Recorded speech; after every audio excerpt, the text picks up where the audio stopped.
Hi, Kit, are you there? Yep. Hi, this is Jonathan. I've got an internet connectivity issue going on at the moment, so I'm dialing in on the phone. I don't know how long it's going to be need to be resolved, but I might need you to share screen, and we may need to go from there. For your slides? Yeah. Okay, we can do that.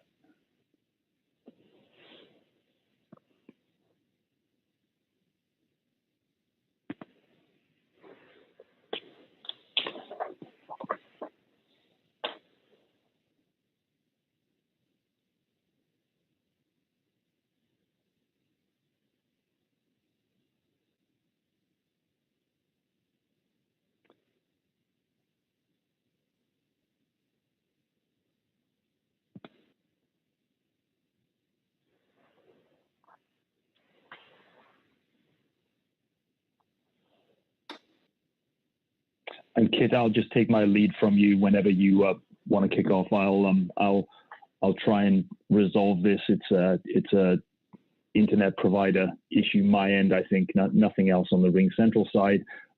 Just perfect timing. Can't believe it. Okay. Well, we said 8:45. It's 8:46. So why don't we get going? I see our total participants is 26.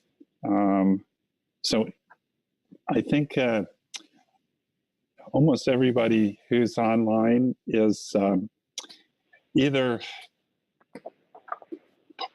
familiar with the council, participating in the council process, and or has been involved in one way or another in this climate change scenario planning process that the Pacific Council has been undertaking for the last year and a half or so.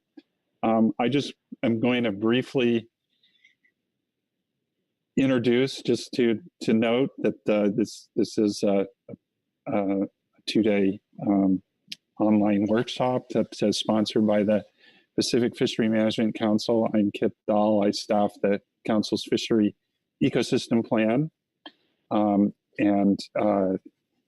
I don't think I need to say too much more than that, because I believe Jonathan is going to briefly cover some of the history of our project and so on. This is the first of our implications workshops. So we're all very excited. So I'll turn it over to Jonathan. So let's see, Jonathan, I'll need to bring your slides up, correct? Yeah, that would be great, Kit. Thank you. And if you've got those, there may be, I think I made a couple of minor changes, which I'll just roll with as we go through this. And so you and I will probably just I'll need to kind of be in communication to see which slide you're on. But as you're putting those up, I'll introduce. I'll just say first off, thank you so much for everyone for joining these couple of days. This is an important part of the scenario planning process, and it's a workshop that we have been anticipating for many months. In ideal circumstances, these would have been done earlier on in the year, and they would have been done in person. That obviously is impossible right now. So I do appreciate you taking the time and being on this RingCentral meeting for the next couple of days. As Kit said, our purpose here today is we're calling them implications workshops. Up until now, we've been undertaking this scenario work, and we've been basically busy creating the set of scenarios. And really what we're now going into is a conversation where, having created those scenarios, those platforms, those ideas about what might be happening in the future, we now get to use them to determine, or at least to have ideas about what actions we all should be preparing, or what action we should be taking to prepare for these futures under climate change. So the purpose now is, we've done all the creation of the scenarios. Now we get to use them, and that's really what this particular workshop is all about. Kit, just to check, have you got the slides up now? I have. Somebody can confirm they're seeing them. Great. Yeah, I have the title slide up. Okay, great. If you want to click on to the next slide. So just a reminder for everyone, as Kit said, you've been involved in this process. Why are we doing this? The council 18 months ago decided that it wanted to embark on a scenario planning exercise and engagement. And the particular focus of the engagement was to explore how shifting stock availability and distribution might affect West Coast fishing communities in future. And we wanted to use scenarios to do this, not only to explore this particular question about stock availability, how it might affect fishing, but then also to help define and develop some tools, products, processes necessary to react to potential future states. And this is kind of tools, products, processes that might be used by council, it might be used by fishery management in general, it might be used by others across the industry and across the ecosystem. And indeed, as we've gone through this process, we've identified that as valuable as this is to council itself, it is a process that is engaging and valuable to participants in the industry and in other kind of parts of the fishery ecosystem. So we're hoping that what comes out of this is not only some insights into shifting distribution, but then also some sense in which we are getting some new kind of products and processes that help us think about how we deal with the changing environment that we have around us. Okay, next slide, please, Kit. If I'm right, this is the map of Southern California and the Southern California coastline. Let's flip on to the next one, and I'll come back to that map in a moment or two. So a reminder for everyone who's been part of this process from the get-go, or even if you're coming into it relatively recently, one way to remember the way in which we're going about this process is through thinking about a kind of a suspension bridge or a Golden Gate Bridge. We kicked off this process over a year ago by exploring the different possible ways in which climate change and other factors might affect fishing in the next 20 years. So we conducted some interviews, we did some research, we pulled a lot of material together, and then we, back at the start of this year, actually in January 2020, we held a large 2-day workshop where we created a scenario framework based on a lot of different issues that were swirling around in terms of what could shape the future. Those scenarios that were created in that workshop were then developed and deepened over the course of the spring and summer of this year. And we looked more specifically there at how these scenarios might affect different fishery management plans. We looked in detail at what was happening with groundfish, highly migratory species, CPS, and so on. And so those scenarios, and hopefully you've had a chance to kind of take a look at those, and I'll talk about them in a moment or two, are now this platform where we're going to use them for this scenario implications workshops. And so today is the kickoff of these workshops. We're going to hold 4 of them, mostly on a regional basis. So this is Southern California that we're going to be focusing on today and tomorrow. NorCal, Oregon, and Washington will follow in January and early February. The point of these scenario implications workshops is, as I say, to use the scenarios now to develop ideas for what we should be doing to prepare for a future of climate change and a future of uncertainty. Our plan is then to report the findings of these workshops to Council in March of 2021. And from there, I think Council then will take those findings and develop a set of thoughts, suggestions, and recommendations that they will then kind of take on board. Okay, next slide, please, Kit. Okay. Talking about specific workshop objectives, there are 3 particular things that we're wanting to get out of this 2-day workshop.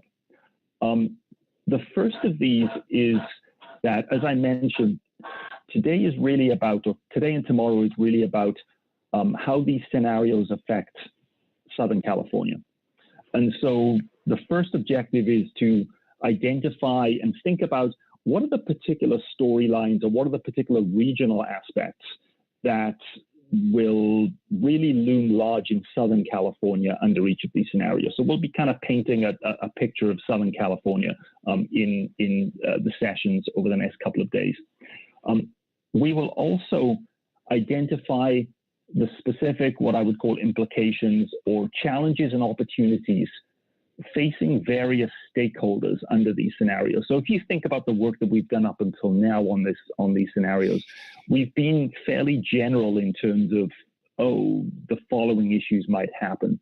Today and tomorrow, we want to be a little more specific about, well, what does this mean for different interest groups in and around the industry and in and around fisheries? So we'll be thinking particularly about harvesters. We'll be thinking about maybe more generally communities, coastal communities and other fishing communities. And we'll also be thinking about scientists and researchers. So we'll be trying to identify, and you'll be asked to kind of play one of those roles in the next couple of days, and really thinking about what are the challenges and opportunities facing those particular groups. Then once we've identified those challenges and opportunities, we'll be identifying potential actions required to prepare for that future of climate change and a future of uncertainty. So as we go through today and particularly into tomorrow, the conversation is all about what can we do to prepare for the challenges and the opportunities of the next 20 years. Okay, next slide, please, onto workshop agenda. All right. So in terms of how we achieve those objectives, let me just run through the fairly simple agenda we have here. So we're going to run from roughly, well, we started at 8:30 today, so we'll run from 9:30 until from 9 until 11:30 both mornings, and then from 2 until 4:30 in the afternoon. So we're going to do 4 sessions, a long break in the middle, as befits. It's difficult to stay on, Zoom or Teams or whatever we use all day, and so it's best to just have some concentrated time to focus on things, then give ourselves a long break, and then come back to it tomorrow. In terms of how we're going to run these 4 sessions, the first session this morning is going to be spent everyone in plenary together, and we're going to be reminding ourselves and familiarizing ourselves with the scenarios that were created over the course of this year. And as I mentioned earlier, we'll be paying particular attention to what these scenarios might mean, or what storylines and what elements we might kind of want to bring out for Southern California. So we'll be thinking about the regional aspects of the scenarios. We'll be spending our time this morning all in one group doing that. This afternoon, when we come back at 2 o'clock, we'll then be breaking out into 3 different groups, and you'll be allocated to one of those groups and thinking about a particular stakeholder there, whether it be harvesters, whether it be the community in general, or whether it be scientists. And we'll be identifying, again, going through all 4 scenarios, what are the biggest challenges and opportunities for your stakeholder group. Towards the end of the afternoon, we'll then gather back together, we'll report out, we'll share some findings, and then we'll have some time for some public comment, as this is being streamed on YouTube, and there is an opportunity, I think, for any watchers to note some comments there. And I'll ask Kit to just mention that in a moment or two when we turn around and go to introduction. Okay, on tomorrow, on Thursday, we'll come back in, we'll recap and spend some time reviewing what we've done today. And then for most of the morning, we'll be in our same breakout groups. And the purpose there is then to move this into stakeholder action. So what would we do to prepare for each scenario? In the afternoon tomorrow, we'll be then redesigning a little bit of the breakout groups and thinking about what are the priority actions. We've talked about actions across all different scenarios, And we'll be doing some mechanisms there to think about which of the actions that seem to make sense no matter what scenario plays out, which actions really give us more flexibility and so on. So tomorrow afternoon is really a case of trying to bring some of those actions into more of a priority so that each of these stakeholder groups can get a sense in which what's our agenda for action in preparing for the next 20 years. So hopefully that's a relatively kind of straightforward design that we've got. We're all together this morning, then we're going to be doing some breakout group work this afternoon and tomorrow morning, and then we'll be doing some kind of final breakout and then really pulling it all together by 4:30 on Thursday.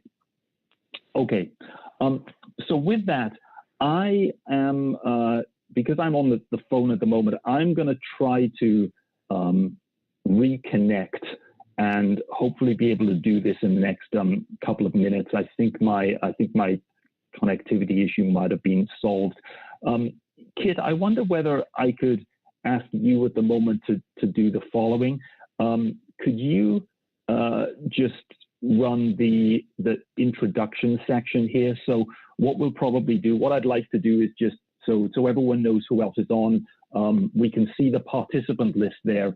It might be a good idea just to go down the list, and Kit, you might want to just kind of go down and just invite people alphabetically to introduce themselves. What's the affiliation? What's the organization they're from? And then maybe I like to kind of ask just a question, maybe one thing that let's think. Okay, here's a prompt.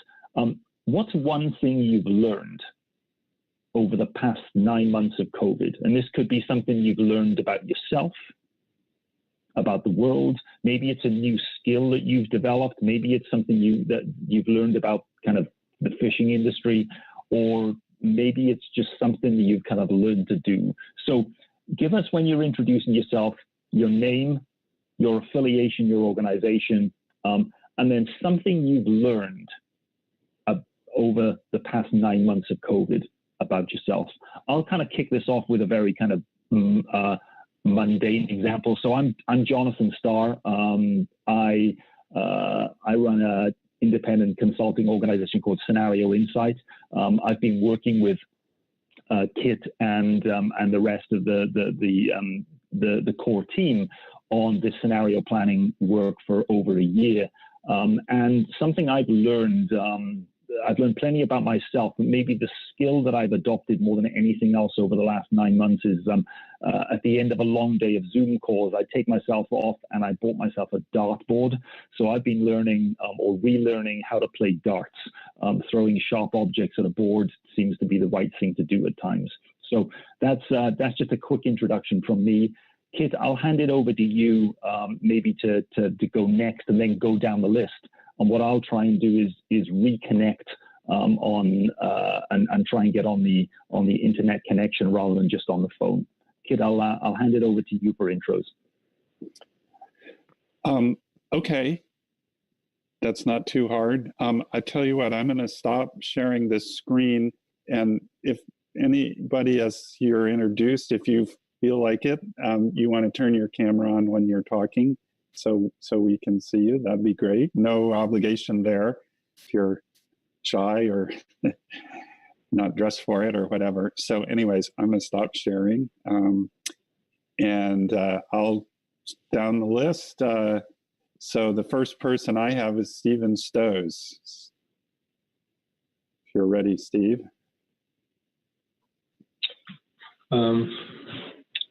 Probably about as ready as I'm going to get. Can you hear me? Yep. Yeah. Okay. I've got video too. Hi, I'm Stephen Stows. I'm an economist at the Southwest Fisheries Science Center, for those of you who don't know me. I'm also a member of the Climate and Communities Core team and have been involved in the scenario planning process from the beginning, and was also at the scenario planning workshop last January. And today I'm mainly going to be taking notes on what you all discussed. So, thanks. Okay, thanks, Steve. Next on the list, I have Alana Sedal. Sorry if I mangled your name. Hi, I think you should be able to see me now. Yep. My name's Elena, and I work with the Sport Fishing Association of California. I've been working there for about 7 years now and work on collaborative research between the fleet and groups like NOAA and the state. And what I've learned over the last 9 months, I've been really impressed at the fleet's ability to embrace technology and learn Zoom, and in the absence of going to the office with some guys that have been fishing for many decades have really picked up technology very well. So I've been very impressed, and I'm looking forward to the next 2 days. Okay, thanks, Elena. Next on my list here is Amber Rhodes.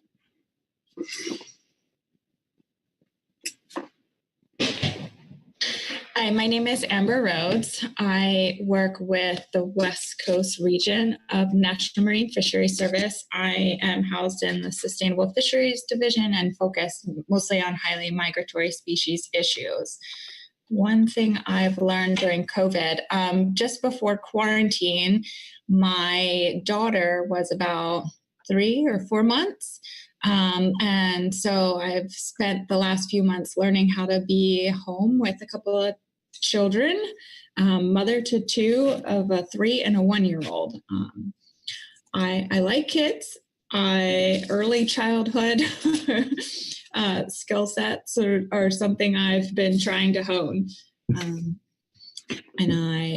I'm learning. I can't say I've got it all down, but it's been a deep dive of practice in the past few months. Okay, thanks, Amber.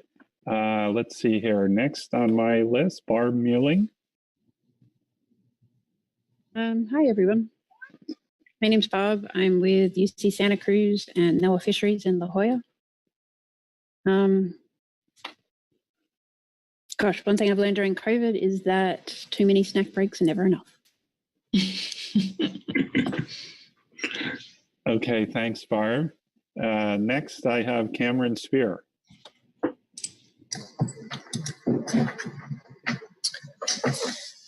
Hi, I'm Cameron Spear. I'm an economist at the Southwest Fisheries Science Center in Santa Cruz, California. I'm also on the Pacific Council Scientific and Statistical Committee. I guess one thing I've learned over the past 9 months is how to make better coffee. Okay, thanks. Essential skill. Karen Bravey. Hi, Kit. Hi, everyone. This is Karin. Kit, you're reading and going automatic. Karin Bravey. I am with Oregon Department of Fish and Wildlife and a PFMC council member. Trying to show my video, but I am based in Cookeville, Oregon, in Newport, and have terrible bandwidth where I'm working at home. So I will be off a video for most of the day today, but I am both observing and taking notes during today's workshop. And I will be helping lead the Oregon workshop, which will occur in early February. I am really grateful to be part of the Climate and Communities Initiative core team, and really appreciate everybody's time today and tomorrow to help us with this initiative. What I've learned during COVID, I've learned so much this year. I have less patience than I thought I had. But on the good side, I think that my best skill has been learning how to intentionally play and laugh with this initiative. And so much this year, really, my chickens, my dog, and my son's not necessarily in that order. So thanks, and looking forward to today. Okay, thanks, Karin. Let's see here. Next, Celia Barroso. Good morning. Thanks, Kit.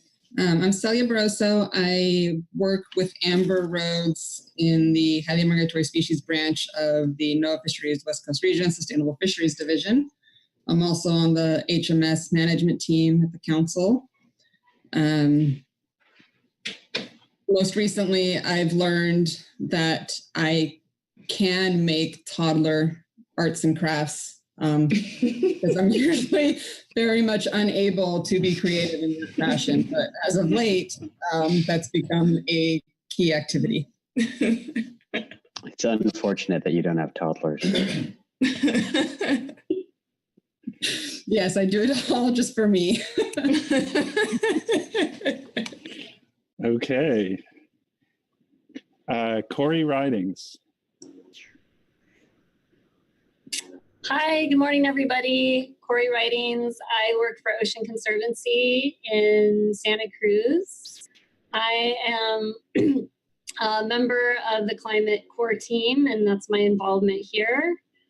I have learned since COVID started to stop complaining about work travel. I will never do that again. I also have learned how to be an open water swimmer. With the pools closed, I started swimming in the ocean here, and it's been amazing. So a little silver lining. Thanks. That sounds very cool. Deb Vandenberg. Good morning. I'm not going to try and put my video on. I'm going to plan a date with Chris later so he can help me figure that out. Apparently the fishermen are doing better than me with technology. Since I'm a recently retired Cal Fish and Wildlife supervisor, I don't do a lot of these Zoom calls, but am on the EAS, and based on my background with groundfish management and HMS management and ecosystems. I think what I have learned is two things. One is that while I think of myself as a pretty social person, I've been pretty happy being home a lot of the time and just doing things around here and not getting together with a lot of people. And I'm very grateful that gardening is considered an essential service. Okay, great. Let's see, who's next? Diane Pleschner Steele. If you're there, Diane, there you go. Make sure to unmute yourself. Need to unmute yourself, Diane. Oop, yeah, maybe I can unmute her. Okay. Yeah, hear me? Diane Pleschner Steele,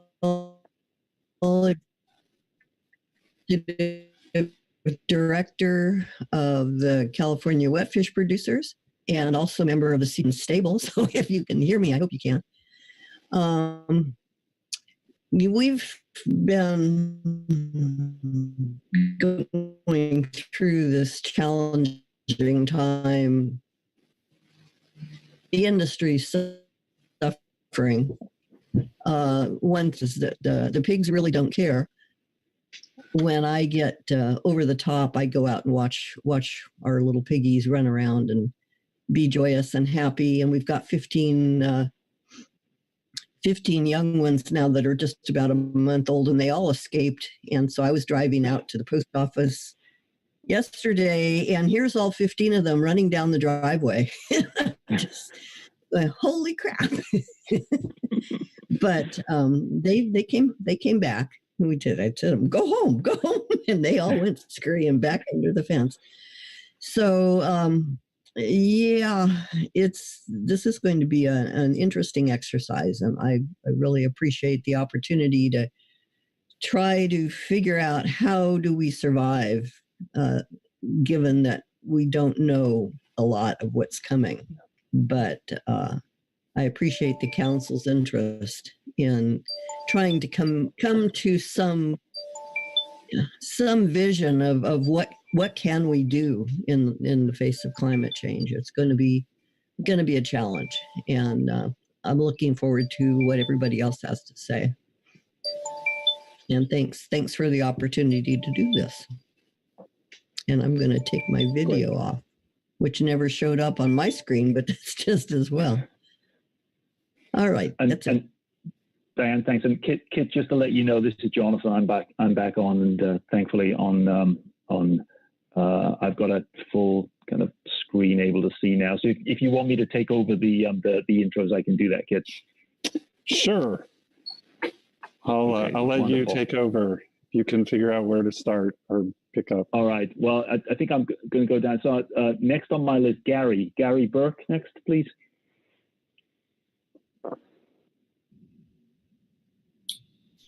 Gary, you there? Do you hear me? Yep. Okay, my name is Gary Burke. Been a commercial fisherman for almost 50 years. Participated in most of the fisheries, different types. I'm a member of the HMSAS group. And I haven't learned much about COVID, but I've gained 10 pounds and almost become an alcoholic. That's about all I got to say about that.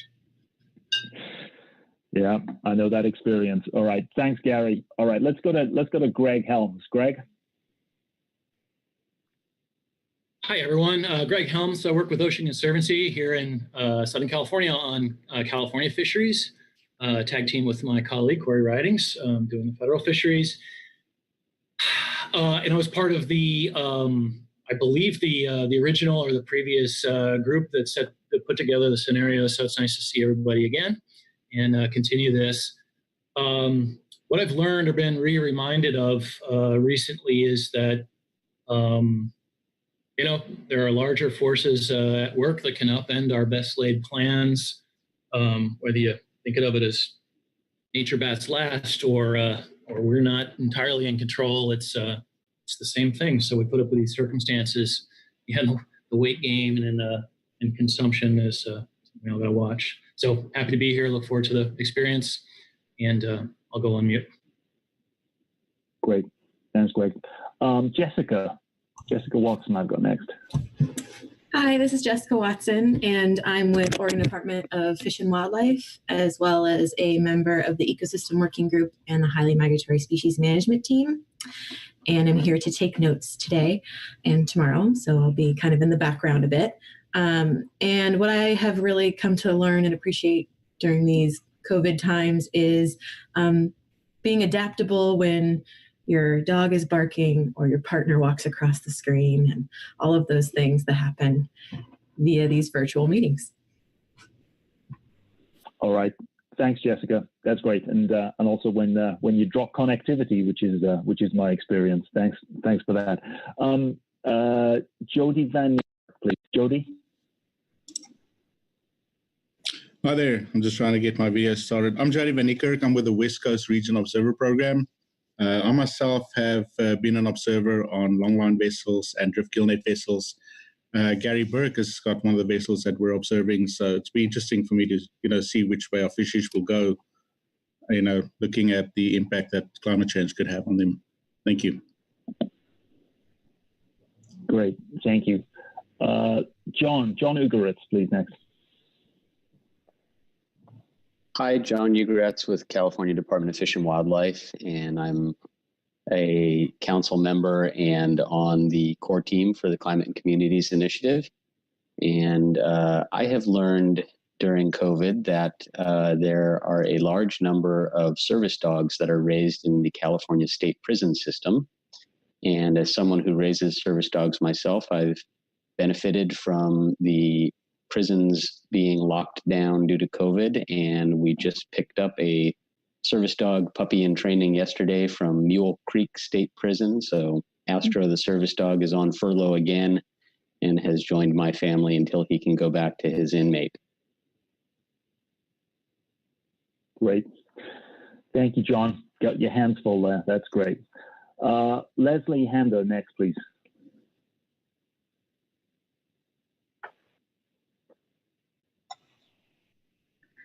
Hello, everyone. My name is Leslie Honda, and I'm with San Diego Audubon Society Conservation Committee, and I'm also an ornithologist who studies seabirds and waterbirds in the San Diego area.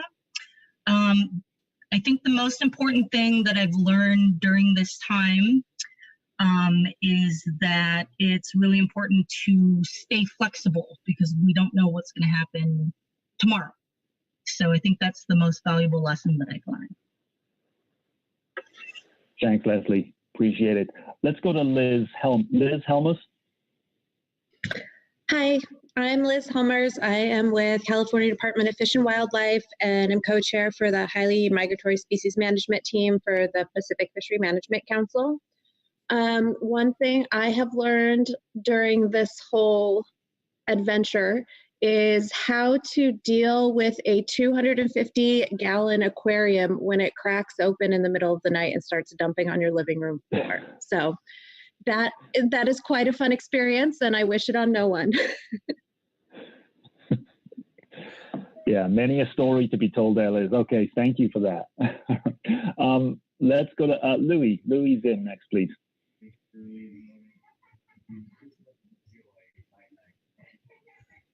Well, it looks like my camera access, I'm going to have to do a few things. Louis Zim, I'm a member of the council and a longtime angler, fisherman, commercial fisherman at times, and then also I work with Scripps Institution of Oceanography running their ships. And the best thing I've learned is the wonderful part about this is that you get to appreciate your family more and more every day, and so grateful that we have them. And also I've learned to roll with the punches. Unfortunately, we've lost some people that are close to us in this last year. And it's interesting to see how we deal with this and not let it overtake us. Thank you.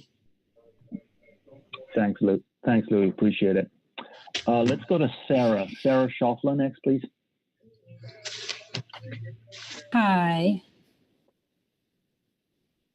I don't know if you can see me. My name is Sarah Schaufler, and I work at NOAA Fisheries in the director's office at the Southwest Fisheries Science Center. I'm a fishery biologist. I wear at least 3 hats there. I do strategic science planning. I do a lot of science policy liaising in the highly migratory species arena, and I do some community fisheries research.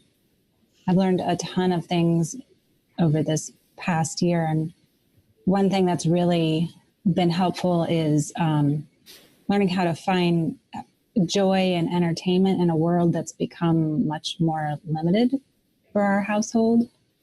And for us, that's taken the form of gardening for sure. I guess I already knew this, but I've also learned that people are hilarious and creative and do some really funny things that they share online, which has been one of the many joys we've had. And I'm excited to be here. Thanks. Great. Thank you, Sarah. That's great. Let's go to Scott. Scott Albers next, please. Yeah, hi, my name is Scott Albers. I'm a fishery biologist for the Pfleger Institute of Environmental Research, or PEER, up in Oceanside, California. And we conduct research on various species of nearshore and highly migratory fish species around Southern California. I guess I've continued to learn the importance of time management and prioritization of work planning. So that's still a challenge, but trying to improve on that every day. But yeah, appreciate being here and look forward to the meeting. Great. Thank you, Scott. My participant list, the alphabetization has kind of gone. So I'm going to go Mike Conroy next, please. Mike. Yeah, can you hear me? Yes, Mike, thanks. Yeah, my name is Mike Conroy. I am with PCFFA and West Coast Fisheries Consultants. Sit on the council's HMSAS. What have I learned? I've learned that fishermen are resilient, adaptable, I've learned that even though I've been practicing socially distancing pretty much all my life, I still miss council meetings. And I've learned that Gary is now just considering himself to be crossing over into that threshold. So sorry, Gary, you asked. And that's it. Thanks. All right. Thanks, Mike. Let's go to Taylor. Taylor Debovich. Hi there. Yes, I'm Taylor Debovich. Debovich is probably the correct pronunciation back in the motherland, but okay. No. And I work for National Marine Fisheries out of our Long Beach office. Those of you that know me here know me as working on highly migratory species issues, but as of Monday, yes, I don't know what day it is, Wednesday. So as of Monday, I'm working on coastal pelagics, halibuts, and ecosystems. So yeah, attending this session from two lenses, I think. And I think the last 9 months have been a masterclass in gratitude and being thankful, and also what toys occupy my 1- and 4-year-old the best during work calls. So that's it from me. Thank you. Okay. Thanks, Taylor. Travis Buck, please. Hi, I'm Travis Buck. I work for the California Department of Fish and Wildlife out of San Diego. Work on highly migratory species, ecosystem, and outreach. I'm also a member of the ecosystem work group at the council. And one thing I've learned over the past 9 months is that humans are amazing at adapting to new normals. Thanks. That's it. Great. Thanks, Travis. Yvonne Duranier.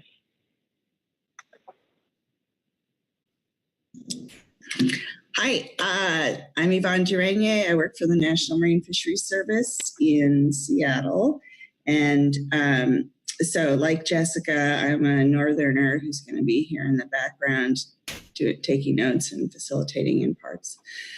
I'm the chair of the council's ecosystem work group, and I'm on the climate and communities core team. And I've been doing a bunch of the background writing for this exercise. And I would say I've learned a few things that I really, really need to know how to mute my computer. And let's see, for all the parents of small children out there, I will say that I've learned that middle schoolers are not good at remembering to drink water, and they are much more pleasant when they're fully hydrated. So. Great, good tips. Thanks, Yvonne. Okay, that's me down the participant list. Is there anyone else who we haven't called on to introduce themselves that would like to do so right now? There may be, I don't know if there's maybe 1 or 2 that are on phone numbers, but that's the list I've got. Anyone else need to introduce themselves?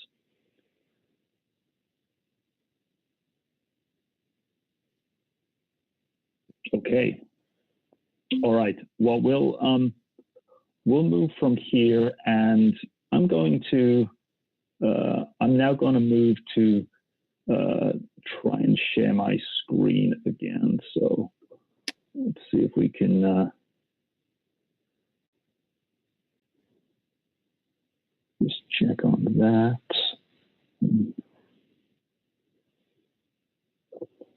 Okay, I just want to check if you can everyone see the introductory slide deck? Is that coming up on your screens? Yes. Okay, great. All right, so what I wanted to do, so we're going to get into the meat of the conversation here. Many of you, the vast majority of you will have been familiar with the scenario work that we've done, and if you're new to this, then I hope you've had the chance to look at some of the materials that we provided on the website. As many of you have mentioned and Yvonne mentioned just now, there's been a lot of work put in over the last year and a half to get the scenarios to the stage that they're at today. And I just wanted to maybe set some context about approaching the conversation. So scenarios, as you'll see through the material, these are pictures of the future, but they're not predictions about what will happen. We've created them to be stories about what might happen. They're imaginary. They include fictional elements. And the purpose of these scenarios is not to kind of say, oh, is this going to happen or not? It's designed to stretch our thinking, open our eyes and our minds to new opportunities or hidden risks.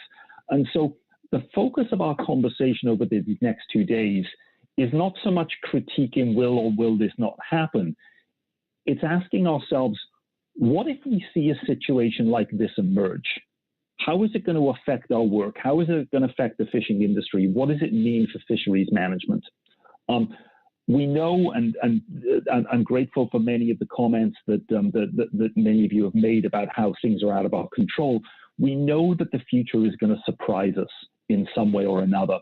The conversation that we'll be having here is really helping us consider what we should do to prepare and react when such developments occur. So that's really the purpose of what we're doing over the next day or two. So in terms of definitions, scenarios are stories about the ways that the world might turn out tomorrow. And scenario planning, this whole technique, is an approach that uses multiple provocative stories about the future to change the minds and actions of a group of people so that they're better prepared for the future. So all that we've been doing in this process up until now is really about trying to get information and conversation on the table so that we can all think more actively and creatively about how we want to prepare for a future of climate change and a future of other uncertainty as well. And if you look at the history of scenario planning and look at organizations that have done this, the benefits of conducting work like scenario planning is because you've already rehearsed some of the future, you can react more quickly to a changing environment or a changing landscape. We're looking from scenario planning to have more considered decisions and flexible plans, more innovative ideas, identify risks, and maybe align towards what is it that we're really trying to shape towards in the future. So not every one of these benefits is going to materialize on every single engagement or project, but you can see from this that by thinking and anticipating what the future might hold, these are the kinds of benefits that you'll see within organizations or across communities. So with that, just by way of introducing the work that we've done up until now, I hope you've had the chance to take a look at some of the scenario materials that we've produced to date. There's a 7 or 8 minute video that we created that outlines the scenarios, both explains a bit of the process, but then goes into detail about just those 4 scenarios that we'll deal with in a moment or two. There's a 5-page preface document that outlines the basics of scenario planning. And then there is a full report, 40, 50 pages, where we address each of the scenarios and think particularly about how each of our different fishery management plan areas might be affected in each of those scenarios. And we've identified some real kind of priority and target species in there. So you can kind of go into a good amount of detail when you look at that full report as to what these scenarios might mean for a range of different fisheries and so on. So just digging in now to the details of these scenarios, in a moment or two, I'm going to get us going into a conversation about what we think these might mean for, particularly for Southern California. As you'll know from the background here, scenarios are they're built on the fact that we don't know what's going to happen, and therefore they're focused very much on the uncertainties. We cannot predict the future, but we can make some, let's say, prudent assumptions about things that no matter there's so much going on, we can assume the following. In terms of environmental conditions, no matter which scenario, we're expecting increased ocean warming, acidification, hypoxia. The degree of it might be something that varies across scenarios. Demographics, we have a growing global population. The demand for protein and more mouths to feed is going to be there. We know that human behavior will affect ocean use, and that might well mean expecting pollution, demand for additional commercial activities, and so on. And then similarly, on some other driving forces, we know we're moving into a more technologically advanced, data-intensive world. What that might mean for the oceans is an interesting question. We know we're in harsh economic conditions right now. As generations change, there may well be kind of economic and societal values in flux. There's the likelihood that that's going to lead to a kind of greater emphasis on sustainability in the next 20 years, where climate change is going to be so dominant. You might well see values changing, and we need to anticipate what those are. And then we've also made some assumptions about the policy environment, that the regulations under the Magnuson-Stevens Act will continue with periodic updates. So these are some of our kind of prudent assumptions that are baked into, I think, all of our scenarios. And what we did in the last year or so is create these 4 scenarios. I won't go into the kind of details. We know them, in a fairly familiar fashion right now. But just to orient folks who may be new to this, we created them by combining 2 different uncertainties. One of those uncertainties regarding the variability of climate and ocean conditions as things change. The changes happen steadily with few extreme events, or the changes happen in a highly variable fashion with many extreme events. Those 2, possibilities are there, and they're plausible.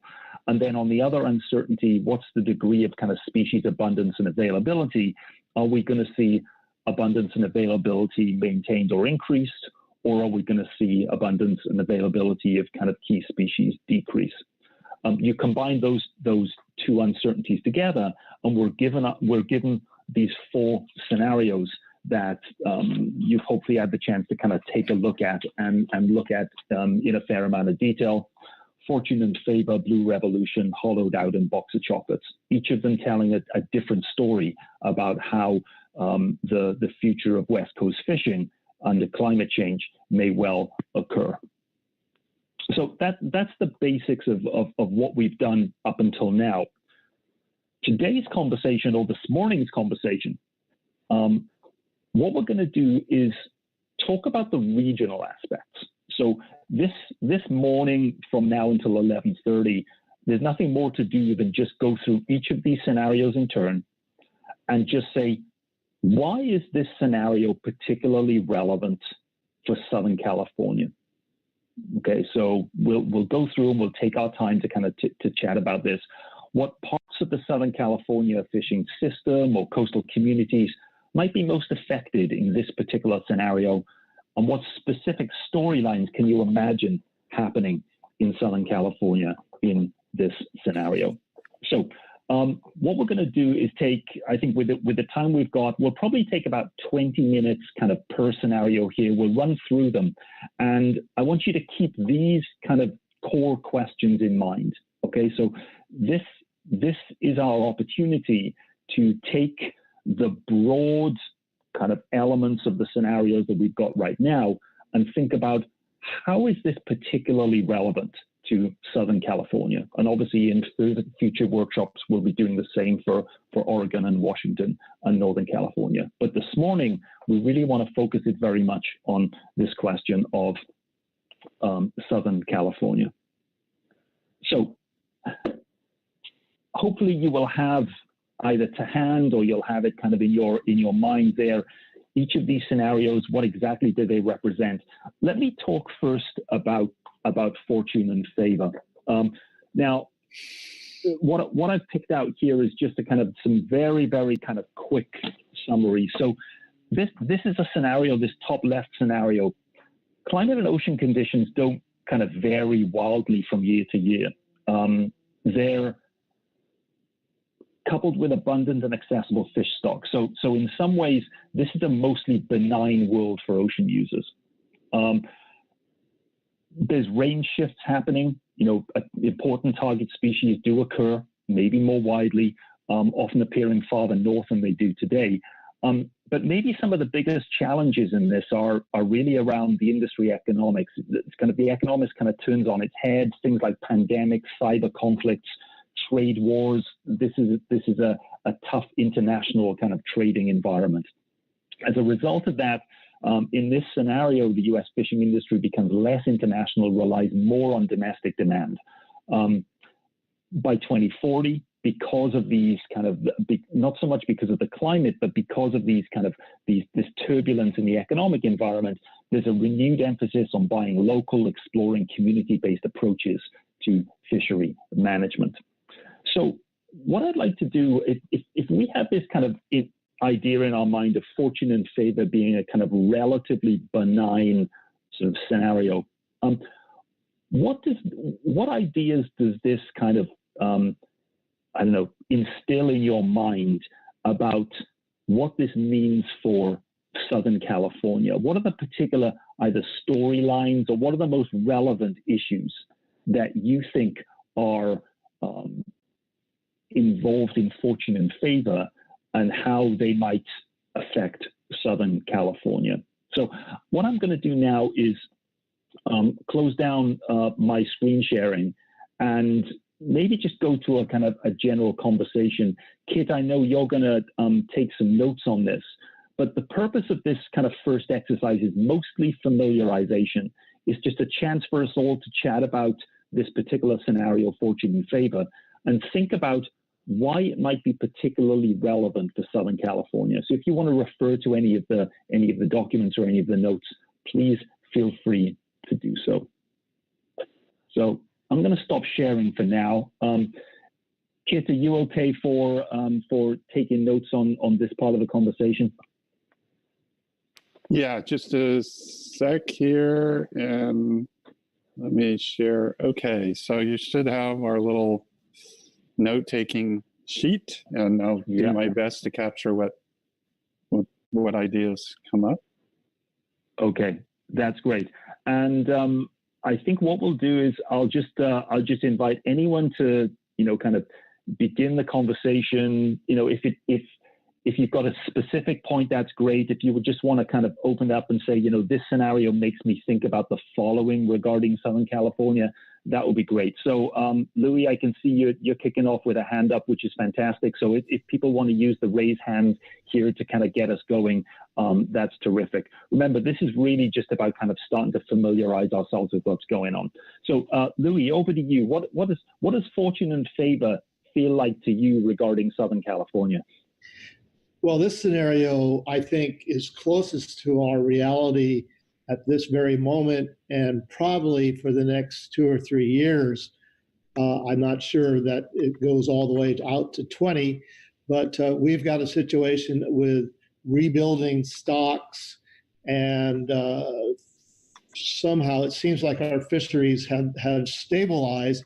But then at the same time, as many of my colleagues can confirm, the marketing situation has been completely turned on its head, and we have been over the last couple of years really hit hard by the tariff situation. So this one seems to be the closest to our present reality as I see it.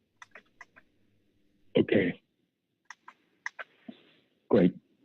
Thanks, Louis. Anyone want to either offer a reflection on that, or a kind of reinforcement, or is there anything kind of emerging in this scenario you think, oh yeah, because of that, here's what I'm seeing in Southern California that really seems to be an indicator of maybe something that's going on within fortune and favor? Also, Kit, you might mention that the marketing situation has been affected strongly by COVID. Thanks. Great. Let's go to Elena. Let's go to you and then Diane after that. Elena. Thanks, Louis. You just took the words right out of my mouth. I would have to agree very strongly. That does feel like what is happening, at least at present. The fishing for the CPFV fleet, HMS fishing has been pretty exceptional the last few years. We've been seeing bluefin fishing that I haven't been around long enough to know, but I've been told is some of the best that they've ever seen. Access to more tropical species like wahoo, dorado, blue marlin, things like that. So I just wanted to reinforce what Louis was saying. Great. Thanks, Elena. Diane, your thoughts on this? I think with regard to our CPS fisheries, we have, because of precautionary management policies, we've been precluded from virtually all of our CPS finfish because of declining quotas and assumptions with regard to quote unquote northern sardine, which is an argument that we dispute as far as the northern versus southern, but the issue for us is the markets need sustainable volume. And if you take a look at our landings over the past 5-10 years, our landings are a shadow of what they were. And the fishermen are having a really hard time finding enough volume to bring in because of, for example, sardine, we're limited to 20% bycatch. And many of the CPS fisheries run higher than that. So they have to forego catches of mackerel. They have to forego catches of, well, in Southern California, anchovies not such an issue, but even squid. So one of the issues for us is maintaining access to the volume of CPS that are in the water right now. And what the fishermen are telling us, there's an extraordinary volume of sardines, and that's been assumed to be quote unquote southern stock, which we don't have access to. We have no fishery for southern stock. We're allowed to catch up to 20% of sardine in the management because they don't parse out southern versus northern in management. Yeah. But on the stock assessment side, they subtract any sardine that's below 16.7 degrees Celsius, which is about 62 degrees. And by the time they do their stock assessments, it's summertime. And in Southern California, the water temperature is above 62 degrees. So any sardines they see in Southern California, they subtract from the stock assessment, which has put us into an overfish condition. So from our perspective, I think species shift is going to be a significant problem because as the stocks shift and move northward, and this includes squid as well as other CPS, the Southern California fleet is going to have diminished opportunity to fish, which is going to impact the markets. And on the other hand, we don't have access to the fish that are going to be coming northward from Mexico, i.e. southern sardines. And we brought this up to the council. We're asking the council to help us do something so that we have an ability to catch sardines that are in our area, regardless of whether they're called southern or northern. But that's not happened. So I see coming forward a continuing constraint on our markets, on our processors, and consequently on the fishermen, because even though there's a volume of fish out there, we're not allowed to catch them. And that's something, having to do with flexibility, having to do with improving the science, which is what we're working on now, and the recognition that there's a huge body of fish inshore of where the federal government's acoustic surveys are being conducted now. So I'm really worried about the future of this industry, and especially in Southern California, because as our traditional fish move north, we're not allowed to catch the fish that are going to come into to replace them, and unless something is done at the council level. Okay. Thanks, Diane. No, it's really interesting to kind of bring that point up here, as you say. The range shift is going to happen, or it seems as if it's kind of predicted to happen, no matter which scenario. And even in the most benign scenario here, you're painting a picture of a difficult one, as you say, particularly for Southern California, as ranges shift, as species shift north, and then the inability at the moment to think about the subtropical species kind of coming up from the south. Other thoughts from others just on why this particular scenario, fortune and favor, relatively benign climate conditions, as Louis said, there's more availability there in terms of what we can catch. Any other thoughts as to why this is a particularly relevant scenario for Southern California? And think about it both in terms of what might be the good parts of it and the bad parts of it. Also, it's good to kind of get that indication that this might be closest to the present day, but also think about how this scenario plays out in future. If we have a kind of difficult, turbulent economic decade, and then we move much more towards a kind of transition towards much more of a kind of community-based, nature-based approach to fishing, what does that mean? So let's go to Scott and then Amber from there. Scott, your thoughts on this? Yeah, I'm not sure what type of scenario this comment would belong under, but I do agree with the previous speakers in that we have seen an abundance of good fishing, particularly for the HMS and the fleets that target the pelagic species in recent years. And I'm not sure if that is a function of, I guess what I want to say is that the nearshore species don't seem to be faring quite as well as the pelagic fisheries, whereas you've got your half-day recreational vessels don't seem to be experiencing the same good catches as the longer range vessels, the offshore vessels. So I think there is not necessarily a fortune in favor for all the species off Southern California, whereas we may be seeing a reduction in some of the nearshore stocks or the coastal stocks that have some mobility, like your barracuda and your white sea bass and your CPS that maybe do migrate out of the area with the warming scenario. So it wouldn't necessarily be all fortune for all species. I think we're seeing an abundance of certain species and potentially a reduction in some others. Okay. No, thanks for that, Scott. No, it's a good reminder, and obviously there's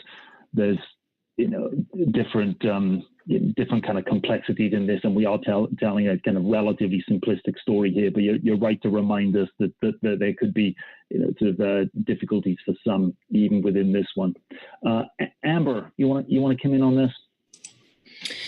Yeah, although my thought actually resonated with a different aspect of the fortune and favor scenario, and that was maybe a reduction in the international trade and more reliance on domestic seafood. I think that there are some real bright spots in Southern California that others on this in this workshop are probably better apt to speak to than myself, but San Diego community has a lot of experience in direct marketing from fishermen to consumers and trying to have a designated space at the waterfront there. I know it's been much of an uphill battle, but I think there's opportunity in San Pedro as well as they look to renovate their waterfront, which has recently been pretty much leveled. But I know it takes a lot of work, and so how best to get at that now in support of a scenario like this one. Yeah, thanks, Amber. No, I appreciate that. Thanks for bringing in the kind of the local angle on that, and you're absolutely right. This this scenario was created as one where we thought much more about the kind of the pursuit of domestic demand. So I think the examples that you're bringing up, and given that they are so local, are exactly the kinds of things that we want to play into this scenario. Anyone else want to think about this idea that, you know, this scenario does, whereas it's benign in terms of, you know, relatively benign in terms of climate, notwithstanding what Scott has said here, the challenges are in international markets and this kind of move towards domestic. And as Amber said, there's a silver lining there, and we can see ways in which we can imagine things changing. And anyone want to comment on the challenges of the international markets here? I know when we wrote Fortune and Favor, we talked about, you know, kind of hostilities and difficulties of just how we might link with other kind of international partners and so on. How does that affect Southern California? What's particularly relevant there about this scenario?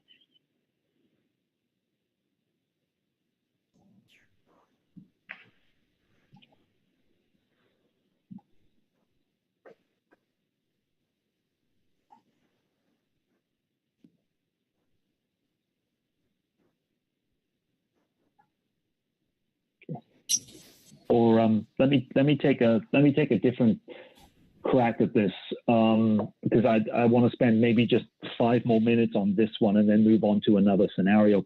So Fortune and Favor overall, you know, it's probably the let's say the kind of the most promising. As Louis said, you know, we're seeing kind of the early stages of this. That's great.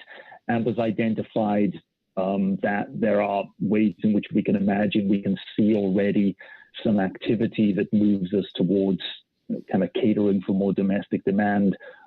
Diane's raised a big challenge in Fortune and Favor regarding the fact that range shifts might well mean that there are species coming in we're unable to really fish for.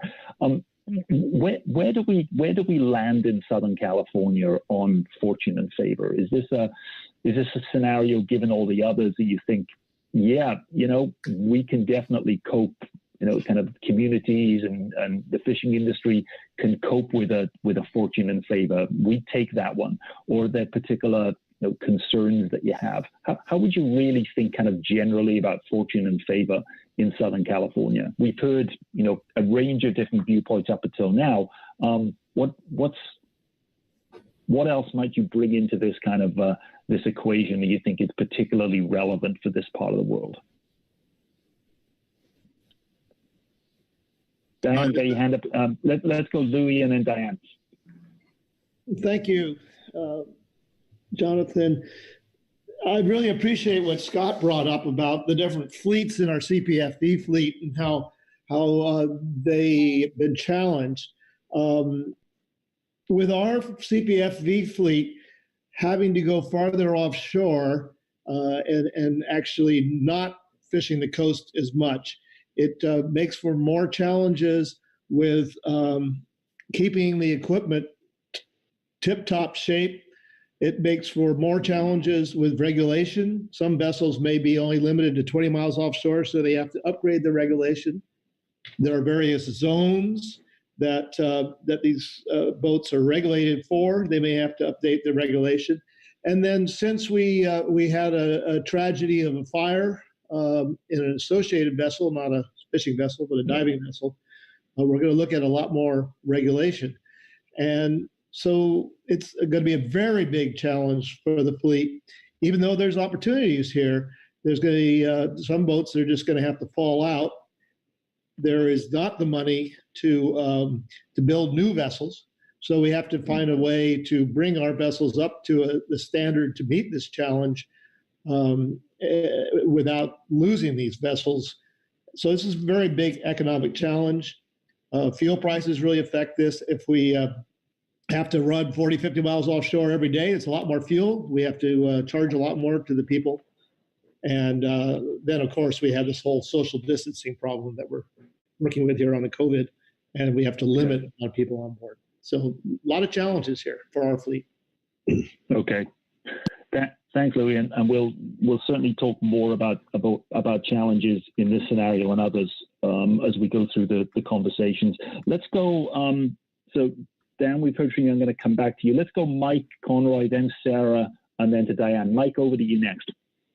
Yeah, hi. So thanks. I would say that under this particular header, communities that will be most impacted, I think the smaller processors, because I think, as Amber noted, with the real emphasis going on with direct marketing now, I think that small buyer processor is going to be cut out of the process, and they'll probably have to rely more upon imports in order to maintain their economic viability. So I think that's one community that would be most affected. And I think, we also have to look forward to the legislative process, because there are efforts that will impact everybody across the board. And of course, that's not really something that you can plan for, because they come up out of the blue in some instances. So that was all I was going to say. Okay. Thanks, Mike.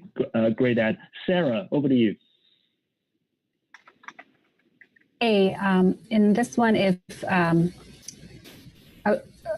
was going to say something along the lines of what Mike said, but also in this scenario, if international trade is affected, so any of those fisheries that rely on that,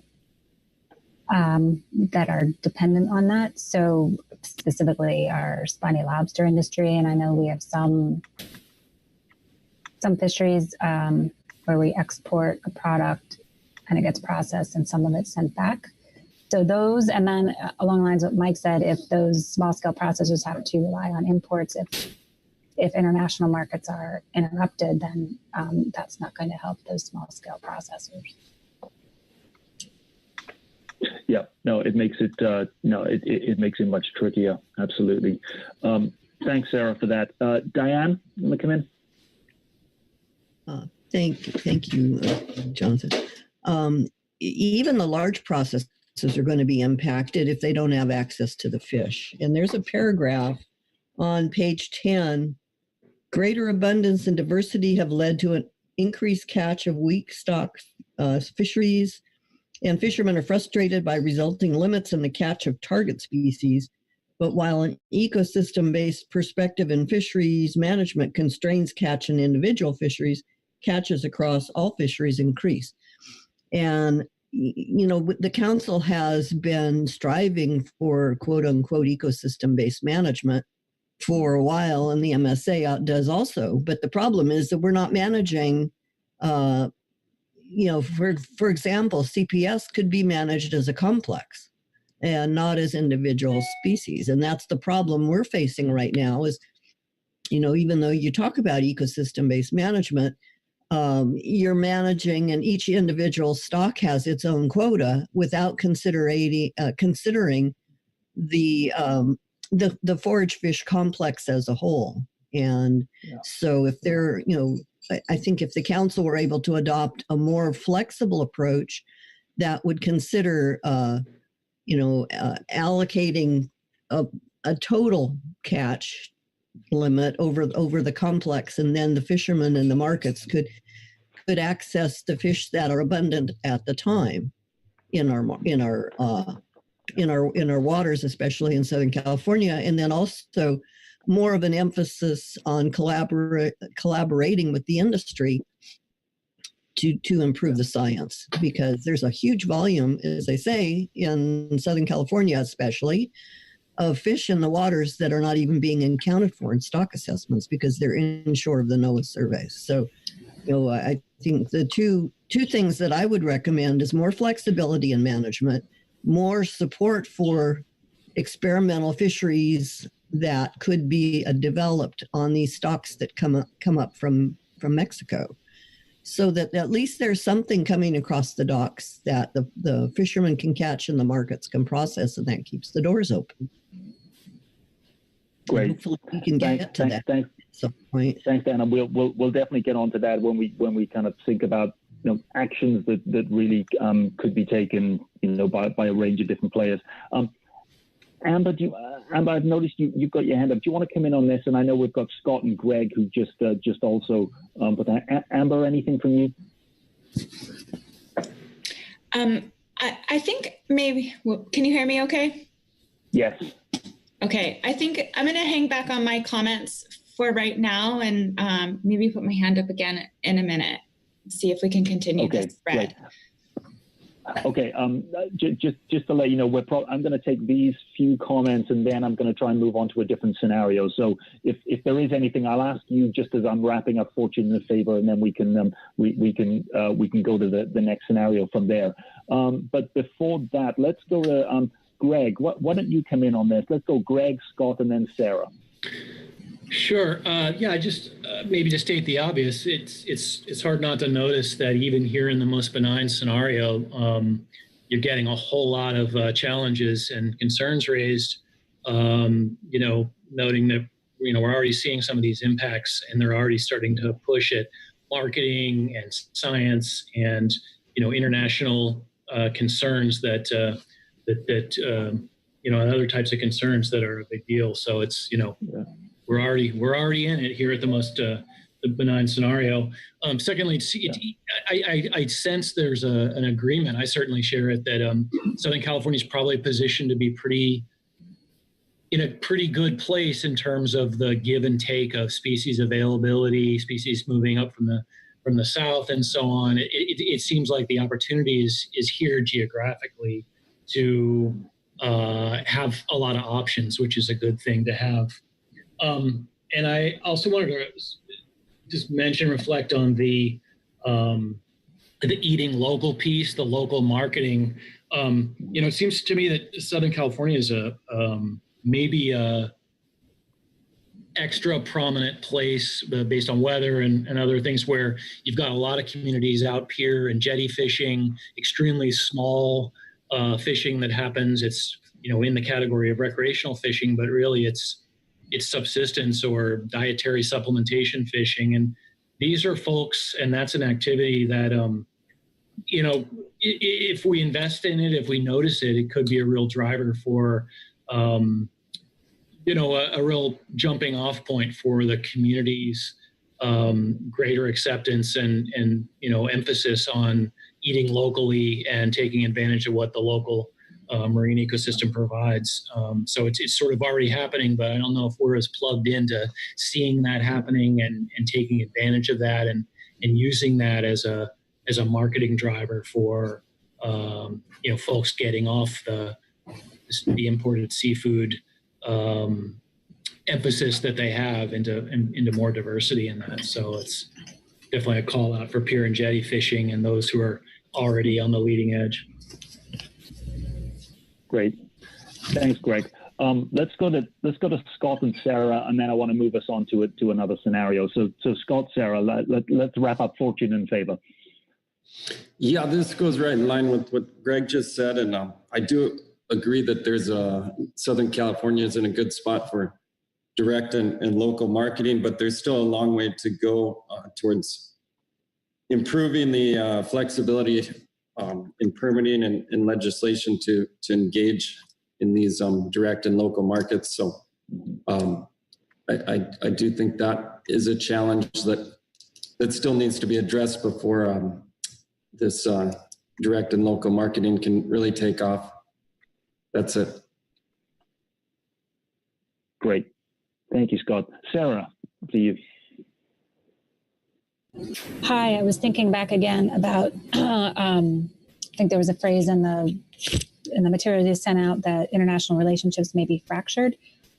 So I'm thinking that could particularly affect our highly migratory species fishing communities, because the science behind our management is done internationally and the management itself is done internationally. So, yeah. Yep, could certainly affect the science. All right, thanks. And so thanks everyone for your comments on this, and also for I see Jody, you've started putting anything in the chat. If you feel you're can't get your voice in the conversation, or you feel as if the kind of conversation's moved in a particular direction, but you still want to log something, then please, by all means, use the chat as Jody has done there to put other comments in. Thank you for all of those ideas. I think it's a good start. You know, fortune and favor is an interesting scenario because, you know, to many people, it's, as Louis said to kick this off, it's you know, maybe kind of the closest to our most recent experiences. And even though it's the most benign scenario, there are plenty, as Scott and Greg have said, plenty of challenges that are even ahead of us in the most benign scenario. Greg, I see you've got your hand up. Do you want to? Is there something kind of quick to wrap up on this one? Okay, hand down. All right. And Kit, thank you so much for the kind of sterling note taking here on this. So what I wanted to do now was, so we started off with fortune and favor, and this is really just an occasion this morning to just remind ourselves of each of these scenarios. So let's turn now to blue revolution. This is the second scenario. In some ways, the kind of the environmental, the climate conditions are pretty similar to fortune and favor. So this is a world where you know, changes that are happening relatively gradually. Yes, we're getting warming. Yes, we're getting acidification, but nothing that's highly variable or devastatingly disruptive. You've still got kind of range shifts going on. However, we're now in the lower left part of this matrix, and so here's where stock availability isn't so abundant. So we are seeing declining stocks in many kind of key species. The other aspects of blue revolution that are important here, of course, are that this is really a world where we're talking about government and businesses kind of really looking to invest in alternative energy, biotechnology. This is where there's a lot more competing ocean uses. Aquaculture comes much more to the fore in a world like blue revolution. This means that you're going to get a lot more range compression. I think this scenario really reads available fish stocks become concentrated in certain areas. And also you've got the challenges there of protected species, places like whales and turtles and others might prefer. So this is also a world where you've got a lot of competing ocean uses, maybe calls for more regulation, so iconic mammals aren't harmed and so on. So there's a lot of challenges going on in blue revolution. Lots of investment, lots of commerce, lots of competing ocean uses, and you know, even though the climate might be changing in a kind of relatively benign fashion, it seems as if it's a tougher environment for the fishing industry overall. So let's you know, same questions for this one. You know, what aspects of this scenario seem particularly relevant for Southern California? You know, what parts of the system might be most affected, and are there particular, you know, storylines we want to think about regarding Southern California? So again, same issue kind of coming up. So let's go. Let's start off with Elena, and then we'll go to Louis. So Elena, how did you feel Southern California kind of fares, or what's relevant about blue revolution for Southern California? Well, I know Southern California has been identified as an aquaculture area that NMFS is looking into at present. And so I know that is going to pose some challenges, in particular for the CPFV fleet, in terms of space competition and areas where they may be, you know, wanting to place aquaculture farms on existing fishing areas. So competition might be an issue. And then to further that, the issue of I guess they call it like biosecurity. So virus spread and transmission from potential aquaculture farms to wild stocks, which we rely on. And it's my understanding that marine viruses tend to thrive more in a warmer ocean. So those would be some concerns I would have. Okay, thanks, Elena. Let's go Louis and then Mike. Louis, your thoughts on this? Well, thank you, Jonathan. It's interesting when you put up these different scenarios, you're really starting to put together the reality of what we're facing. Elena's aptly addressed the aquaculture challenge. We're also in a challenge here with the Navy and the military. Southern California is the largest military op area practicing ground. And as the blue engineering advances for the Navy, they are doing more and more exercises and experiments that exclude our fishermen from areas. An example of that is offshore. Just last week, there's a 4-mile area, about 4 miles offshore, that they were testing autonomous vehicles, and we were excluded from that.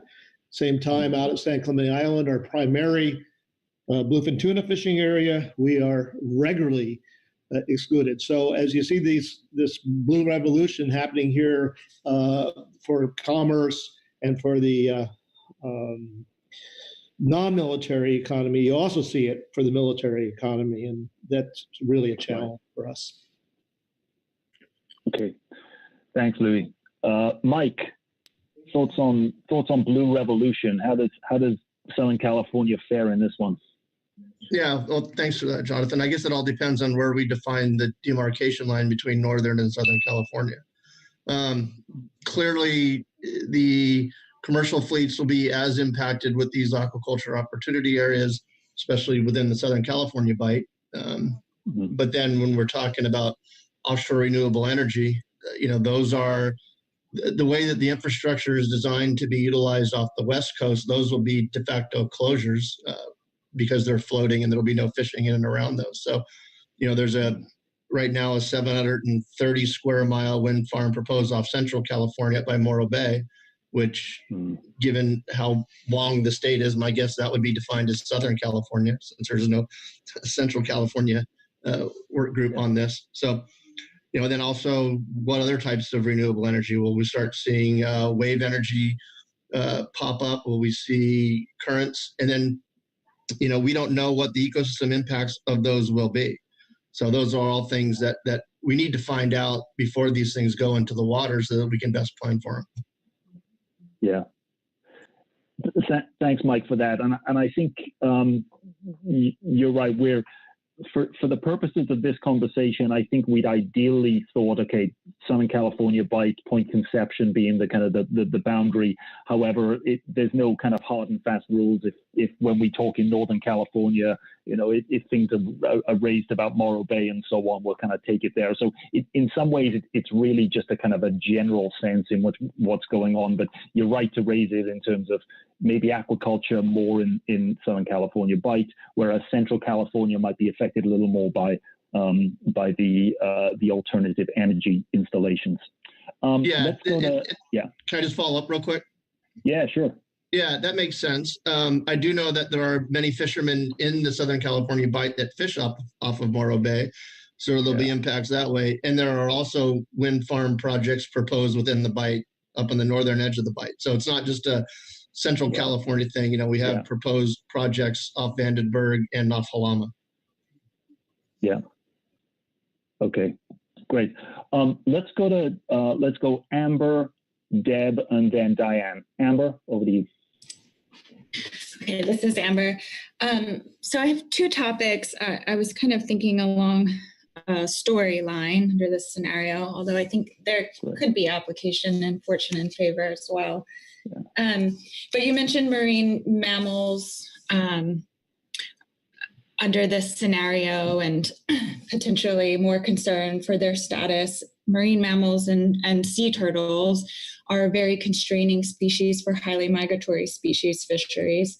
And to deal with federal regulations for their protection under Marine Mammal Protection Act and Endangered Species Act, we impose a lot of regulations on the fisheries. And then because HMS fisheries are targeting these transboundary fish stocks and are subject to international markets, what we often see is a lot of importing, potentially a result of a uneven playing field with foreign fisheries. So I worry a little bit about a scenario in which we keep ratcheting down regulations. Important to do so, to fulfill our mandates. But the regulations become burdensome, perhaps to a point that U.S. fisheries are not as competitive. And then there's this notion of transfer effects. Marine mammals and sea turtles are also transboundary species and, rely on habitats pretty far outside of our waters. And so is this reliance on imports potentially leaving them worse off? It's pretty hard for us to obtain much data on that. So we may find ourselves in a vicious cycle. Yeah. No, thanks, Amber, for that. And in this scenario, I think we distinguish it from one of the things we did in distinguishing it from Fortune in Favor is to identify that whereas in Fortune in Favor it was more domestic, that this is where you do have a lot of international cooperation, a lot of international trade, and as you say, in a world where regulations might be something that is quite significant, then a kind of free international trading regime might mean something kind of a little challenging here for Southern California and West Coast fishing. Right. Great, so if thanks, transfer effects are a significant concern, we might be worse off here, but perhaps better off under Fortune in Favor. One other thread of the discussion, I think, for this is the legislative developments. And this probably threads across all scenarios too. I think climate change is a significant problem to solve. And I think this is great, the council's involvement and stakeholder involvement and scenario planning. But to the degree that the issue takes traction in legislatures, we may see more actions being taken that perhaps aren't based on the ideas of subject matter experts or stakeholders who make a living in trying to sustain the resources for their livelihood, but rather maybe more draconian. Right. measures. Right. Okay. So it's a challenge, right? So almost like thinking about, okay, what actions are going to be taken and in whose interests are those actions taken? Right. And, while the council can play a role in commenting on certain legislative actions, oftentimes those measures largely circumvent the council process. And so, how do we get stakeholders and subject matter experts connected to them? Okay. Great, Amber. Thank you for that. Deb, over to you for this one. I think I'm going a little bit out of my comfort zone here, but I wanted to look at transboundary from a slightly different perspective, which is, and just point out that Southern California is only one of 2 of the 4 regions where you're looking at transboundary issues, not just the type that you deal with HMS species, but also dealing with the U.S. and Mexico boundary as well, where if you have species migrating up the coast, which in this scenario is expected to be more, we'll see more of that's something that I think we'll be needing to consider in more depth. And then the other thing I wanted to touch on was thinking back to the discussion in the previous scenario about increases in use of local markets at the docks. Southern California is such an interesting place because it's so heavily populated and heavily developed. And there's so much, I suspect, greater pressure on the coastline. I think in order to keep those local markets, Southern California, I think, is in a good place to be able to maintain momentum on continuing those local markets because of the more benign climate that it has there, where once you start getting people to be regular buyers of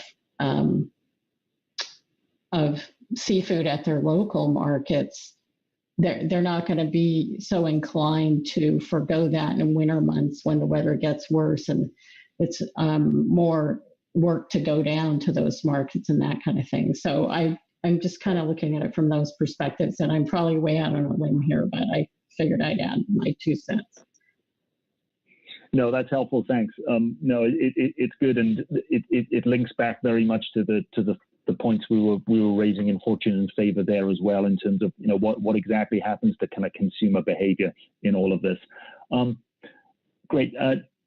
Diane, how about okay? So Blue Revolution. What do you see as some of the particularly relevant aspects for Southern California in this world of ocean competition and regulation and commercial activity? What's happening here in Southern California for this one, Diane?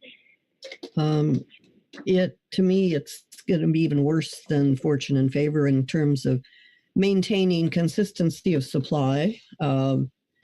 Given that, if you're considering that the traditional species that we're harvesting are going to be shifting north, and here on page 21, you're saying the purse seine fleet may need flexibility to operate in more northerly waters.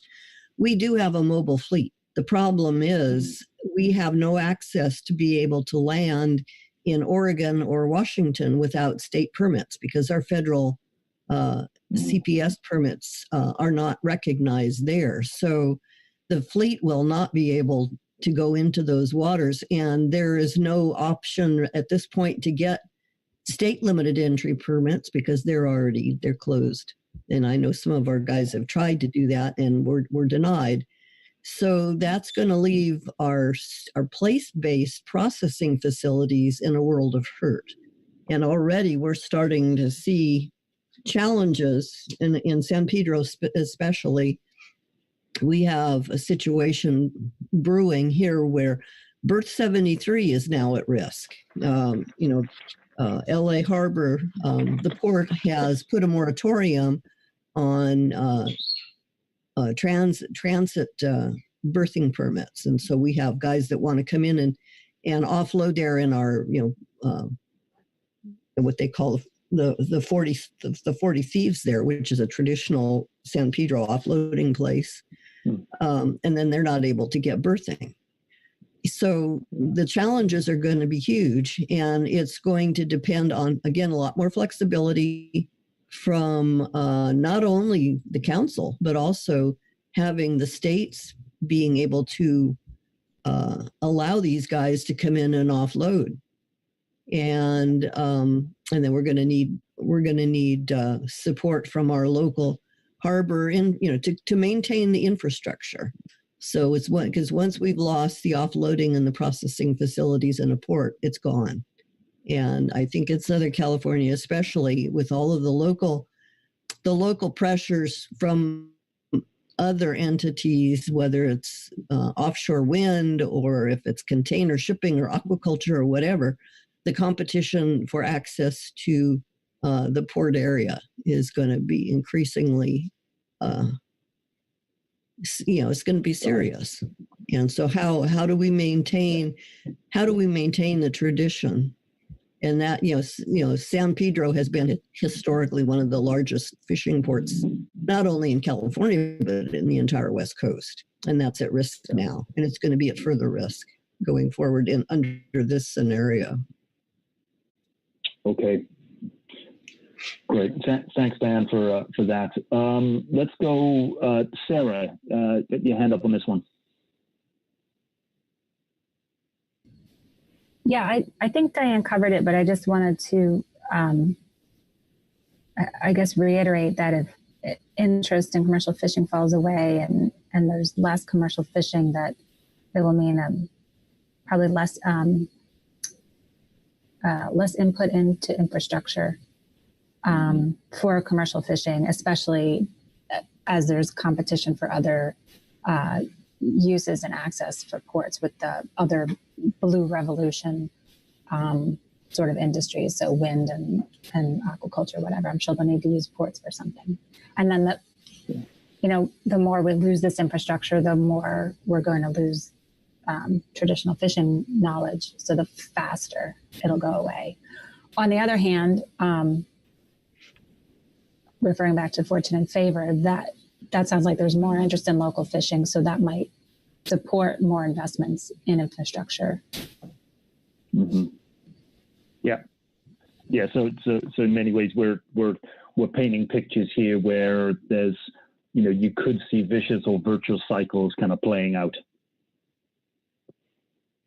in terms of interest and how that then informs or how that kind of leads to infrastructure development and so on. Mm. Okay. All right. So I have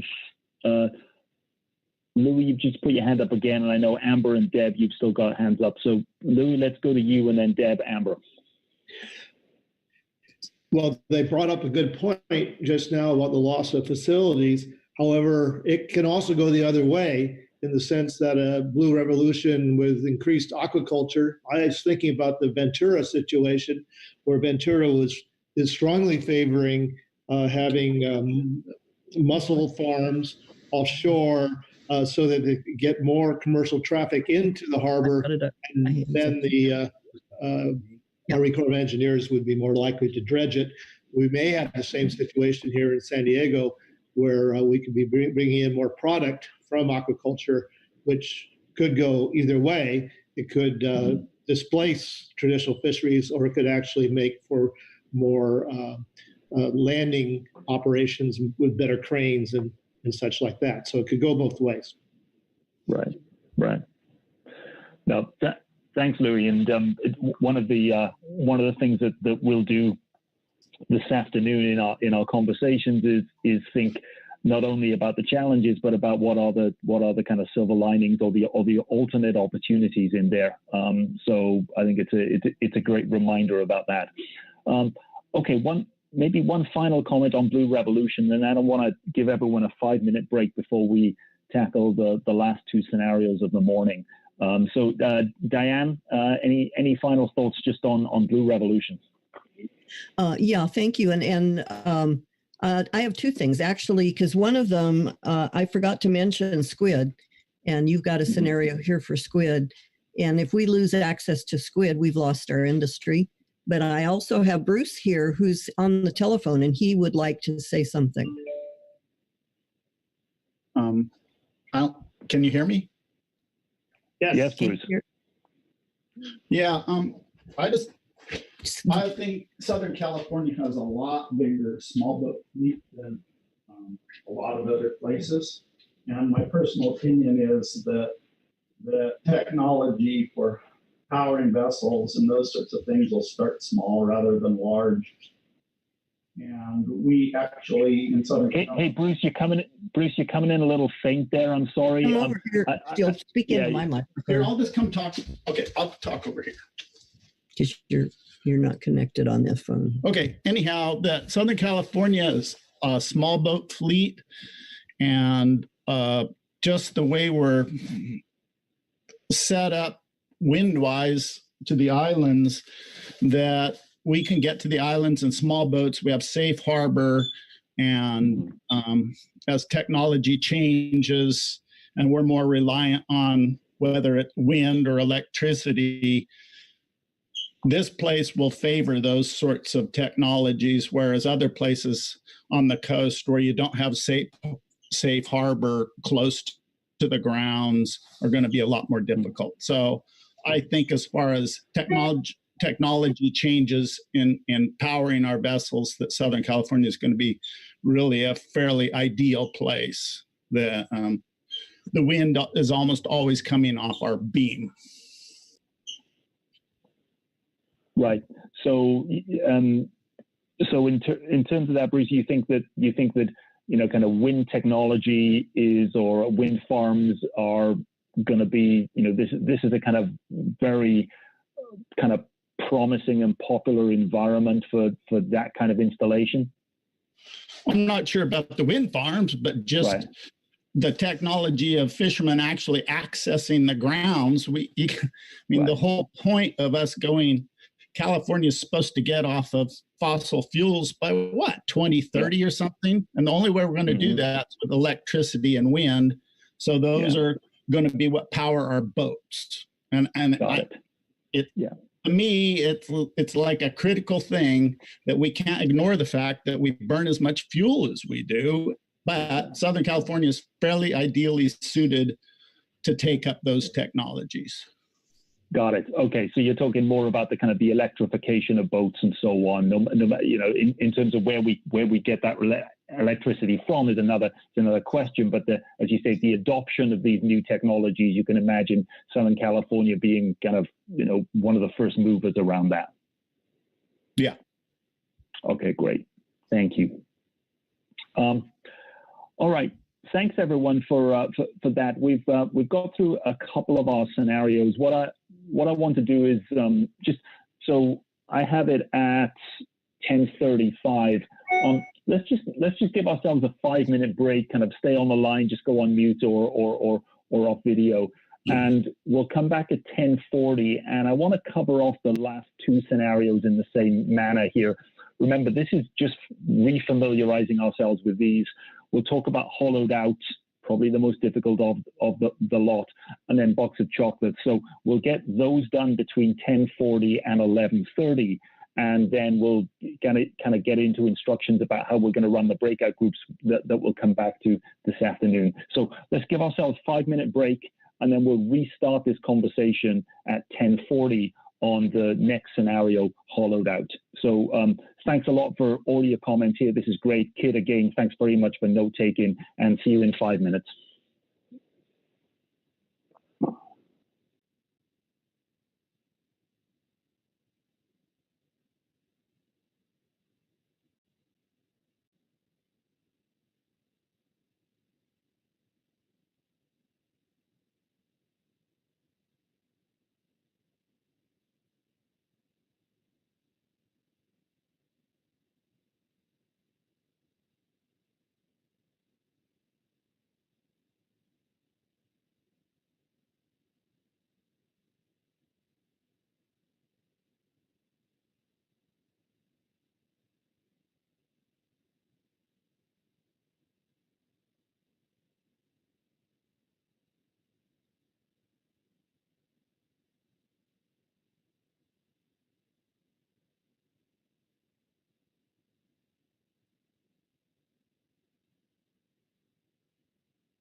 Okay, welcome back, everyone. It's just coming up on 10:42.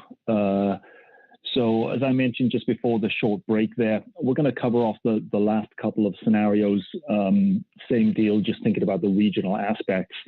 The next scenario is obviously the one that we're all hoping we're avoiding here. So hollowed out, this bottom right-hand scenario being probably the most difficult one. Remember, this is now where the environmental conditions really are changing in ways that are variable, unpredictable, and frequently extreme. We couple that with the fact that stock availability has decreased. So in many ways, this is the oceans are an inhospitable environment for fish and for fishing. This involves many of the different kind of factors of climate change that we're seeing in the oceans: acidification, periods of low oxygen, episodes of extreme warming. They're creating surprises, affecting the ocean food web. Storms and rising tides create regular damage. This is also a world clearly of supply shocks, which means that wild-caught fish are maybe even seen in this world as a kind of high-priced delicacy. This scenario really does seem to pose particular problems, I think, for all players in the industry. Maybe a few large companies are around to do most of the fishing and processing by 2040. Small fisheries scattered up and down the coast, or we'll talk about Southern California, try to survive on much more kind of erratic and irregular catches. So this is not a scenario that anyone wants to kind of see happen, but it's a set of conditions that at least we have to really think about and in the least kind of consider and maybe even prepare for. So hollowed out is not our favorite scenario, but let's dig into it and think about this question about the regional aspects. So as we think about hollowed out emerging, and again, it's a possibility, it's not a prediction. What aspects of this scenario do you feel are particularly relevant for Southern California? Are there parts of the system that you feel will be particularly affected in a world like hollowed out? So anyone want to kind of kick us off with comments or thoughts on how hollowed out might play out and what it means for Southern California? Louis, thanks for kicking us off again. Over to you. Well, it looks like I'm the rugby or soccer player here today. Love it. Thank you. This is particularly important to me. The future of fish being a boutique food is very interesting. As you might know, I'm involved with Hubs SeaWorld, and we're looking at Hubs is looking at putting a fish farm for Hamachi-style yellowtail offshore, which would not compete with the usual commercial fisheries, because these are small yellowtail would be a very high price item, a boutique fishery item. And so, I can see that this kind of fishing with concentrating on very high value, but perhaps not so abundant fisheries is a very real possibility. I can see the same thing when I went up to Monterey and I had dinner up there, and I ate some very nice sardines, and along with my bottle of wine that my wife and I bought, we spent over $100. The value of 3 sardines on my plate was quite high. So we may respond to this in a good way. We'll have to.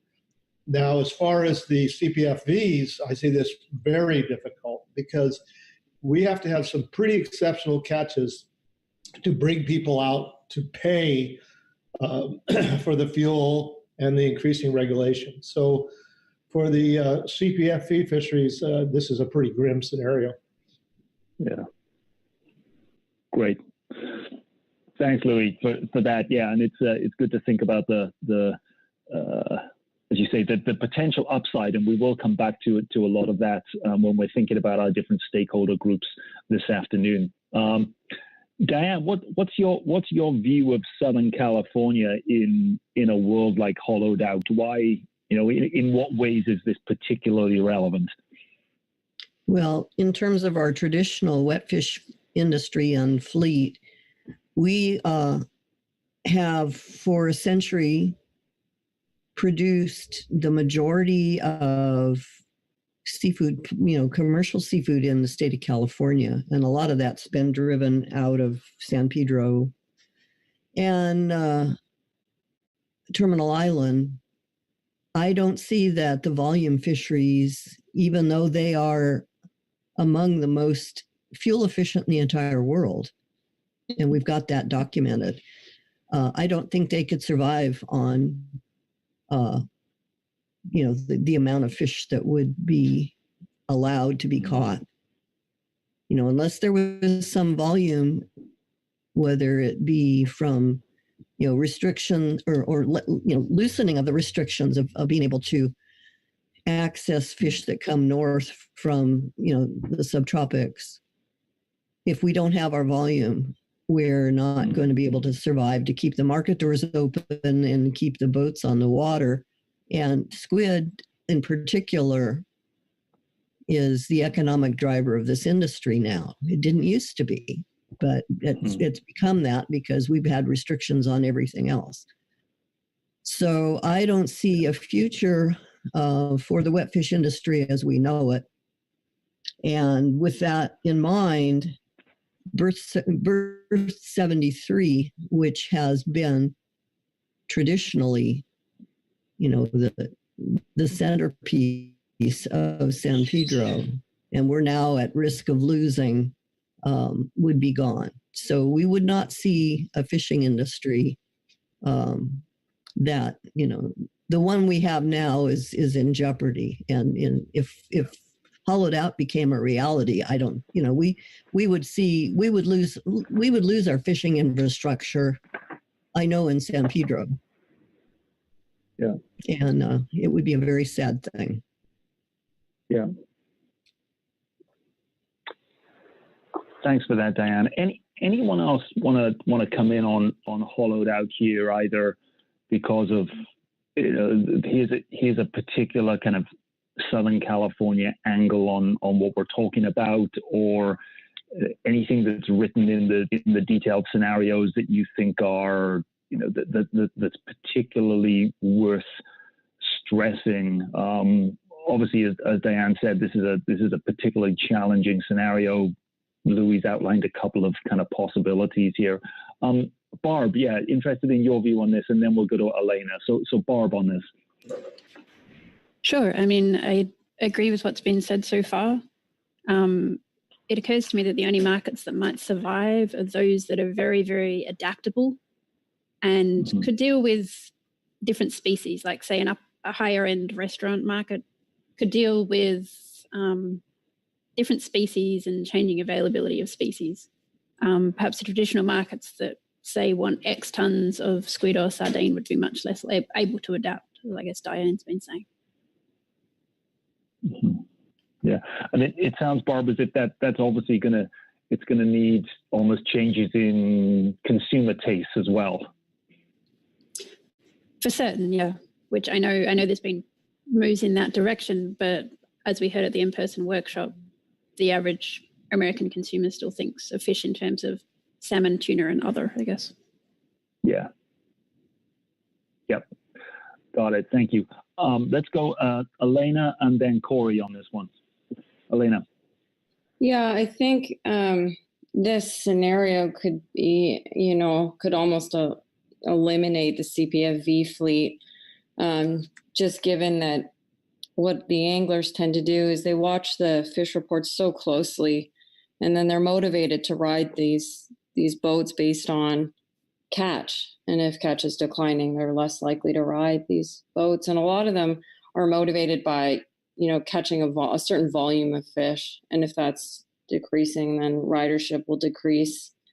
And so, and then I think also understanding how Mexico responds to a situation like this would be critical for the CPFE fleet, given that so many of the trips occur in Mexican waters.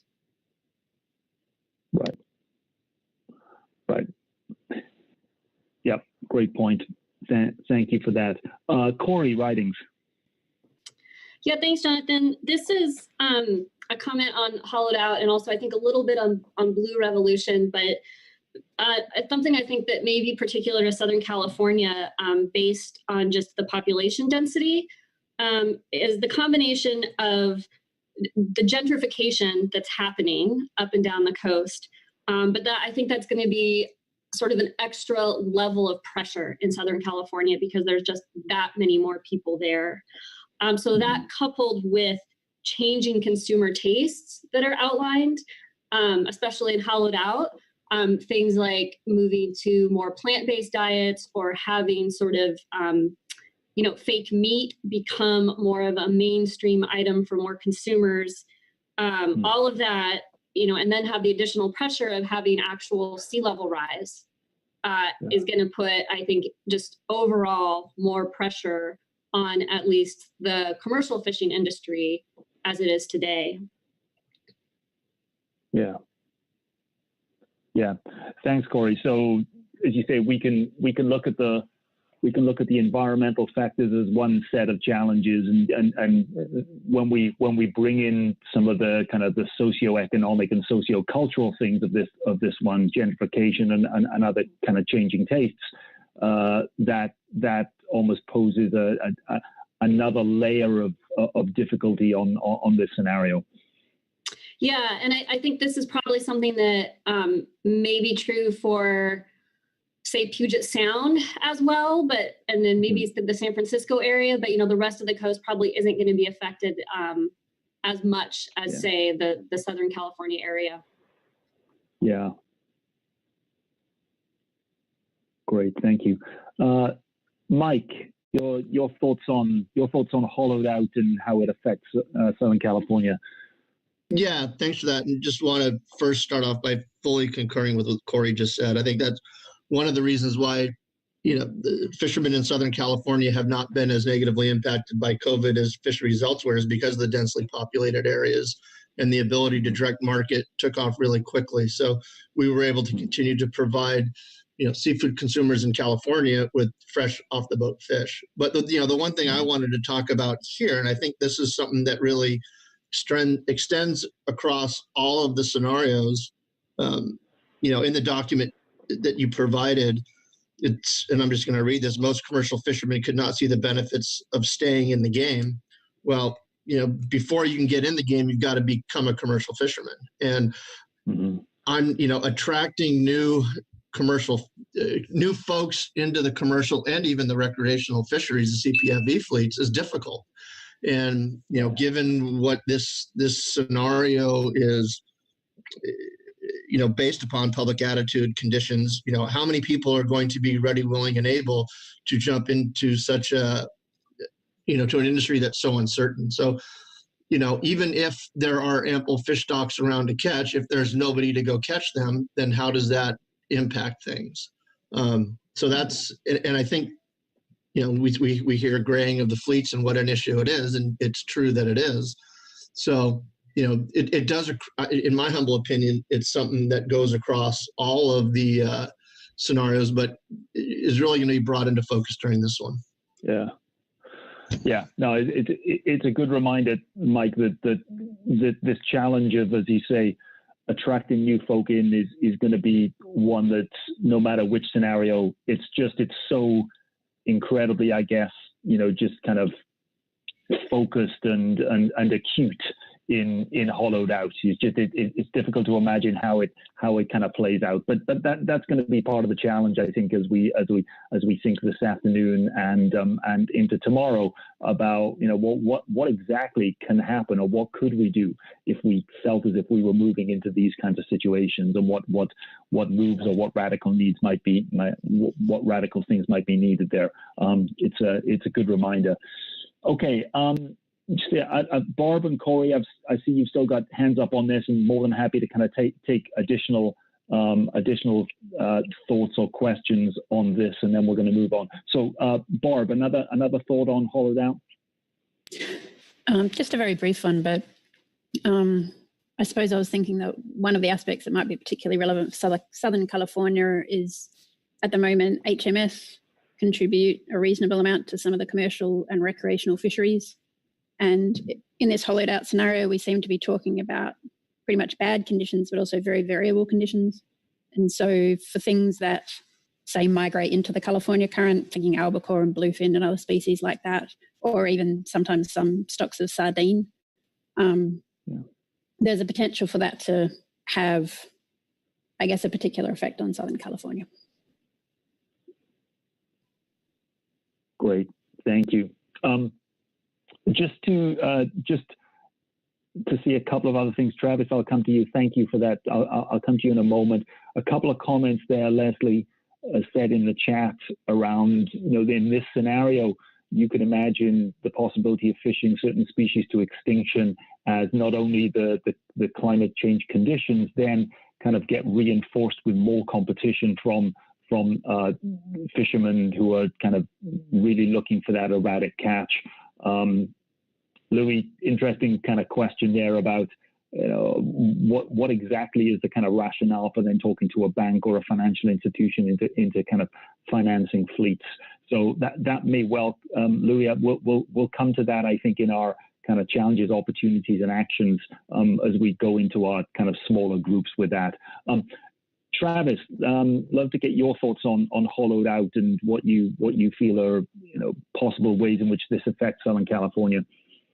Yeah, thank you, Jonathan. I think for the hollowed out scenario, at least at first, I could see an increase in offshore fishing, more people, moving into federal waters to search for fish. So that might be something to consider for this scenario is an increase in fishing effort in federal waters. Mm-hmm.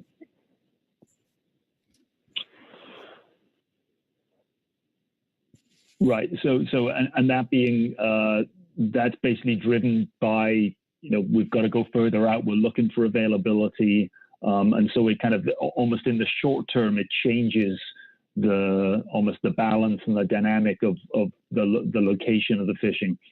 Yes. Okay. All right. Okay, Steve, I'm just reading your note here.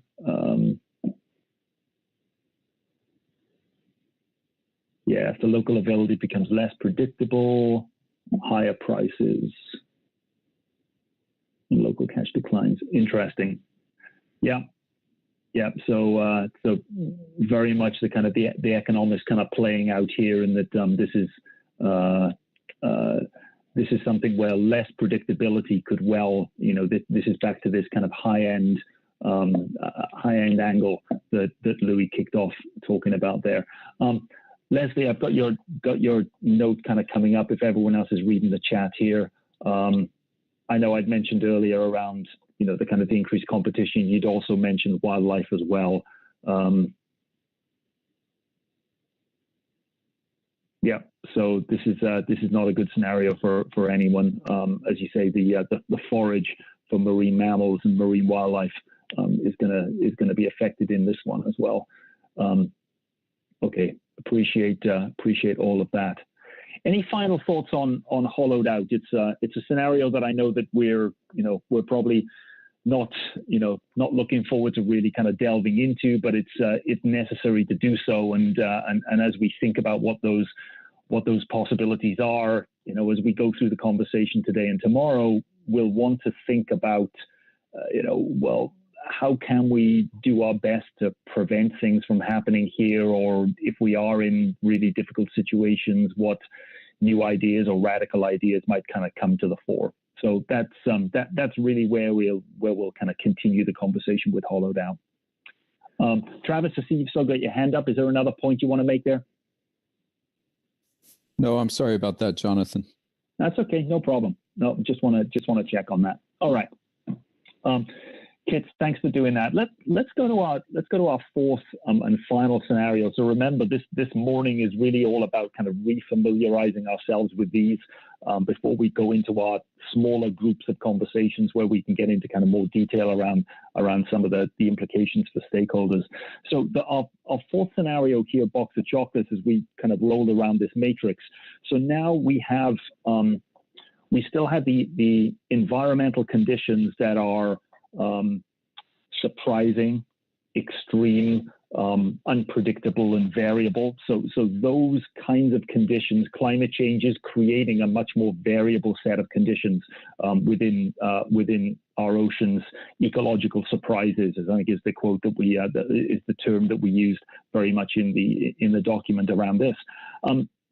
However, we've got the ecological surprises, but we're in the top right-hand quadrant here, and so key species availability and stock availability is actually maintained or enhanced. So there's a variability, but also the stock availability is certainly not as bad as it is in hollowed out. And so this is a really interesting kind of storyline around probably around kind of boom and bust cycles. You've probably got range shifts going northwards into deeper waters. You know, there's a periodic influx of fish kind of coming in from warmer waters. This is a world of kind of big swings in availability. I guess pressures to be flexible, shifting attention, you know, between different fisheries as conditions change.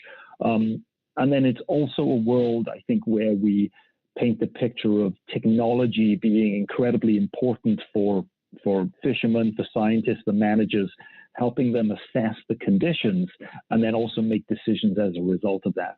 So box of chocolates being very much a world that is highly variable, and yet there is still, you know, a future for the industry, but it seems to require a kind of a lot more flexibility. So same question. We know the drill here right now. What comes up as you read box of chocolates that you think is particularly relevant for Southern California? What's emerging in the storylines of this, you know, kind of highly variable, you know, requirements of kind of flexibility? How does this really sort of play out for Southern California? Diane, take it away on this one. Thank you, Jonathan. And you hit the word, you hit the key word, and it's flexibility. And from our perspective, as far as the CPS fleet, we have always operated fishing on a complex during their times of abundance.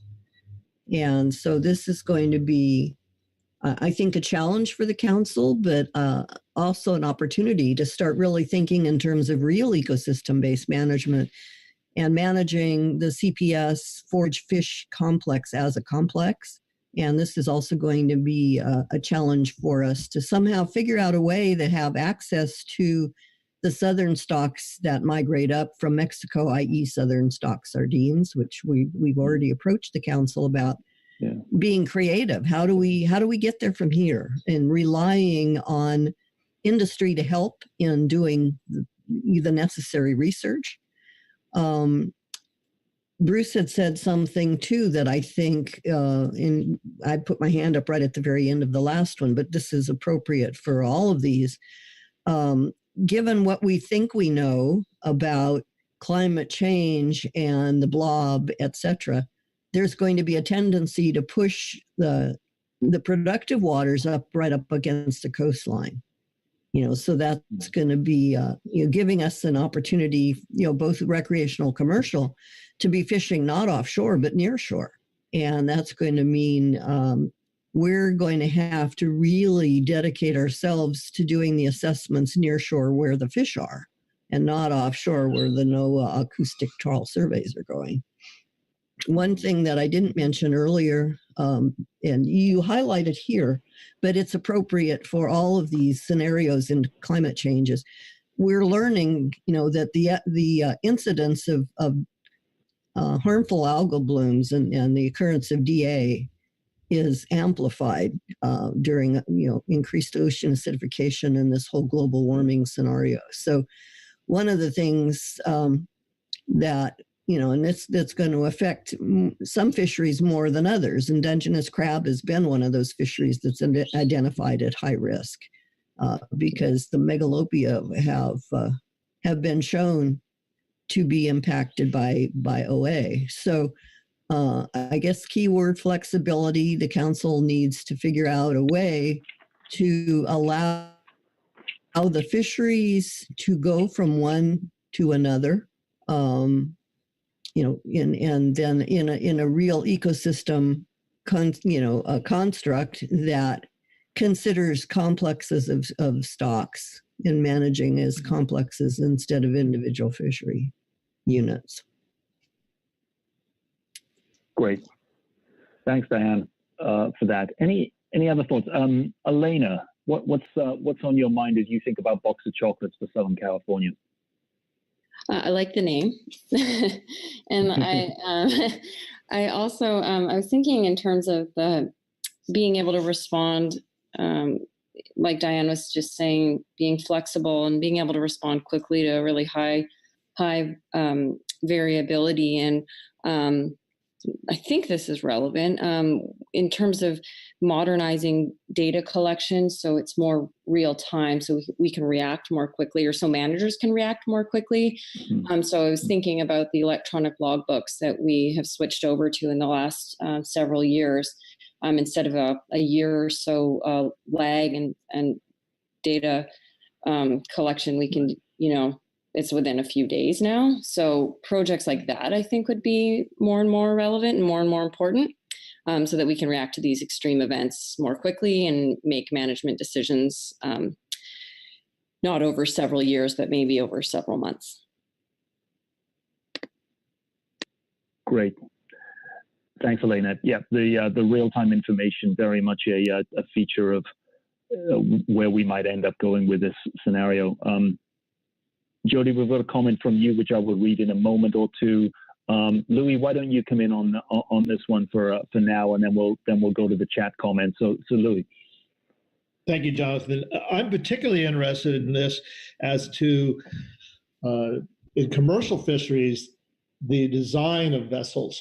We've seen a tendency in the last few years, I believe, to design species or at least complex specific vessels such as whiting catcher vessels and pollock vessels and other things like this. But the old way of doing things, at least in my fleet, was combination vessels that could fish albacore 1 month and then fish Dungeness the next. And those vessels have been under considerable stress and strain.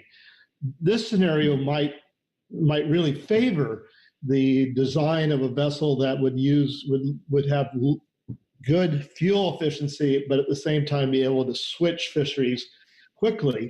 And then that also brings me thinking about, I know Elena is thinking about this too, how the CPFV fleet would respond.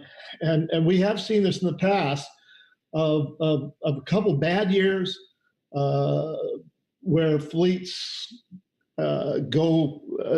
reduce, and then one really good year where the remaining boats that are still in the fleet are completely overwhelmed by passengers, and we're unable to meet passenger demand. So these are really big questions to think about. Thank you. Great, thanks very much. Okay, just a couple of comments from folks here. So Jody talks about how, again, in the spirit of flexibility, helping fishers adapt to new target species, many of the rules and regulations may well have to be rewritten around that. And then in keeping with where Louis just went, interactions with non-targeted protected species might be possible. This could lead to new gear design. So another driver of the kind of the push for new gear design there.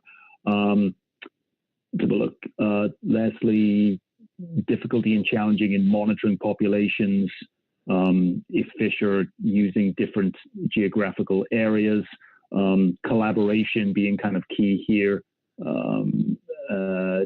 to ensure that sustainable fishing is occurring if fish is not typically seen in the region. So yeah, definitely kind of challenges there. Okay, Yvonne, question: if we're expecting more variability, more unusual events, does it make us want to think even more carefully about where alternative ocean industries occur? Yeah. So yeah, in some ways, I like that, Yvonne, in that you're combining. You know, who knows? We've focused some of the alternative ocean industries very much in kind of blue revolution, but that doesn't mean that we may not see those kinds of things come up in various different other scenarios as well. And Yvonne, I don't know whether you want to speak to that or whether I've kind of done it justice. There might be other things kind of coming up here. And Amber, thanks for the response there. Yvonne, let me check if you want to raise that question kind of verbally, or if you're happy with it in the chat. And then I know Mike will come up and mention something with a hand up at the moment. Well, I just maybe wanted to check in with the fishing folks to see if this is a concern. But, you know, Southern California with relatively warmer waters has been sort of identified as a good place for some of these new industries to occur. And it just seems like if species are moving around in new and different ways, then the areas where fishing can occur, and I use the word can because I mean where fishermen will be able to find the fish, is going to be shifting around a lot under Box of Chocolates. So I just wonder if this particular scenario in this particular region is a challenge. Yeah. Yeah. No. And it would be great to kind of hear other views on this, and I'm sure we'll kind of come back to it as well. We'll make a point of thinking about that in our smaller groups. But it really does. You raise a really interesting point in that if when we're now planning for, you know, maybe kind of reacting to where competing ocean uses are going to be, it's no good just reacting on the basis of where the fish are right now or they have been. This is all about trying to really think about, you know, where they might be in future. Mike Conroy, why don't you come in on any thoughts on Box of Chocolates, either specifically to Yvonne's question or more generally? Yeah, thanks, Jonathan. And to answer Yvonne's question, yes, that is definitely a concern. We've brought that up with regards to proposed wind farms. Is, you know, to what degree do those act as fads, and how will those result in actually taking fish away from the fishery if the fish are hanging out around unfishable areas? So that is definitely a concern. I just wanted to talk more broadly, and this goes back to the flexibility question, and I don't know the answer to this, but as Diane pointed out, you know, I think that as we see more and more severe HABs, how is that going to impact specific fisheries? And then for those participants who participate in those fisheries that because of health standards can't participate in those fisheries, what can we do to keep those people still as commercial fishermen? And I don't know, you know, if that involves some, you know, kind of re-looking at how we do the whole access thing, you know, that's a much broader conversation that I think we can touch on. But then you also have to look at guys like Gary. And Gary, I hate to put you on the spot, but your livelihood is going to be legislative out of existence in about 4 years. And, you know, what are we going to do to pave the way so that guys like Gary, who are dependent primarily on one fishery, aren't just kind of thrown out the window and said, thanks for all of your hard work, but now you get to go away.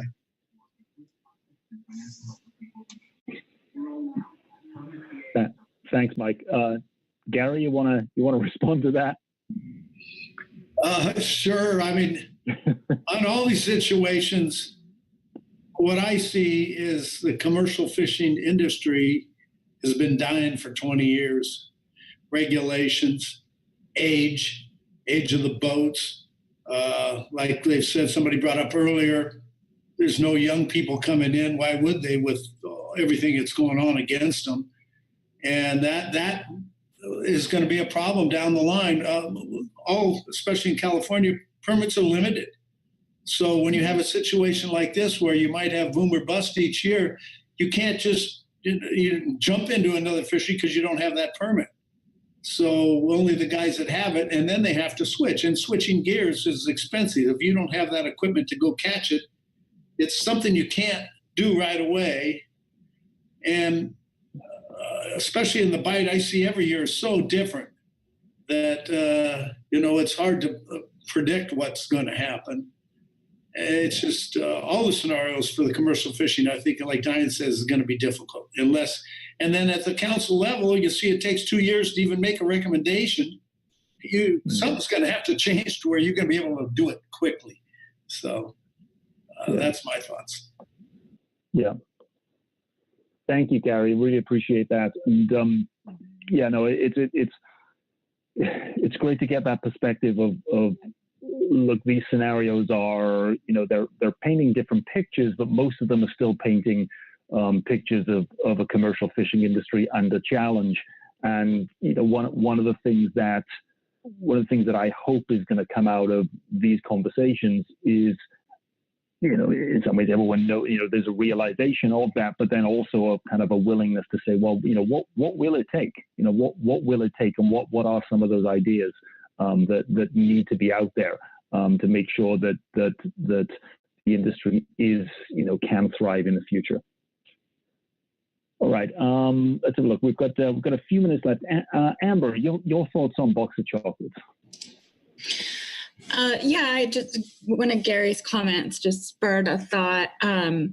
We, for certain actions, NIMS can use a programmatic approach to National Environmental Policy Act analyses, which we also often use for council decision making. And so perhaps that's something that we should consider how to apply to council discussions more, to create more flexible programmatic approaches to management so that we can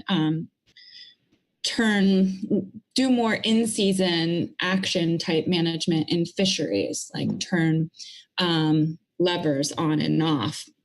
But if we envision, a more programmatic approach and analyze those things, then the council could make decisions on one program for managing things versus another. Whereas it seems like in my experience, we tend to focus on very specific actions and gear requirements for fisheries. Okay. Great. Thanks for that. So we've done. Let's see if there's. Okay, Diane, you got to. Dan, when you come in, I'm going to wrap up Box of Chocolates just in a moment or two, and just talk about what we've done this morning and then where we're going in the afternoon. So, Diane, your thoughts on this? This is Bruce. So I just have some thoughts on, one of the opportunities coming up is going to be for, as things warm under a box of chocolates, it'd be kind of yellowtail and species that come up out of the south. So our region become more similar to Mexico, and the opportunities to fish on those things is at some point going to require some cooperation with Mexico.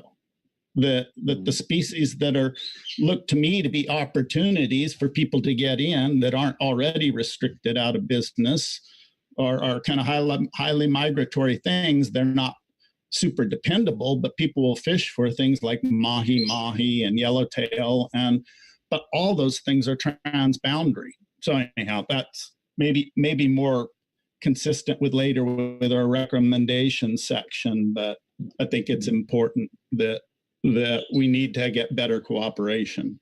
Oh, geez. What? We've been trying that for 20 years with sardine. It hasn't worked yet. Yeah, thank you. All right. Okay, thanks everyone for that. Amber, you want to come in on something there? Sorry, I just forgot to put my hand down. That's all right, no problem.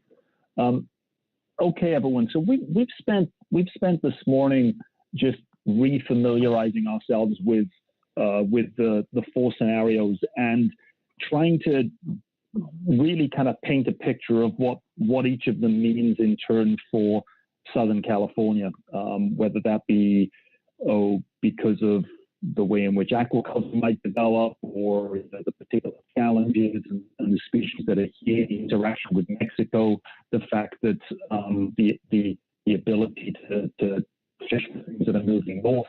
So what we've really done is just start to say, oh, look, these scenarios they do feel particularly relevant for our plight in Southern California.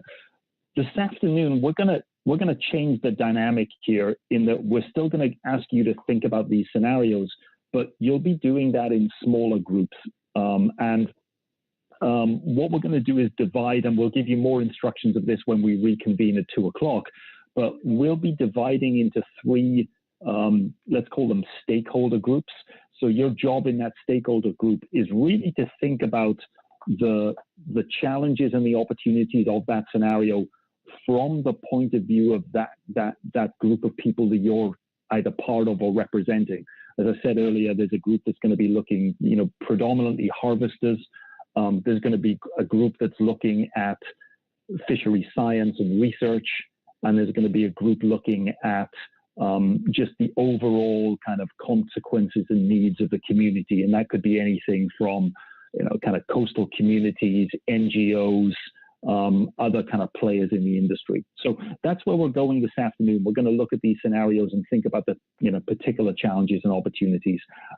Steve, to your question, yes, the groups are pre-assigned, and we'll give you those pre-assignments where we're going to basically finalize them over lunchtime, and then we will be pre-assigning those, and we'll be announcing those when we get back at 2 o'clock. Before we wrap up this morning, is there anything else that people want to mention about let's say the future of fishing in Southern California that you think, these scenarios have allowed us to talk about, the following issues, and that's great, and they're all very relevant, and it's good that we're kind of digging into them more deeply. I'm just wondering, is there anything that strikes people when you think about the next 10, 20 years of fishing in Southern California?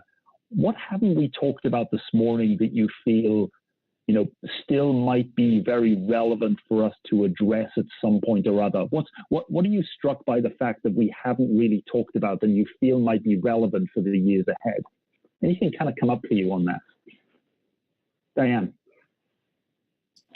Thank you, Jonathan. Yes, and this goes to a question that I was going to ask you as well. You mentioned harvesters. You did not mention processors, and processors are a key point of the fishing industry, the fishing economy, and the fishing infrastructure in Southern California. So I think that's one of the issues that we need to be addressing, along with maintaining the ability for fishermen to fish. We also need to have markets for the fishermen to deliver their fish to, because a lot of them maybe are not necessarily interested in self-marketing.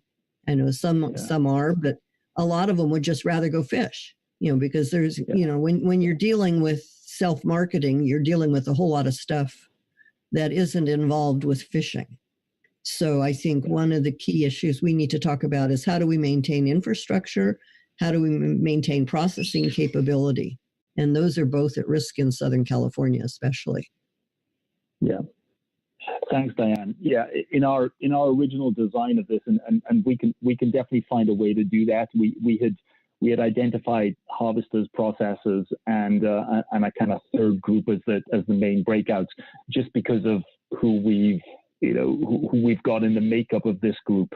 I think we felt that having one on harvesters and then having a more general one on communities might be a better mix for who's in here. But that doesn't mean to say that we don't want to be thinking about the concerns of processes. So we'll come back and think about, okay, well, which of the groups really wants to kind of delve a little bit more into that, and we'll address that at 2 o'clock. But it's a good reminder that we will be addressing that. The address. Okay. Can we address processors along with harvesters? Yes, we can. Yeah. Okay. So I would prefer to do it that way. Okay. All right. So that's no point taken. Anything else just kind of coming up for people as we come on to our end of the morning? Anything that folks think, oh, you know what? Here's an interesting aspect, or as we're thinking about the 20 years in front of us, we haven't really talked about that much during the scenarios this morning, and it might be a good opportunity at least to kind of to look for an opportunity to play it in.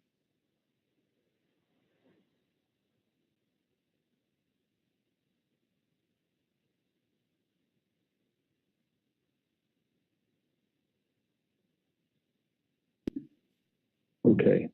Well, I think what I'll do is I'll give everyone let's have a look. Diane, Louis, you've got your hand up. What's on your mind on this in regards to this one? Well, thank you, Jonathan. Of course, we're in the middle of a pandemic. What happens if we come into a situation where we're a pandemic world, repeated pandemics, and then also a bacterial resistance? And specifically in marketing seafood, if we have real problems with bacteria that are very harmful and come onto the seafood and shorten the shelf lives. Thank you. Right. Yeah. Okay. Big concern. Let's I'll make a note of that, Louis. Let's see if it might come up as we think about specific challenges and opportunities in some of the particular scenarios if people want to kind of go in those directions. All right. Dan, you have your hand up for another comment, or was that from thank you, Jonathan. This is for Bruce. Okay, Bruce. I just want to reiterate one more time, sorry if it sounds repetitive, but we're in an energy transition over the next 20 years. And it's already happening on land pretty fast, especially California, and it's important, especially in California. But somehow the importance of that transition hasn't been elevated in this process. Anyhow, that's not just a complaint, but it's going to hold true across how we pay for refrigeration, what kind of energy we use for that, how we power our boats. Everything is changing over the next 20 years. So, and I just think that somehow it just falls out. All right, thank you. Yeah, thank you, Bruce. It's a great reminder, and let's make sure that is that's very much we can address it. I think particularly in Blue Revolution, because you can see the kind of the conditions all aligning around that. But I think more generally, no matter which scenario plays out here, you're exactly right that we are in an energy transition. California is likely to be on the forefront of that. And so we should expect that will be something that we're having to kind of pay much more attention to. Karen, thoughts from you? I actually, this is a logistics comment that we do have folks who are listening to the proceedings through live stream who are not represented in the list of participants. Yeah. And wondered if there's a plan that I'm not aware of on including those folks in the breakout. So just wanted to tee that up for you. Yeah, thanks, Karen. And I'll mention what I think the plan is, and Chris or Kit, if you want to add anything to this. So the plan for we'll all be coming back to the same main conversation, including the live stream at 2 p.m. Within about 10 minutes, we're going to be then breaking up into 3 groups: the harvesters / processors, will go off into one, the kind of coastal communities into another, and then the third group, which is the scientist group, Karen, is going to stay in effectively the main room for the Ring Central. So anyone watching live stream is going to automatically be part of the effectively kind of basically listen in to the conversation about what this means for science. So that's the way in which we're planning to do it. So the live stream will continue, and one of those groups will be one of those groups will effectively be live streamed on it.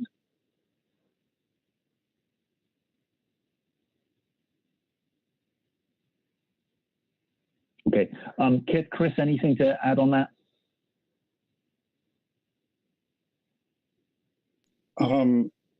No, I don't think so. I guess we'll, keep the webinar platform running over the break, and it's anybody can, your preference, if you want to stay logged in, log off, and log back in. And then, as Jonathan mentioned, will be, if which I suspect people will do, you log off, there'll be a little bit of time to see who comes back, and then we'll be divvying up folks into the breakouts. So there'll be a little dance there when we come back this afternoon. Okay. Hey, this is Chris. Right. I just wanted to add to speak to Karen's inquiry. Those that are listening via live stream only, we do have a comment section at the bottom of the page that the live stream is embedded on. And so should they want to participate in that manner, we will be allowing comments that will be reviewed later in the day. It's not going to be active live necessarily review, but it does give them an opportunity to chime in on that particular stream. Okay. All right. Thanks, Chris. Thanks, Kit, for that. Thanks, everyone, for your comments this morning. As I say, when we get back in the afternoon, we'll spend about 10 minutes just sort of reminding ourselves where we are, and then we'll be going into conversations that are much more focused on those particular stakeholder interest groups, really thinking about what we see as the kind of challenges and opportunities of each of the scenarios. So join us back at 2 p.m. and then we'll run the afternoon session from 2 until 4:30. And hope you have a good break, enjoy your lunch, and we'll see you back at 2 p.m. Thank you.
Hey, Kate, you there? Yeah. Can you hear me okay? Yeah, I can. You hear me? Yep. Loud and clear. Okay. All right. Thanks for anyway. Thanks for all you did this morning. Just kind of jumping in. It was odd that my connectivity just completely went, but glad it came back. And thanks for the note taking. Sure.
Okay, everyone, we're just at a minute past the hour, and a good time to get going again. Thanks very much for returning. I hope you all had a good break. Hopefully, some time away from screen. Chances are you were probably sitting in other meetings and so on as well. So thanks very much for coming back. Kit, can I ask you to shift the screen sharing? I think I'm just going to try and share my screen for a moment or two just to set up the conversation for this afternoon. Right. And now I just need to find my own desktop. All right.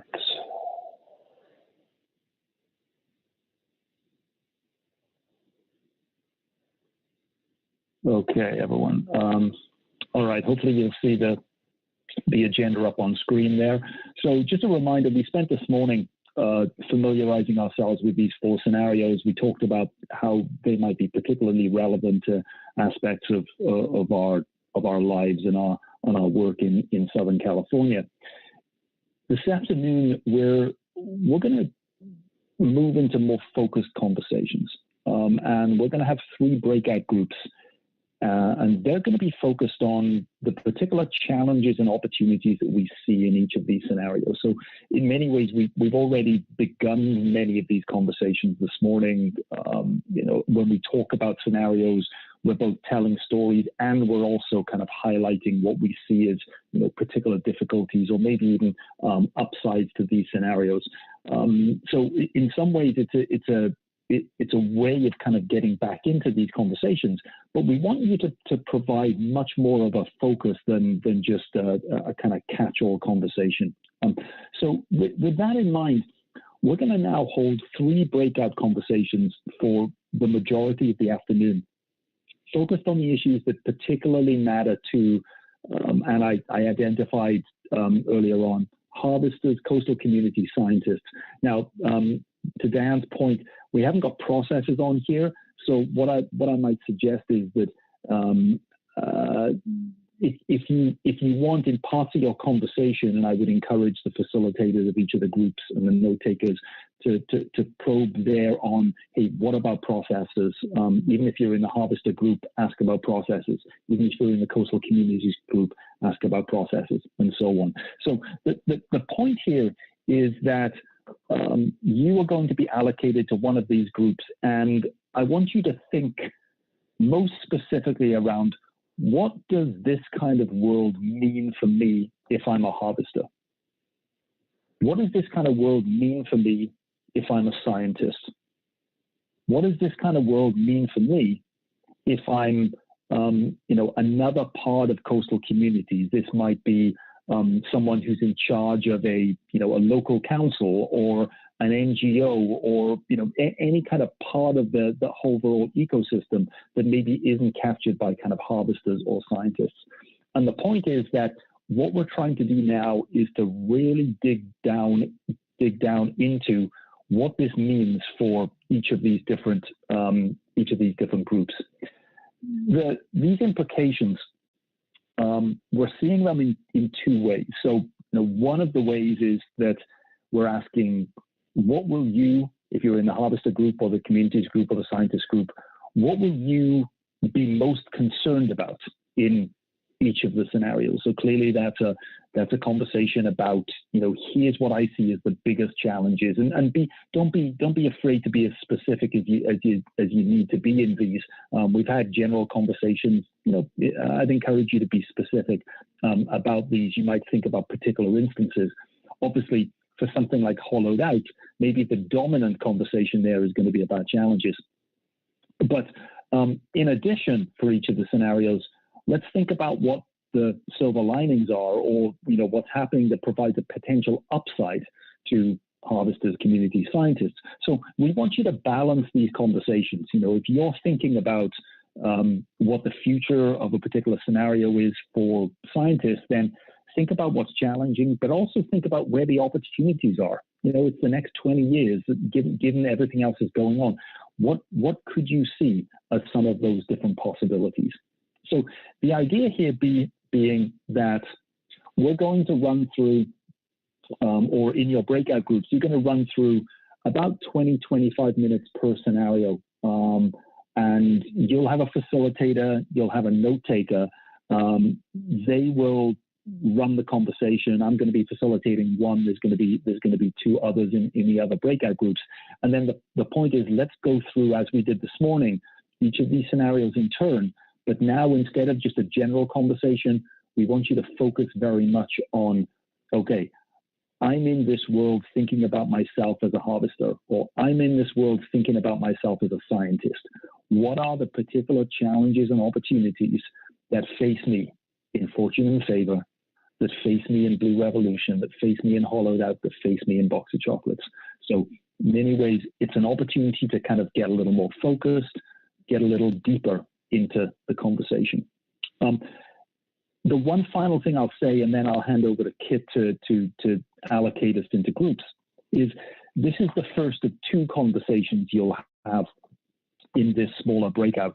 The second conversation happens tomorrow morning, and the second conversation is basically all going to be about what actions could we take?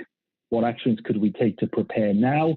Or if we find ourselves in this kind of situation, what would we need to do, or what would we need to do differently? So try and make that distinction between this afternoon, we're setting up the kind of context as to, wow, this is a real challenge for scientists, or this is a real challenge for harvesters.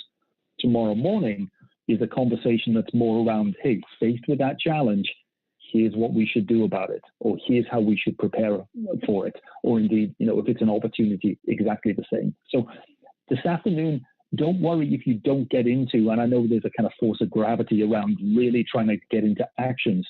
Tomorrow morning's the point at which we will kind of unleash you to think about what you should be doing. This afternoon, it's a little bit more around just being very much focused on what are those situations that we might find ourselves in as harvesters, as coastal communities, as scientists. And hopefully the kind of the small group breakout here will encourage all of us to kind of have a conversation. I think we're probably going to be around 8-9 people per group, so hopefully that'll give us a kind of good number for a wide-ranging conversation. So with that, I'm going to stop sharing, and Kit, I'll hand over to you. And I think you've got a slide or a Google Doc that tells folks where they will be allocated to. And then we will hand over to Chris for the magic of Zoom and just look as if we can get people allocated with a click of a button. So I'm going to stop sharing, And Kit, I'll hand it back over to you for now. Okay. Hold on a sec here. So we have a small issue that we'll explain here. So here are the breakout groups. Chris has been shading people's names as you've been joined or rejoined. So we have one small issue that we've resolved, but Karen and Cameron, you have joined using the web browser rather than the app. And so apparently one of the faults with Zoom/RingCentral is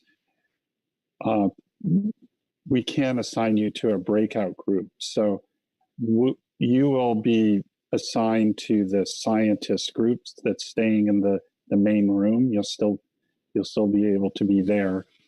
Karen had signed up to be the note taker for communities. Obviously, she won't be able to do that. So I just quickly scrambled and yeah. Oh, if you've resolved it, that's fine. But I forgot that I was going to join on a personal device. I can't do it on my work computer, but I can switch to an iPad if that would be helpful. It will allow us to put you in the right breakout room if you can join via the app. Okay. So let me do that right now. Scramble. I'll be right back.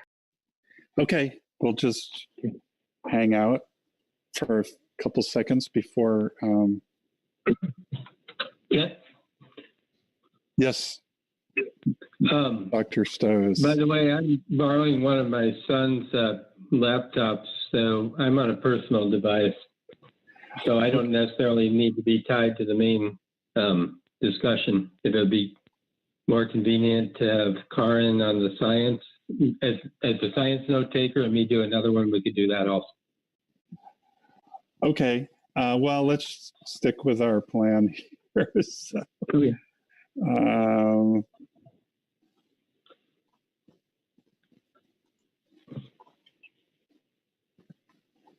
So, and I guess the other thing we'll see with Karen, if she's joining with a tablet, with an iPad, whether how difficult it might be for her to be sharing her screen at the same time. But let's see, there are a couple other folks who probably have access to that sheet, like Deb and Yvonne. So if it comes to it, one of you two could share your screen with the sheet open while Karen is doing the note taking. So, all right, I've got Karen online and assigned properly. Thanks, Karen, for using the iPad. Yep, that's great, Chris. Thanks. Okay. Well, why don't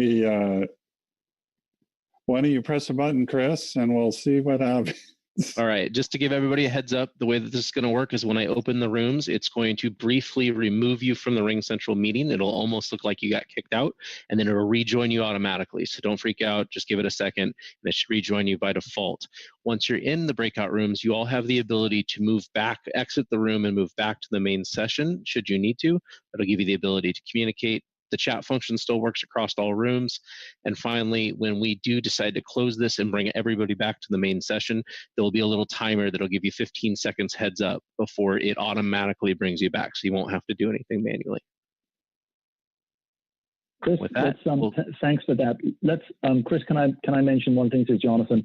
So let's plan on, if you want to plan for a 75-minute breakout, that'll take us until 3:30.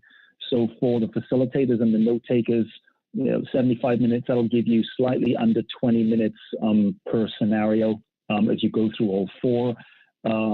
We can also, so let's plan on 75.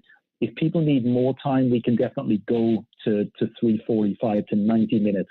But I'm thinking that it'll be somewhere between 75 and 90 that we wrap this up. So just so you're aware of that as the estimate. So Chris, if you can put a 75-minute timer, and then we can think about it when it gets closer to the time, check in with everyone to see whether they need some more time. All right, I just updated it to auto close in 75 minutes, so you'll just need to give me a heads up prior to that expiration if we need to extend it. Okay. All right. All right, opening now.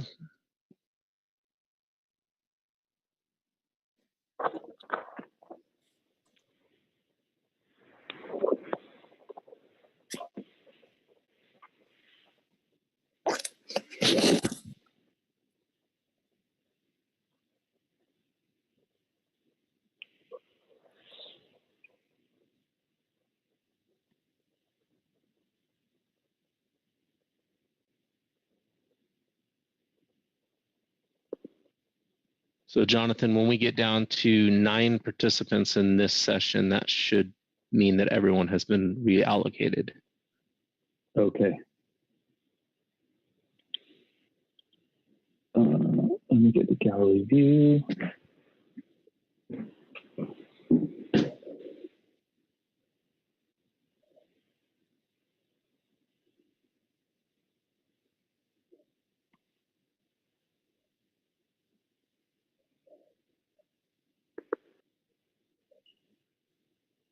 So Karin, if you can still hear us, you might be getting a prompt on your screen that's telling you that you need to accept being reallocated to the other room.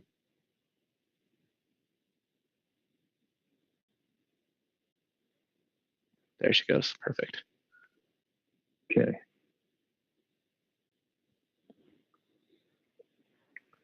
We must have actually had more people on than I anticipated, so my number was a little off. But it looks like everybody that I've assigned is now in their rooms.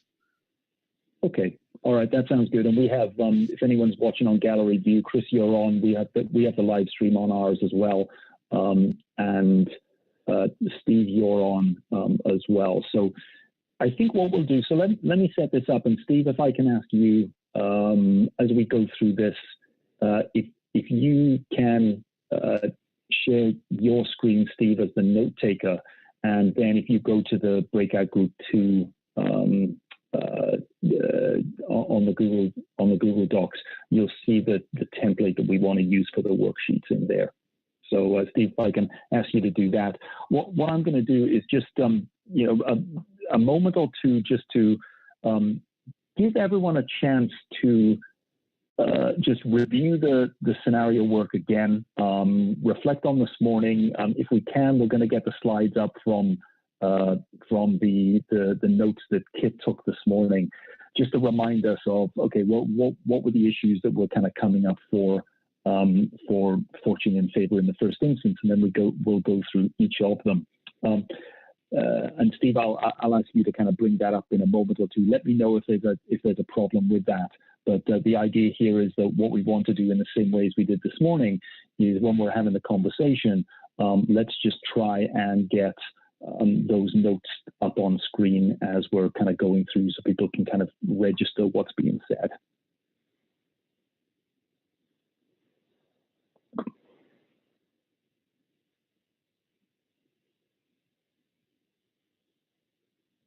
Steve, are you able to do that?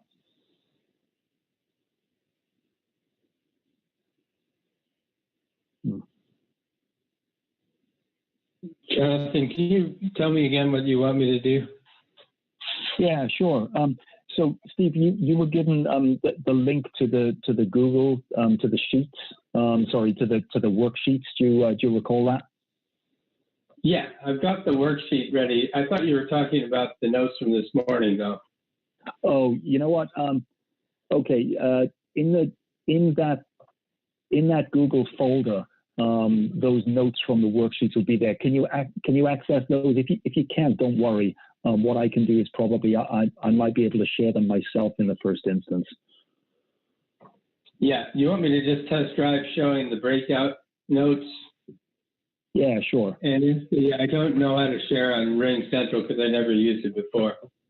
Okay, all right. Just I mean, as a participant in the meeting where I was able to share things.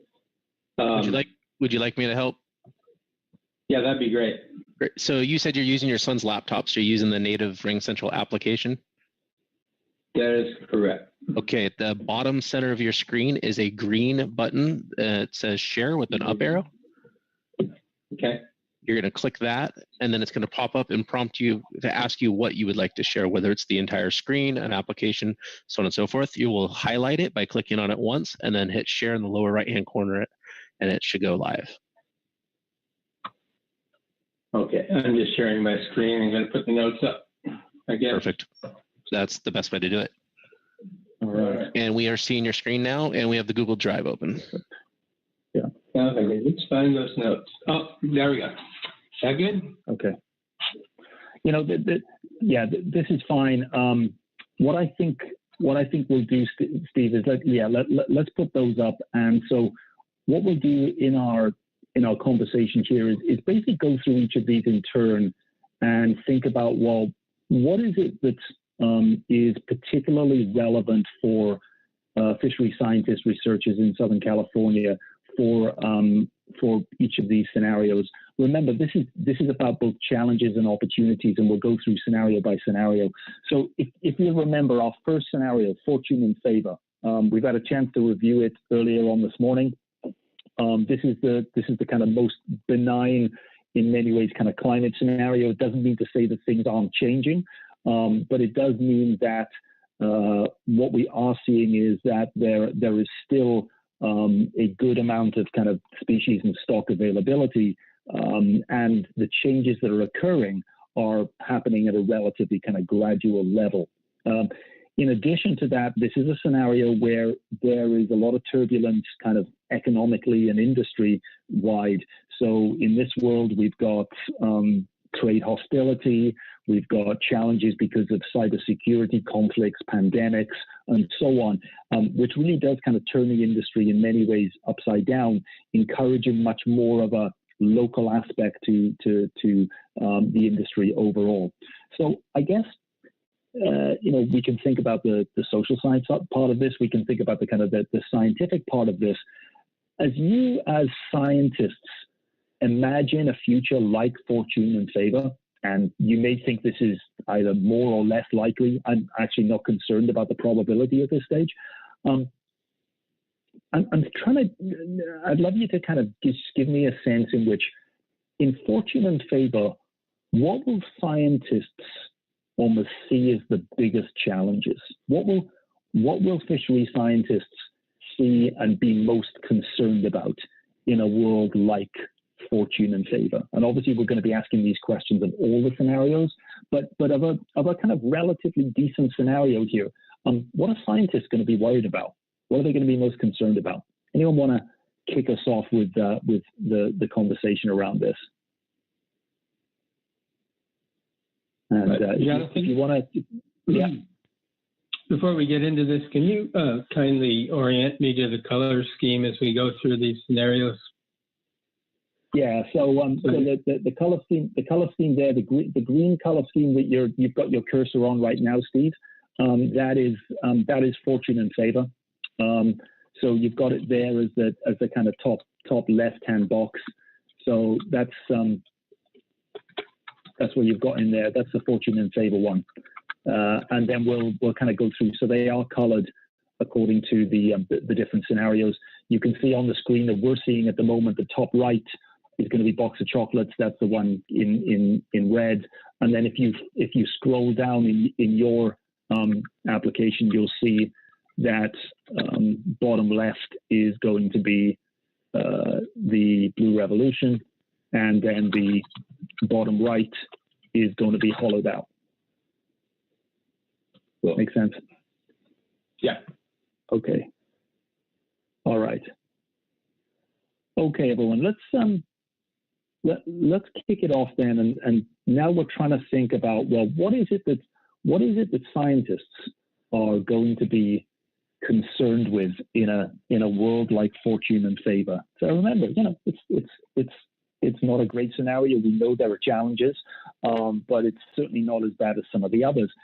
In terms of the scientific work that people are being asked to do in a world like fortune and favor, let's talk about some of the challenges or talk about some of the opportunities. anyone want to kick us off in the first instance about comments on this one? And I'm not sure if I'm getting the kind of the hand up functionality that I had earlier. So if anyone just wants to charge in and start this, I'm going to try and get the kind of heads up going again. But if anyone wants to really just start it off, please feel free to do so. Hi, Jonathan. This is Travis. For the fortune and favor scenario, I really see that being, similar to the status quo. So I really think that the questions that scientists will want to answer will be very similar to the same questions that are being pursued today, currently.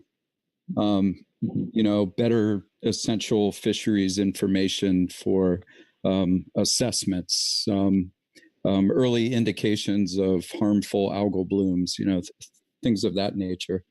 I really see the fortune and favor scenario just being a continuum of what's happening today. So I don't really see a divergence in, what scientists are trying to answer in that scenario. Yeah, I appreciate that. So, Travis, I want to come back to you and see whether in a moment or two, what are the kind of particular elements there of what's essential. But let's go to some others and see whether people have similar views here. Is this, if we were faced with fortune and favor, would you just say that the agenda for science or the challenges for science are the same as they are today? How do people think about that? Is that fair? I think they might be a bit different. The way that I read this scenario is that we have continued warming, but it's not as highly variable as in some of the other scenarios. But also this scenario seems to imply that fish stocks are pretty healthy. And so I'd expect that to mean more species, say, coming up from Mexican waters in reasonable numbers. And given that we're talking about steady warming rather than extreme events, you'd expect them to sort of come to US waters and stay there. And so you would think that that might require renegotiations of international agreements, probably more collaboration with international scientists, and maybe even reconsidering how people do, say, stock assessments in terms of which is which stock, whose fish are whose, and where you draw the lines of different management areas. Right. So the idea of range shifts and northward range shifts and so on, you're seeing that as being it is a challenge for scientists. It's one that might be anticipated, but it's still something that we're not necessarily, scientists are not necessarily that used to conducting at the moment. Is it that this is a kind of new challenge, or just a challenge that we haven't really been kind of figuring out how to do right now? I think it's a challenge at the moment that's only just starting, and it'll become a lot more difficult as time goes on, especially if this particular scenario comes to pass, because that implies, for example, you'll have a more tropical species coming to Southern California, but depending on the species, those range shifts tend to stick if you get conditions that are favorable for that species over several years, rather than, say, just a really big marine heat wave where everything goes back to normal in a year or two. But depends on the species. Okay. And as scientists, we can it's easy to say, well, we'll study range shifts, but when the science is used for management, that process is much less agile. Yeah. How do others feel about the science angle on, or the science implications here? What information is going to be needed? What's the nature of the research? that is going to be important in fortune and favor. We've identified there the sense in which, okay, range shifts are going to mean that this is going to become kind of more challenging. Anyone else agree with that, or want to add anything else to this kind of whole scenario of fortune and favor? Hey, this is Sarah. Going back to the if interest in local seafood is going to be enhanced and direct marketing is going to be more important. We don't have, well, to Travis's point, we currently don't have a good valuation of those sorts of things or a good way to measure them.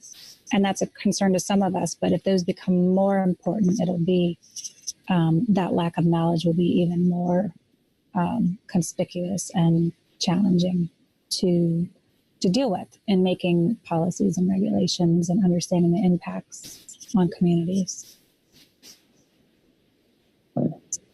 Okay, so the shift in demand, or the way in which thinking about if demand does go much more domestic, that's not something that we've got good enough information on at the moment. Is that one way to think about that, Sarah? Or that we don't have a good valuation of direct markets, so what local markets are. Yeah. Okay. Or the impact of those.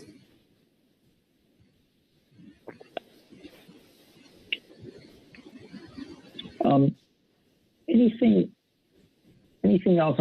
I'm thinking here about whether there's so obviously this is one of the more benign scenarios. Scientists probably won't be struggling as much in this scenario as some of the others.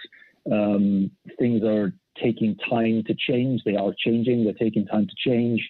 We know we're getting range shifts. This is something that we've kind of got a case for. What's the upside for science in a world like fortune and favor? Why would we think that this might provide a kind of a good set of opportunities for conducting work? What's the upside here? I would say stability. Mm-hmm. It's not a chaotic system, which allows researchers to plan and carry out plans without being derailed by chaotic events. Mm-hmm. Yeah. This is Amber. I was thinking along similar lines. We would likely be able to see that these range shifts are occurring. I mean, we'd have a hypothesis that would be supported through times versus, a box of chocolate situation where it's hard to tease out a trend, perhaps. Yeah. Yeah. So the kind of the long range, or kind of data that we can kind of see over the long term or the medium term over time, we can be maybe a little more confident in that, in this kind of world.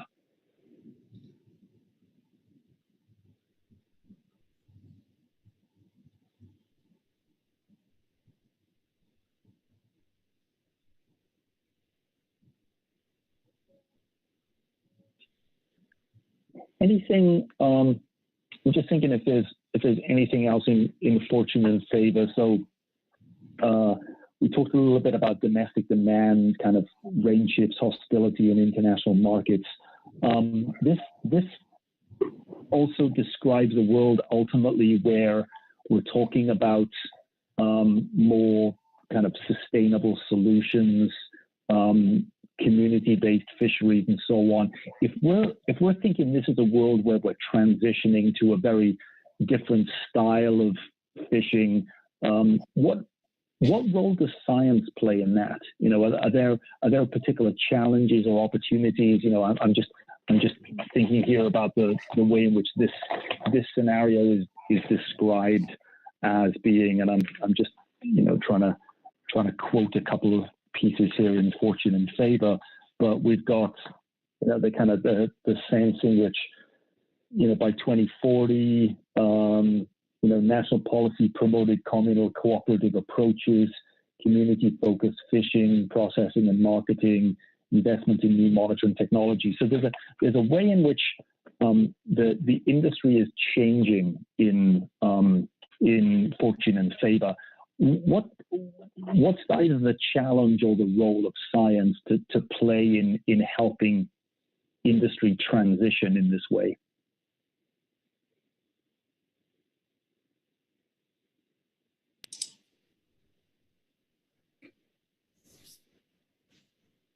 This is Liz. I would think that, if we're having range shifts of species, we're going to have additional bycatch and incidental catch concerns that we don't currently have right now. And so that is going to definitely emphasize the need for new innovative gears and bycatch mitigation techniques and changes in fishing behavior. And I really think that, like we saw with deep set buoy gear in the HMS fisheries, that science can definitely spearhead that effort and potentially help the industry evolve as necessary to accommodate those changes that we see happening. Right. Yeah. And what just to follow up on that kind of great point, in terms of spearheading the effort, what's actually this is probably more of a conversation for tomorrow, but I'd just be interested in what kind of activities, and we'll definitely come back to it tomorrow, but is this raising awareness? Are there kind of particular ways in which you're imagining the way in which kind of gear is developed here?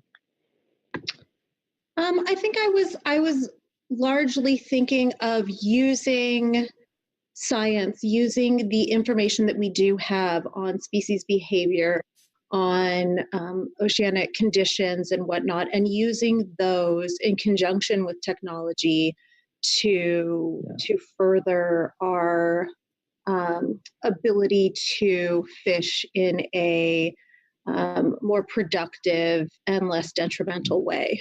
I mean, obviously, I think that outreach and continued education of the public and of the industry and whatnot, those are all important components. But I think my mind was based more on the biological component tied in with fishing technology.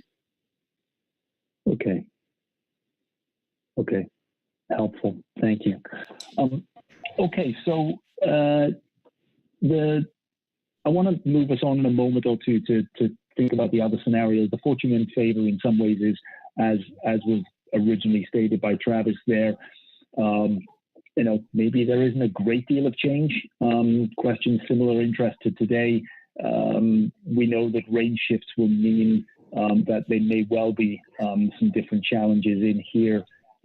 And then some issues about kind of the valuation of community impacts of local markets. We haven't got that at the moment. That might be something where we need more information. And then the upside to this whole scenario is the ability to kind of conduct science in a relatively predictable environment. At least we're seeing the changes happen not in kind of crazy fashion. So in some ways, as scientists and as science, yes, there's going to be some new challenges, but it's probably not something that is particularly unmanageable in this world. What we'll do tomorrow is think about, okay, what exactly does this mean? Do we just kind of continue as is? What are those kind of new actions that we might want to take?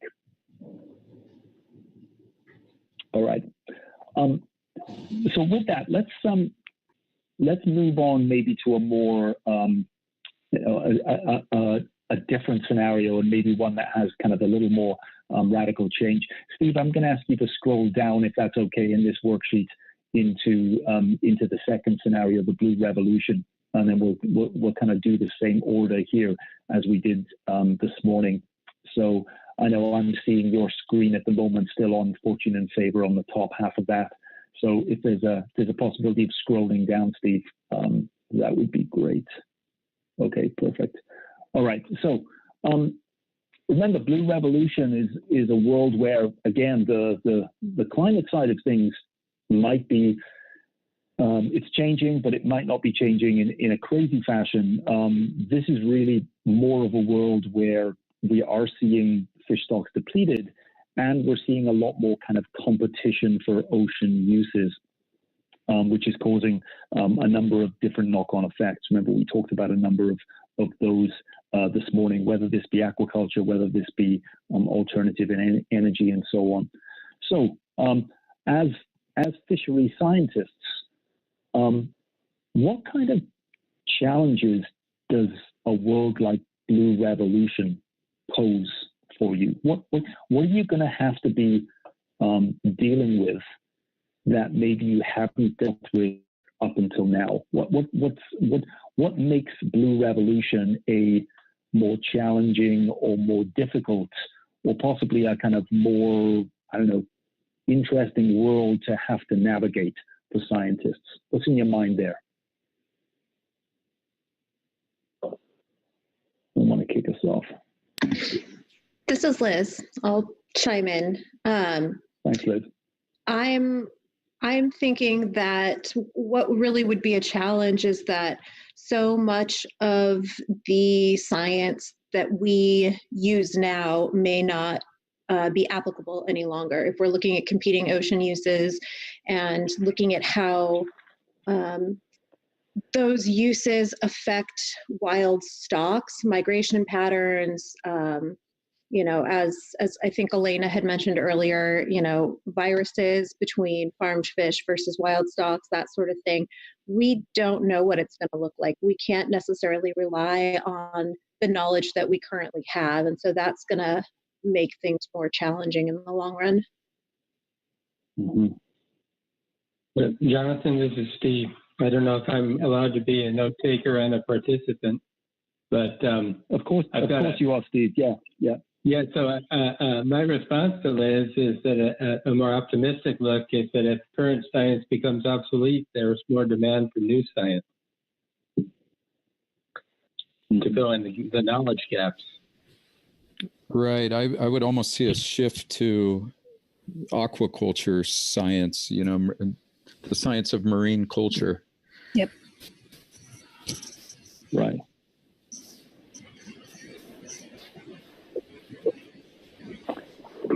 Yeah. What scientists will have to tell me, is that let's talk about how radical a shift that is. As Liz, as you mentioned, is this where existing science becomes obsolete and we're having to learn a whole new, a whole new chemistry, a whole new biology around this? What's the nature of that challenge if we're shifting to aquaculture science?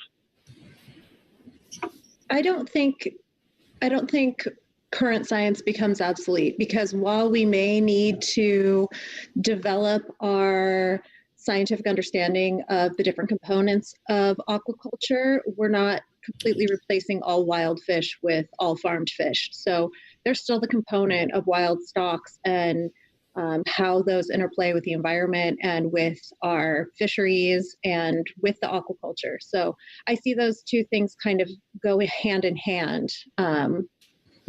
And, depending on the urgency of developing that science, that may cause additional issues as well. So, yeah, I guess I don't entirely agree with it, becoming obsolete, but definitely changing. Right.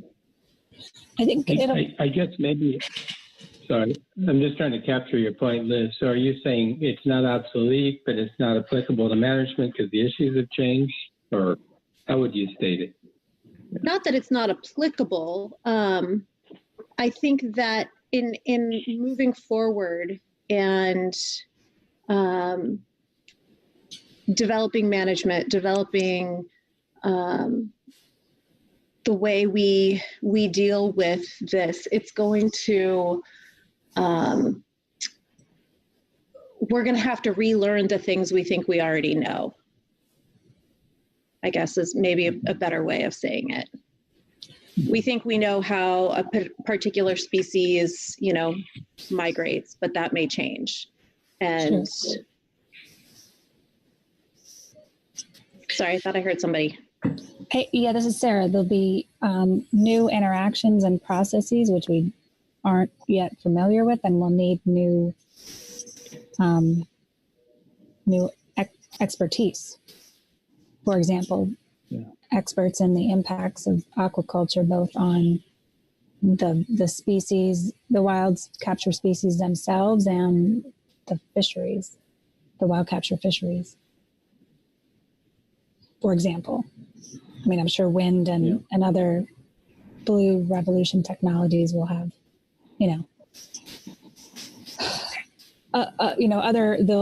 they'll result in other changes as well. So what I guess, and this is where many of your comments are kind of going here. Maybe I'll just ask the question in a slightly different way. When you think about what kind of science is going to get requested here? What are people going to want to have answers around that maybe they haven't needed to answer in the past? So you say this is definitely a world where aquaculture science becomes more significant. What other big questions are there that people are going to look to fishery scientists to shed light on in a world like Blue Revolution? This is Amber. I keep thinking about stock assessments, and the point of those for management is to tell us something about the status of the stock, the abundance of the stock. And as conditions change, the data in the past might not be as useful for interpreting conditions at present because the underlying conditions have changed. And so we might be asked more, where have the fish gone, or to validate, perspectives that they're somewhere else, but they're going to be particularly challenging given our approaches at present. Okay, so in many ways, there's Amber, do you think there's a kind of almost a more acute need for this kind of question of where are the fish gone, what's the location, kind of spatial analysis? Is that a big part of what's going on in Blue Revolution, simply because we're seeing the ocean getting used in different ways? Used in different ways by the resources is more my thought process, but also potentially as a result of impacts of, new user groups. Yeah, I think scientists will truly the abundance is suffering, or is it that these fish are now somewhere else and using different habitats and and the stocks are okay? It's our access to them that has changed, or even the access of other nations. So the signals in the assessments may indicate abundance has declined, but maybe the distribution has changed, and it's hard to interpret the signal. Okay, got it. Thanks. Sorry, someone else was trying to come in there. Sorry to cut you off. Oh, that's okay. It was Travis. I was going to say that I think scientists will be asked to identify how aquaculture and wind energy affect not only stocks, but fishing activity or fleet activity. Yeah.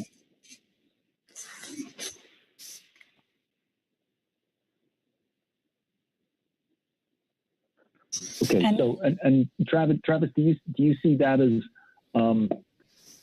that I guess, I'm coming from a position of not knowing exactly what kind of happened today. So do you see this movement towards scientists being asked to think about the implications for fleet activity? Is that a new development that we haven't really seen that much demand for before? Is that the point here? Yes, I would say that it is an emerging question with the rise of aquaculture and offshore wind. Yeah. So in many ways, between the aquaculture issue, between the kind of the impact on the fleet activity, is it fair to say that this scenario, it sounds as if the demands on science are in some ways going to broaden, whereas in Fortune and Favor we might have said, look, we're probably kind of continuing to do the things that we've always done. It feels as if what you're saying here is that actually there's going to be a broader range of needs or demands. It's not just the kind of classic fishery management. There's just a lot more to find out here because things are changing. Is that kind of broader sense of what's being asked? Is that fair as a kind of almost like an overarching theme of this scenario?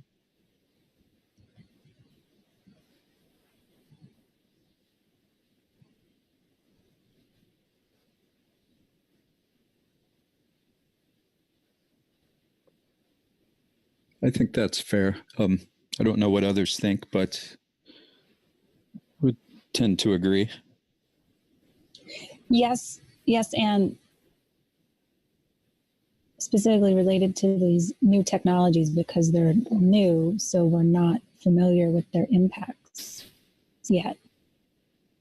So, yeah, impacts on fisheries, species, protected species, all those things.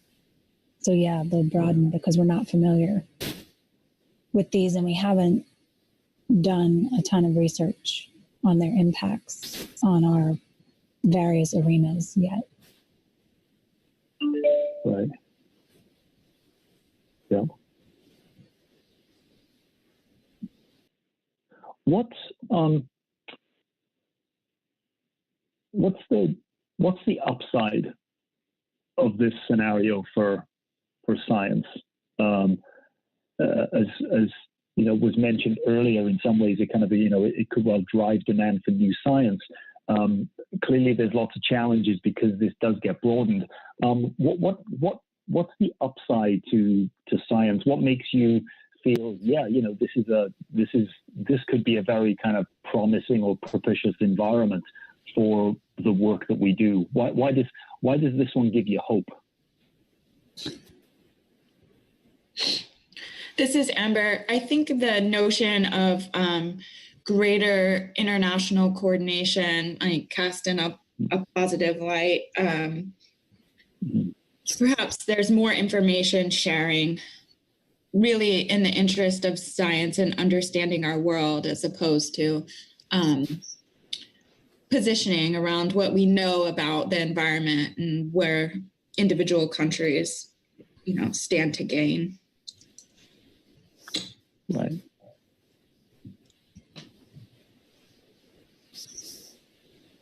Yep. No, this is certainly reads a scenario where there is a lot more international cooperation. Even though there's a lot more commercial activity, it's done in the spirit of, I think, trying to push forward on both understanding oceans and then obviously using them as well. So I can see how, for a number of different reasons, the research and the science is something that you'll see a lot more international collaboration around. What do others think about the kind of the hope side or the kind of the positive side of Blue Revolution? As well as there being greater international coordination, better kind of searching for understanding.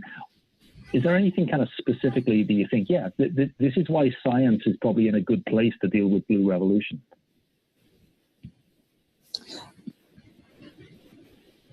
A clarification, I admit I thought in this one there would be more international hostilities potentially, so I'm a little confused about greater international coordination. Oh, right. So this one, I think, so my understanding of the reading of the scenarios is, so in Fortune and Favor, that's one of more domestic demand, and so our first scenario had kind of a bit more international hostilities where you're doing things nation by nation, and that's why you've got kind of domestic demand as opposed to kind of globalization. In this scenario, in Blue Revolution, there's a push towards a realization that we need to think about the kind of the collaboration, getting our economies and our commerce moving again. And this is why you've got a lot of investment in biotechnology, data science, alternative energy, and those things are not necessarily done domestically; they're done internationally. It's not brought out fully, but I do think the Blue Revolution is probably more of a world where there is a lot of international trade and an international cooperation. So that's the way in which it's kind of written. It's interesting to think about where people's where assumptions are going with this one. But the way it's written is this is more of a kind of collaborative international scenario. Got it. I guess I was just glomming onto threat of international hostilities language in this one. But anyway, that aside, one upside is with all this new science that's needed, a lot of opportunity for scientists and engineers. Yeah. Yeah. And I guess that comes from, that'll be not only in the kind of the typical fisheries management or the way in which we think about it. You've got a lot more interest, research, commercial activity. Louis was mentioning this morning, military activity. All of those areas are going to need, as you say, better information, better research to be able to operate effectively. Mm-hmm. Yeah.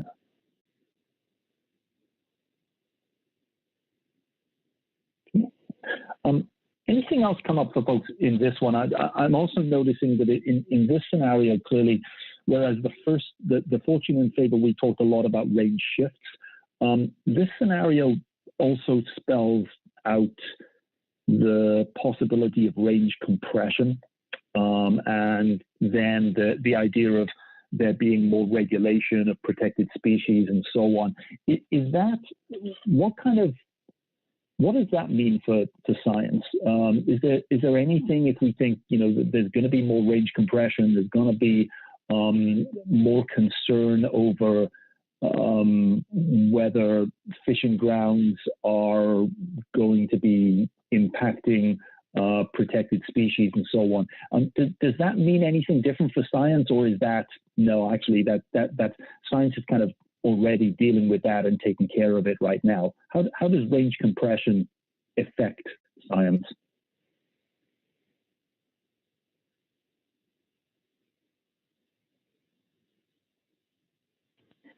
Hi there, this is Taylor. I'm wondering if maybe the range compression component is actually kind of improved by potentially like more data streams being available.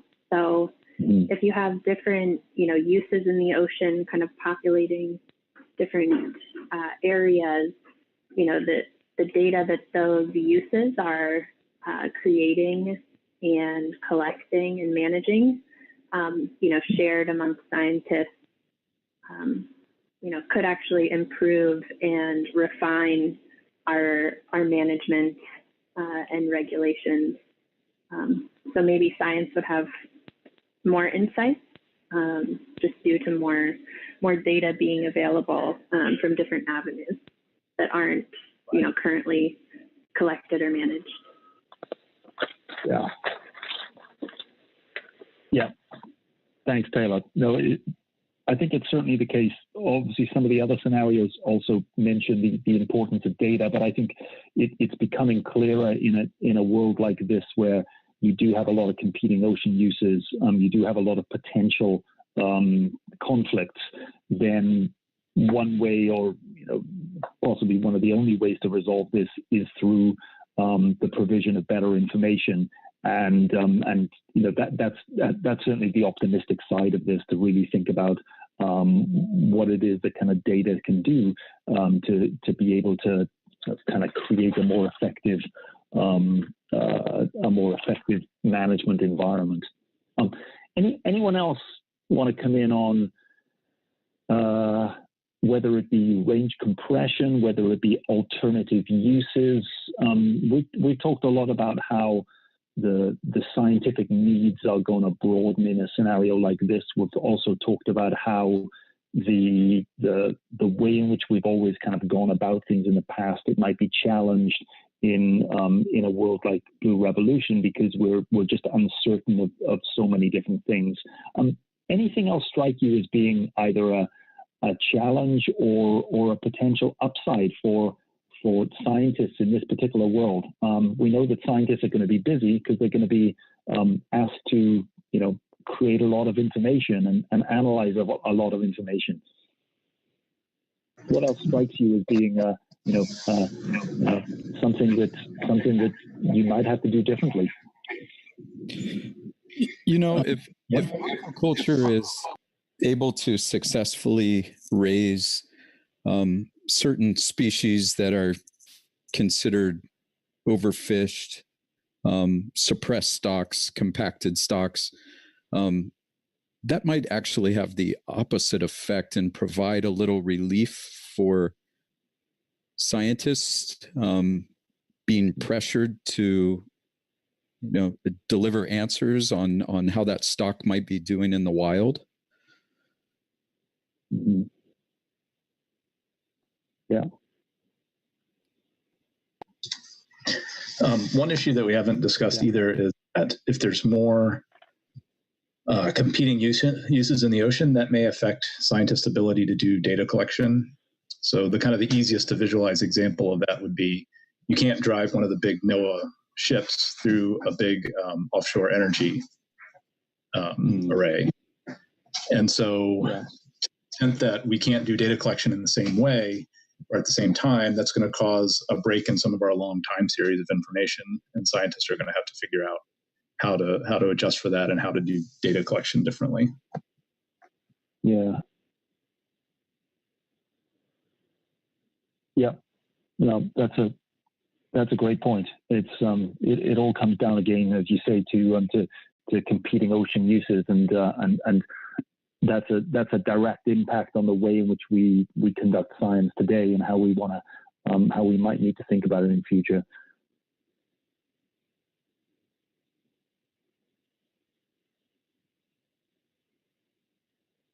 Any other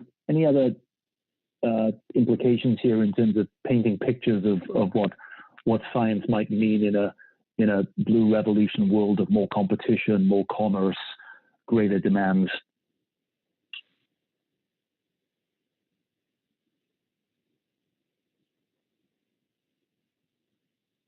Okay, let's move on.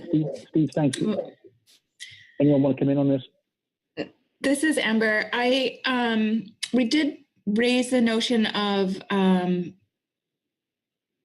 more interest likely in a higher degree of spatial resolution and in the science, in our scientific conclusions. And so I think we want to capture that here. Yeah.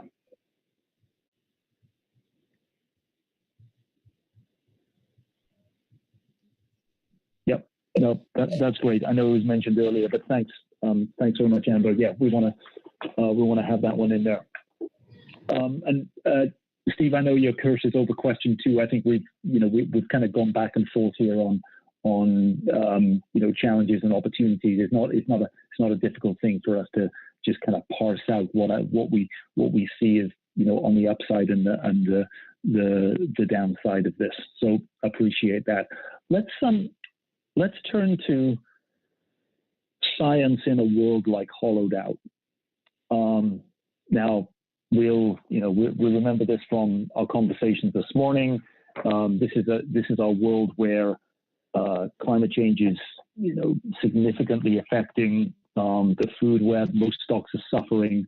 There's a lot of extreme events, a lot of ocean acidification, hypoxia. There's damaging storms. This is basically where the ocean becomes more inhospitable for fish and for fishing. There's a lot of society looking for kind of alternatives to seafood. It becomes much more of a niche market, and there's a general kind of demand reduction due to sort of safety and sustainability concerns and so on. Really, the deep-pocketed firms are the ones that survive, and a lot really do suffer in this world. As scientists, let's imagine ourselves operating within a world that's kind of even approaching hollowed out. Obviously there are challenges, too many to mention, for the whole kind of fishing industry and the whole approach to fishing. But as far as science is concerned, what particularly alerts you here? What particularly concerns you regarding how science has to react to a world like hollowed out? What are the biggest worries that would kind of keep you up at night in a world like this? I think on a temporal scale, scientists will be asked to provide greater resolution as far as oceanic conditions. Yeah.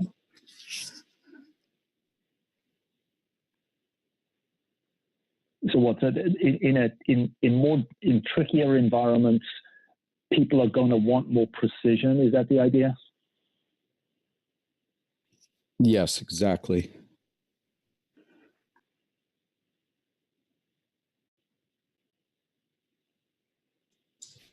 Yeah, if there's less fishing industry, there'll be less money and thus less science. So there may not be so much work for us to do.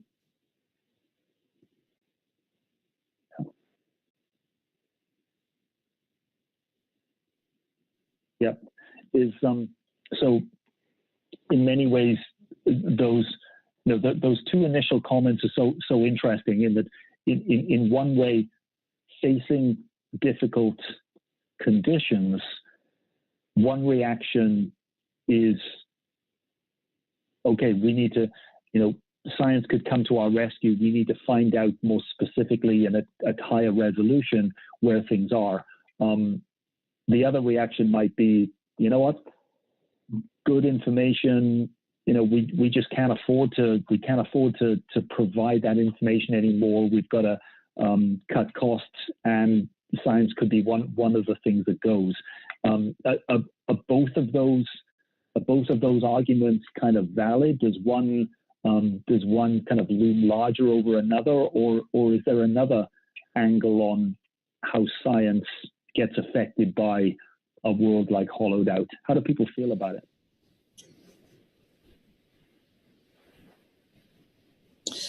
There might be less work for fisheries scientists, but maybe more work for different kinds of scientists. Because there are less, if there's less, fish stock to monitor. But, highly variable conditions affecting food sources in the oceans, I think will be a shift. Yeah. Same question as we asked last time for Blue Revolution. So what are scientists going to be asked to figure out in this world that maybe they haven't been asked before? Or what kind of information are people going to be looking for in a world like hollowed out that somehow hasn't really kind of risen to the surface before. Where are the demands such as they are, and we know that they may well be limited because of funding. But if there is funding for research, where's it going to go in a world like this? Identifying which stocks can be successfully exploited. Mm-hmm.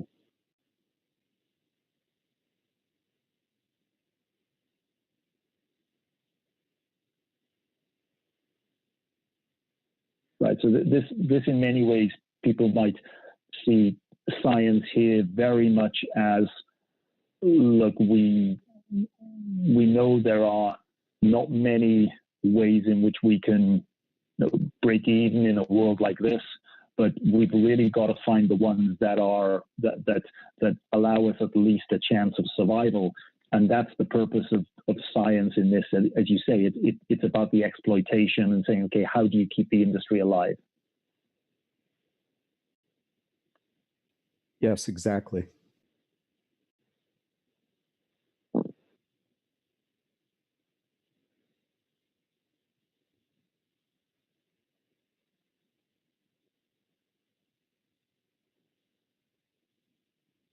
Is there anything in Hollowed Out that kind of doesn't go away? Is there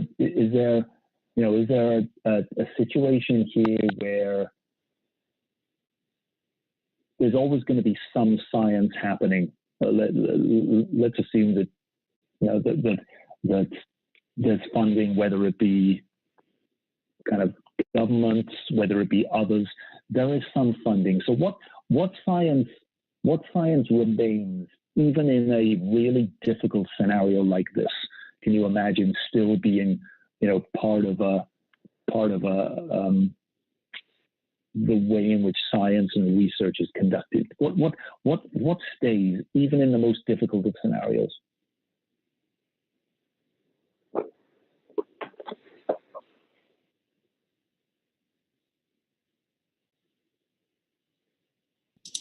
This is Amber. I'm imagining more demand for ecosystem science, targeting the question of, are we on the verge of collapse of our ecosystems? Yeah.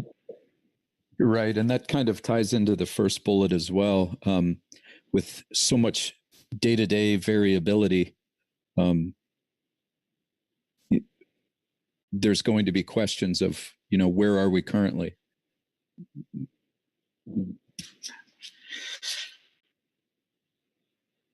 And that question will be asked often.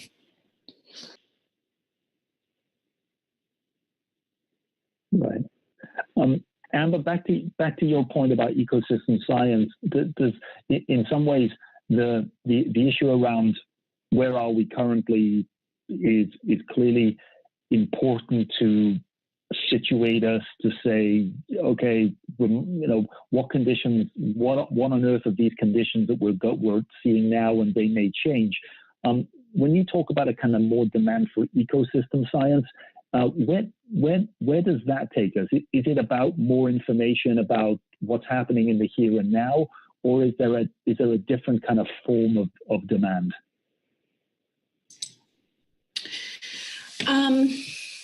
I guess I'm thinking about it as, our understanding of food webs. And as we see these significant declines, is there stability in the food webs? The food webs might change, but are they stable? Should we continue to expect, the state that we're seeing? Are they likely to continue to worsen, right? And that there's less and less productivity over time. Mm-hmm. Yeah. Yeah. It sounds with that kind of point around ecosystem, it sounds as if the science might almost get more, and I don't know if I'm using the kind of term kind of appropriately here. It almost seems as if it gets kind of more fundamental and broader rather than looking, let's say, species by species. You're actually looking at something about the kind of the overall conditions that are existing, and then because of so much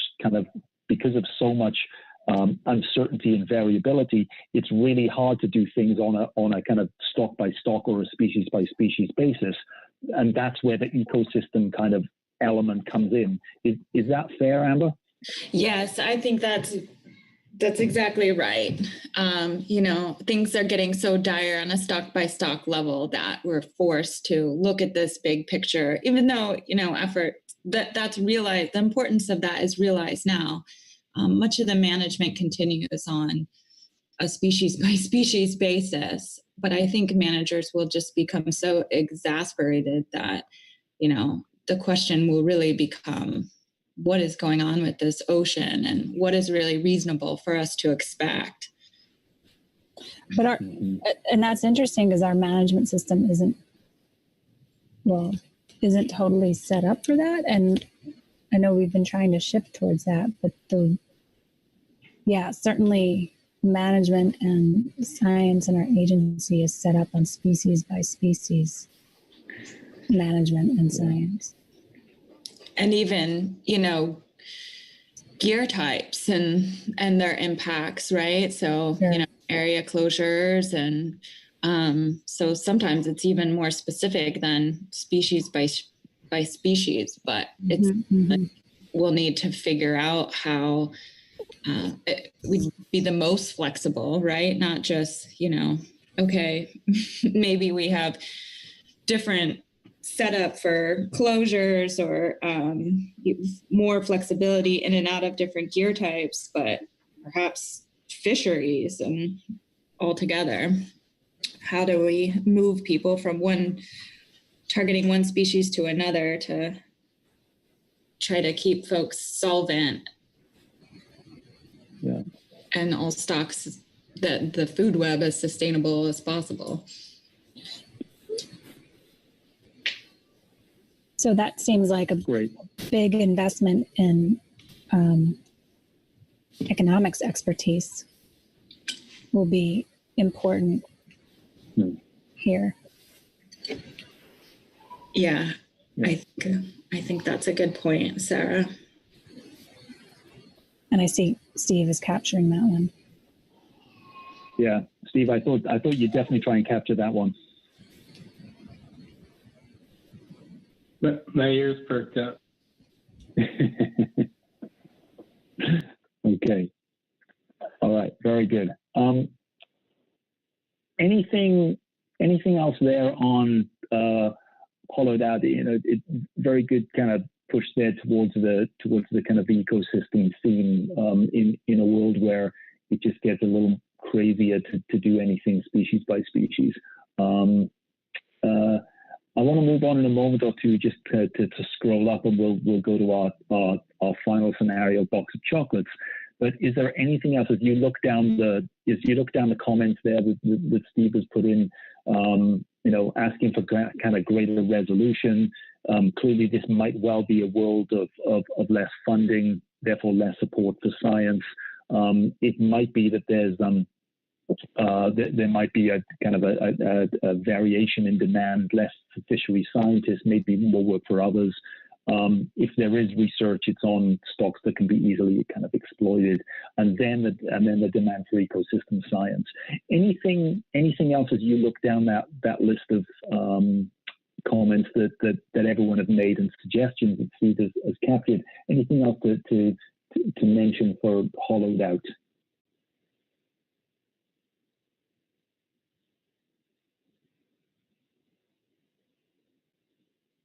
Okay. All right. Thanks, Steve. Let's go up to the fourth of our scenarios here, and so this one's a box of chocolates. You'll recall it from this morning and from each of the different pieces of preparatory work. So remember, this is a world still of very highly variable conditions, lots of ecological surprises, lots of extreme events. And yet amidst all of this, we still have good stock availability, let's say on average, which might mean a lot more variability, boom and bust, and so on. So again, this is a difficult scenario to keep track of. Lots of things are changing. Let's talk about the science needs and the challenges that might be facing scientists and researchers in a world of variability like box of chocolates. So what's coming up for you as you think about this particular scenario and the way in which the pressures and the implications that might be posed on scientists to find out more? So what's striking you about box of chocolates and science?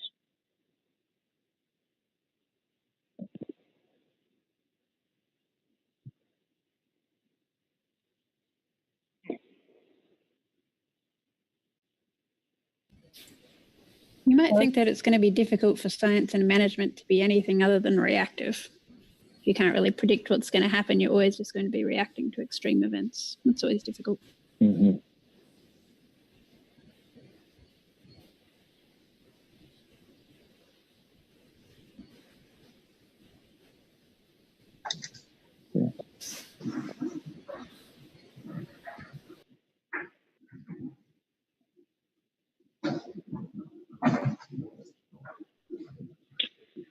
Do you think there'd be? Do you think management would, in some ways,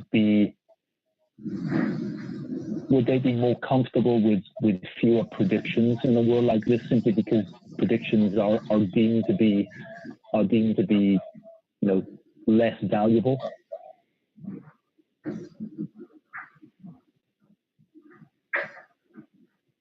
Will they be less valuable? Are you saying because they'll be less accurate? Like we'll be able to do them? That's what I mean. Yeah, less accurate.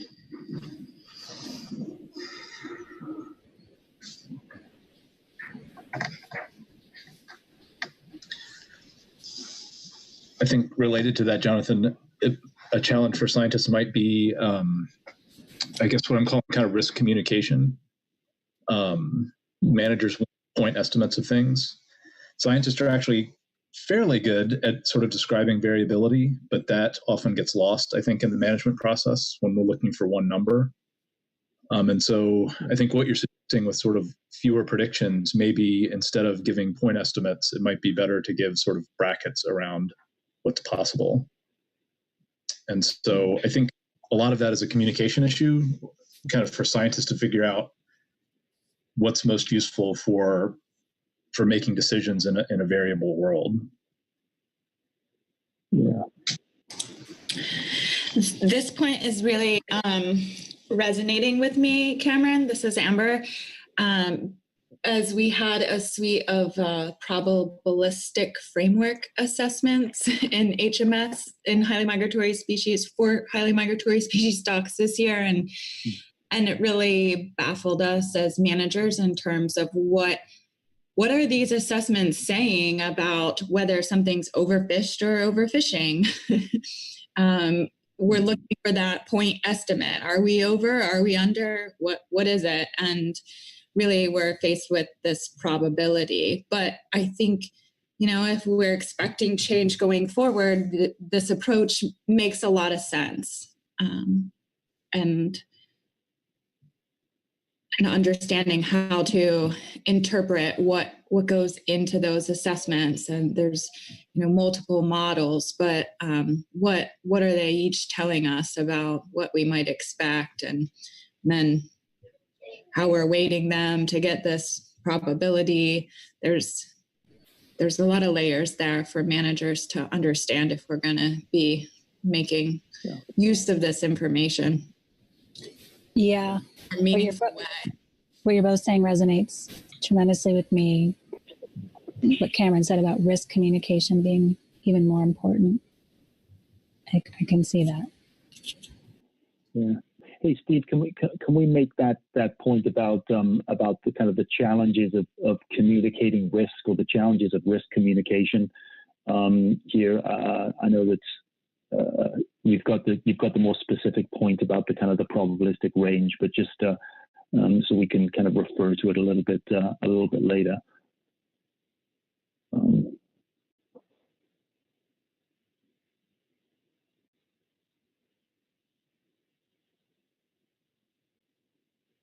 And I think the corollary of that, which again was raised here, was not only the challenge of communicating the risk, but then the interpretation of it as well. That's it's not so much a scientist challenge. Well, in some ways it is, but it's a management challenge. So the kind of the interpretation, I think, is.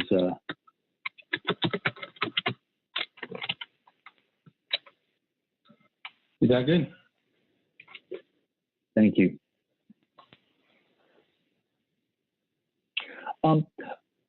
This is Box of Chocolates is and this may allow us to kind of move from challenge to opportunity, or from to upside here.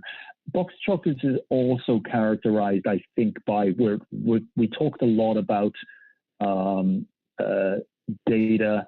And we talked a lot about the ability to monitor in more kind of accurate ways in this particular scenario.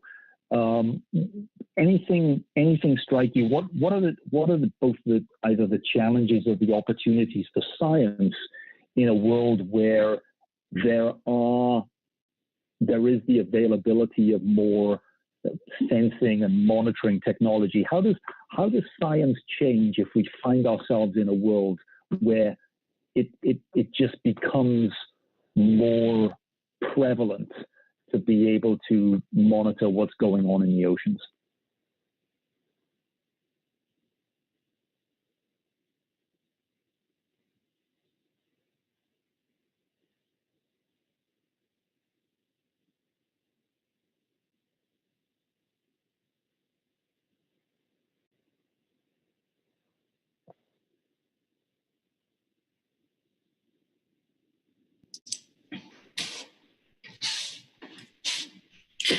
I'm feeling a little stumped by this. This is Amber, but I'm having a certain inclination towards perhaps there might be a better match at times between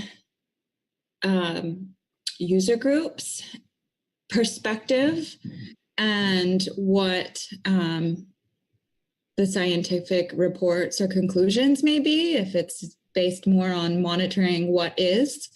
Oftentimes the very large scale approaches and predictive approaches are undermined by the user groups because they don't seem to match their perspective or view what they're seeing on the water.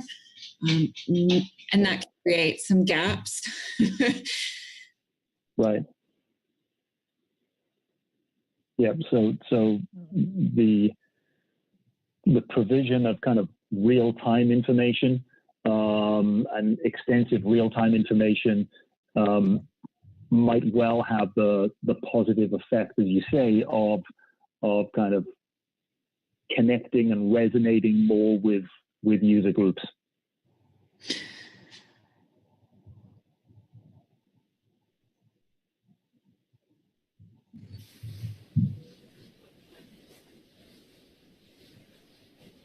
Yeah. Or Steve, so from what you put there, I just want to check. So what I heard was the perceptions gap between science findings and fishermen's experience may actually improve rather than widen here. If we're in a world where there is greater availability of real-time information, then we're seeing a kind of an improvement in that. Is that fair? Yes, I was definitely thinking a reduction in the gap. Yeah. Sorry, I misunderstood that, but I'll fix it. No worries.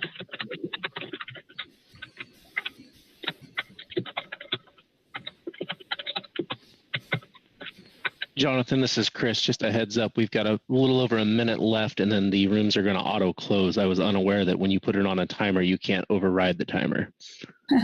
Oh, okay. All right. So we will Well, all be we're kind of joining close. back in the main session here in about 52 seconds. Okay. All right. Well, we're kind of pretty close. I can't speak for the other groups at the moment. We'll see what's going on. Okay. Thanks, Chris, for that. Okay. We have probably about now 39 seconds left. Anything else in the challenges or the opportunities for science in Box of Chocolates? Who wants to kind of sign off with maybe a final thought on this one? I don't know if this is a science challenge or opportunity, but certainly if things are changing quickly, we'll need faster reaction times. We need more flexibility and faster flexibility. Great. We will come back to that. Thank you. I think we're just about to get booted out of this and back in the main room, or everyone else is probably going to join us because I think we are actually in the main room ourselves. So thanks everyone for all of that. It looks as if the participants are coming back here. Steve, appreciate you taking notes, and we will just see what's going on. Jonathan, I'm wondering if Chris's comment didn't apply to us because we are the main room. Yeah, no, that's exactly what's happened, I think. So yeah, we're back now with I think I'm seeing 29 participants, and so yeah, we did not get the everyone else just kind of rejoined us rather than anything else there. All right. Do you want to finish that last bullet quick? Because I didn't quite get the gist of it. Let's see. That one was really around kind of the need for more flexibility as kind of research and reaction times need to, yeah. You know, it in many ways it's kind of it's connected into the first bullet there as well. All right. Okay. Thanks everyone for coming back. That was a quick 75 minutes, I think. I want to just check in with the facilitators there, and Steve, thanks very much for that. John and Corey, for the harvesters and for the communities conversation, were you able to get through most of the scenarios here? Did you feel as if 75 minutes was sufficient? Have you left a scenario or two out, or are you kind of in a fairly good place for what we've done here? For my group, this is John. We finished with a few minutes to spare, so we should all be back here in plenary now. Okay. Great. Thank you, John. Corey? Corey, yeah, we got cut a little bit short there. Didn't quite finish that box of chocolates, but we're probably got done for the sake of today, and I think we got some good notes. Okay, excellent. Well, okay, that's great. I appreciate that. I thought that maybe the thing to do here is it sounds as if everyone's got some good notes, and I think maybe the thing to do is not so much go through and just go to each screen, because obviously there's a lot of screen sharing that could go on here between the three groups. What I might encourage is I'd like to go through just sort of scenario by scenario and just to kind of highlight a few of the things that came up for each of the groups. So Steve, if I can ask you to share your screen for the science group, what I'm going to suggest here is I'll just kind of briefly summarize a bit of what happened in the science group for the Fortune and Favor world, and then I'll ask John, Corey, or the note takers maybe to just to speak a moment or two about what they're finding with Fortune and Favor for their particular stakeholder groups, and then we'll go through each of the scenarios rather than kind of roll through this from the science perspective. So I think I think for fortune and favor on science, this clearly, I think for many people was a world that was sort of somewhat similar to status quo, and therefore this is probably the world where science might be more familiar in the next 20 years than any of the other scenarios. So there's a continuum of almost like practices and behavior that we see today that might well continue in a world like fortune and favor. Sure, there might be some things different. Clearly, range shifts will mean that there might be more discussion about science needing to inform questions of international collaboration or who's got rights to which stocks and so on. And this is going to become more challenging over time. So range shifts is going to affect science and the need for science. Also, we talked in this one about there's not a lot of kind of good science at the moment around almost the social science and the economics around the kind of community impacts of local markets.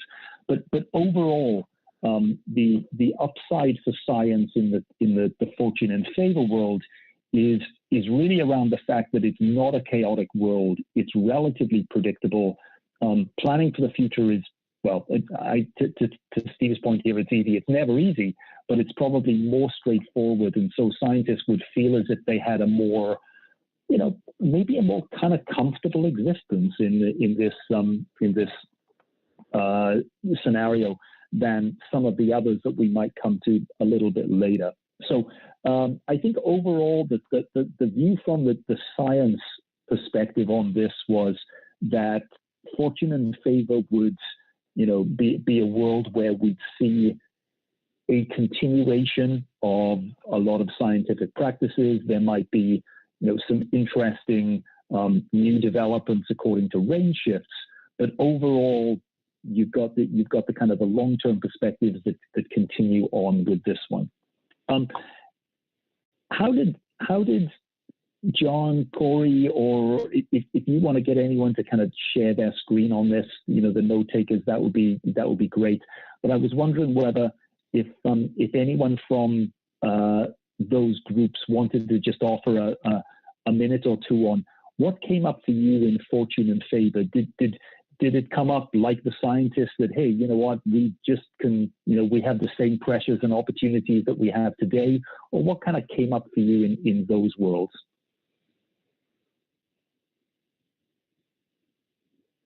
I can share my screen for harvesters if you want to go that way. Just let me know. Thanks, Kit. And yeah, and just obviously we don't need to go through kind of every single thing, but I think it would be helpful just to share the screen, see what came up on that one. Okay. So second here. Okay. Give this a try.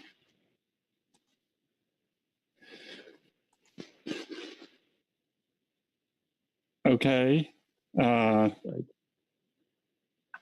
So I guess I can speak to this unless John, do you want to say anything or do you want me to? I'd love it if you do it.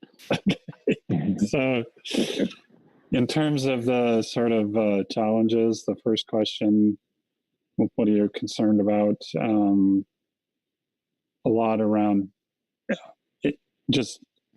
I think most of the conversation was sort of keying off, well, it's going to be a lot like what we're experiencing now, maybe just a little bit more. So access to stocks, both just really more from a regulatory management perspective, concern around the loss of harbor infrastructure. And let's see.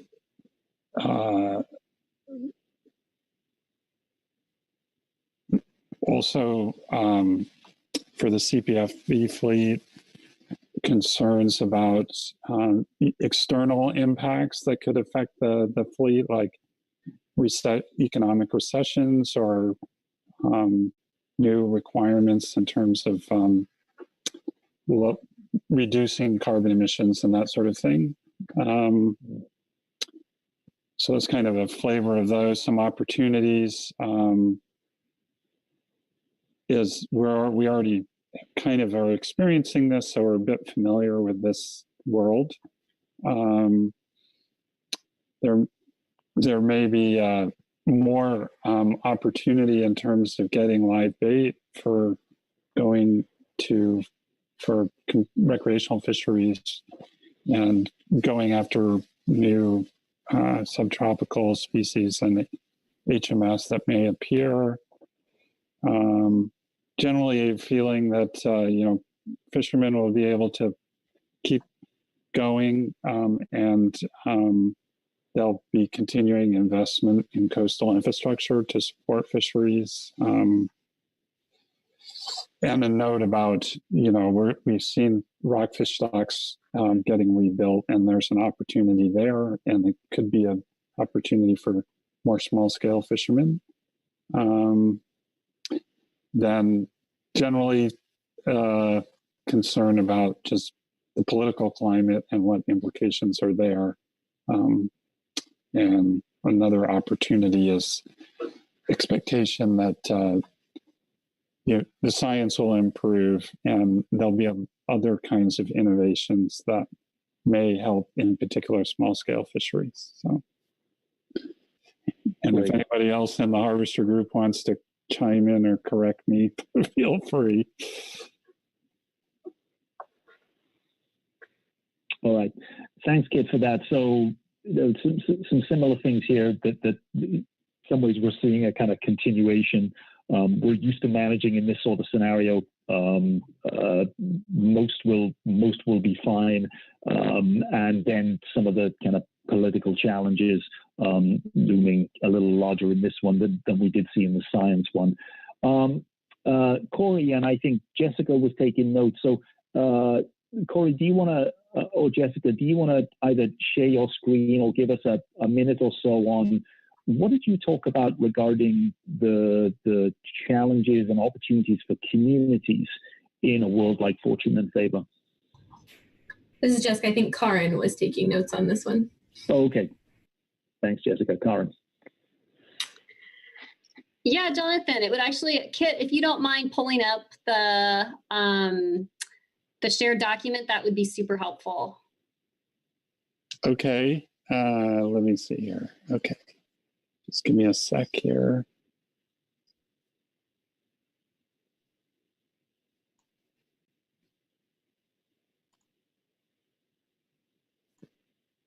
In the meantime, I can just start talking to it. So we discussed that there may be this differentiation between nearshore fisheries and offshore fisheries.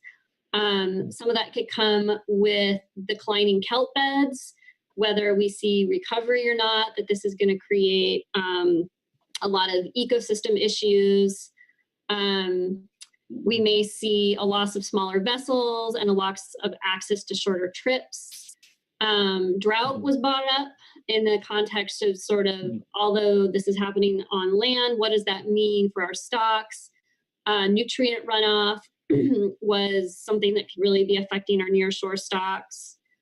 We talked about increased tourism and demand from folks who are escaping hotter climates, or we just continue to see sort of the population of Southern California growing, and growing interest in sport fishing. So this is a good thing that more people want to go fishing. Could also be more competition for local resources that way. And we talked a little bit about the need to embrace new species coming from the south. If this is essentially just sort of the one that's most like, the scenario is the one most like today, that's an issue that we see only growing. So how we're able to take advantage of having new species and also be thoughtful and sustainable in the way that impacts the entire ecosystem, including predator species such as birds and whales, also humans. And lastly, we had some questions in this one about purchasing and what is going to happen in terms of who is going to have access to seafood and what types of seafood? Isn't it going to get more expensive or less? We really didn't have an answer for that. That was just something that came to mind in terms of which direction that ends up going in the next handful of decades. All right, Corey, thanks very much for all of that, and yeah, some great points there. In some ways, we're seeing, as you've done with the other ones as well, a kind of familiarity, but also some really interesting, I think, reminders here about some of the other factors that we haven't taken account of in the science and the harvesters conversation around whether it be drought or what happens to tourism and so on. So and recreational interests and so on. So I like the complementarity of what we've got in all of these. Okay, so fortune and favor, our scenario here, we've kind of identified some challenges and opportunities for each of our different kind of stakeholder groups. What I'd like to do is just kind of relatively quickly go through the others. Hope that's not kind of too repetitive, just to kind of honor the conversations that we've had. Kit, as you're sharing your screen and you have kind of access to all the shared docs right now, would it be okay to go to the implications for science as the next one that you share, and then we can kind of just go around like that? Sure. And just thank you. Slide it over here. Okay. Should be the science Wonderful. On your screen. Yeah, and let's if you can scroll down to the blue revolution. Great.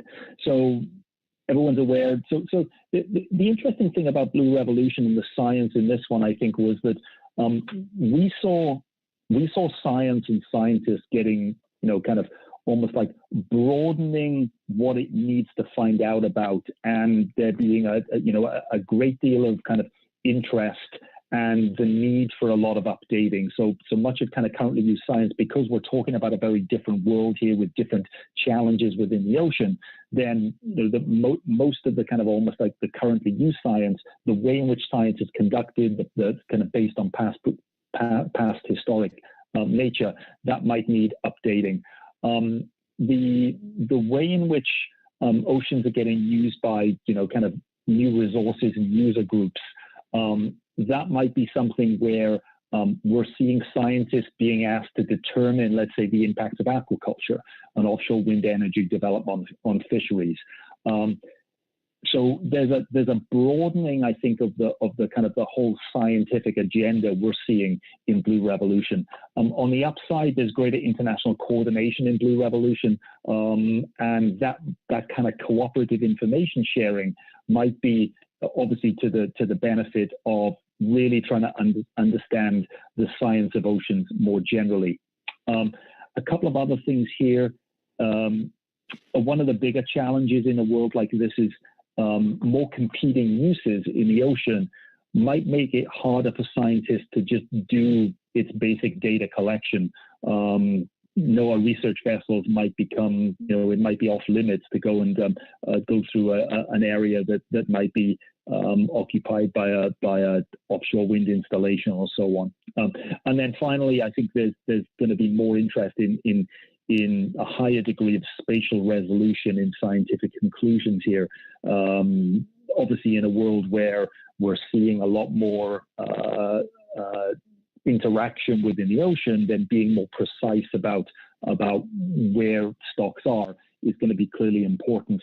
So we saw Blue Revolution in many ways as being both a world of challenge and a world of real opportunity for science, in that it's kind of broadening the need for science and broadening the types of questions that scientists might be asked to address in a world like this.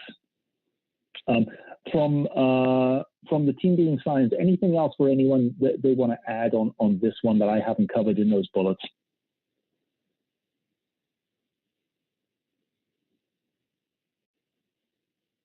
Okay. Let's go back to yours. So remember, this is Blue Revolution. The scientists are seeing much more need for more information in this one. What about harvesters? What's going on in your world in Blue Revolution? Well, certainly competition for ocean space is a major factor here. And in fact, there may be a variety of future uses that we can't foresee. One that was mentioned as a possibility, for example, is offshore rocket launches from floating platforms. And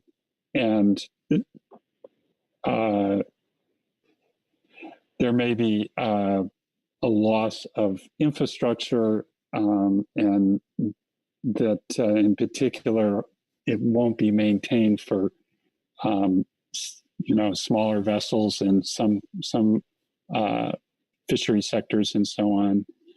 And just overall global demand in protein could mean growth in foreign fisheries, more competition, possibly an increase in imports and related transfer effects. Marketing new species was seen both as a challenge and then an opportunity, finding new markets. And another potential ocean use would be testing of new military technology. That's already starting to happen and could expand as the Navy and other military branches, are trying out new technologies in the ocean. And then there's a big question, and this too, it's uncertain if there's a challenge or an opportunity there is about, offshore structures could serve as FADs, fish aggregation devices, improve fishing and make habitat available for fish. But there's a big question mark about whether fishers will be given access to those facilities, particularly floating structures that have all these cables and so on stringing off from them. And so the owners don't want anybody messing with those and breaking the cables and so on. Some ideas around technology that could support small-scale fishermen, things like being able to do more types of things right from your home in terms of processing fish and shipping it, and the development of all kinds of new technologies and systems, and also just the pressure to go towards carbon emission reduction could force people to adopt new technologies. And an expectation in terms of improvements in electronics and related science, knowing where fish occur, when and where fish occur, and that could help in terms of these issues around competition for ocean space. There's a specific example about the appearance of round herring, which now is a sort of an ecosystem component species or a forage species that there are limits on harvest of that, but that it does occasionally show up, and that could be a more frequent occurrence. And so again, an opportunity depending on the sort of regulatory constraints there. Yeah, that's pretty much it. We have some other examples there around structures in the ocean, but that's pretty much it. All right, sounds like an interesting balance there between threats and opportunities. Okay, let's Kit, if you can flip over to communities, and Corey, if there's anything there that so Blue Revolution. So for science, it was a world of kind of big challenges, but also big opportunities, kind of well balanced in some ways for kind of harvesters. What about more generally for communities? How did they see Blue Revolution? So there's a couple themes we already or just heard from both the harvesters and the scientists. One being the need for making sure that our monitoring and science is well tuned and we have enough of it and it's doing its job. That's going to be required to ensure that we have healthy stocks as we have stocks migrating into and sort of out of our waters, as well as just moving back and forth. That's also going to be important as we have the development of things like wind farms and aquaculture, which are more static by definition, and we have stocks moving around them. So how do we understand those relationships in a way that both allows for fishing opportunities as well as is important for making sure that the ecosystem is intact. Overall, we were concerned in general about a lack of fishing opportunities and competition with the aquaculture industry. A positive was noted in that if we have a lot of species coming up over the border from Mexico, it means that there's not necessarily permits needed to fish some of those species anymore. We noted that international relationships are going to be challenging and will certainly need attention to those, again, to make sure that we have the science that we need and that we ensure conservation and access to stocks. It was noted that all of this sort of provides more of an opportunity for overfishing as we, again, have stocks that are moving and moving quickly. We need to make sure that we are paying attention to that and that we have the needed protections in place for wildlife and the ecosystem. And then finally, we had some thoughts again about with this, what sort of wild fish are still going to be available as a food source? Are we going to see a net loss there? And what sort of equity issues does that start to raise? Especially for Southern California. And one last note, this was similar to what the harvesters brought up, but what happens with these wind farms? Sort of, does it become increased accents? Do they become fads? Is there a way that that relationship moves positively in that direction? Or do they become de facto MPAs and provide a conservation benefit if they behave in that way? So again, that's sort of a question in terms of how that development happens and sort of what role those wind farms might end up playing. That's it.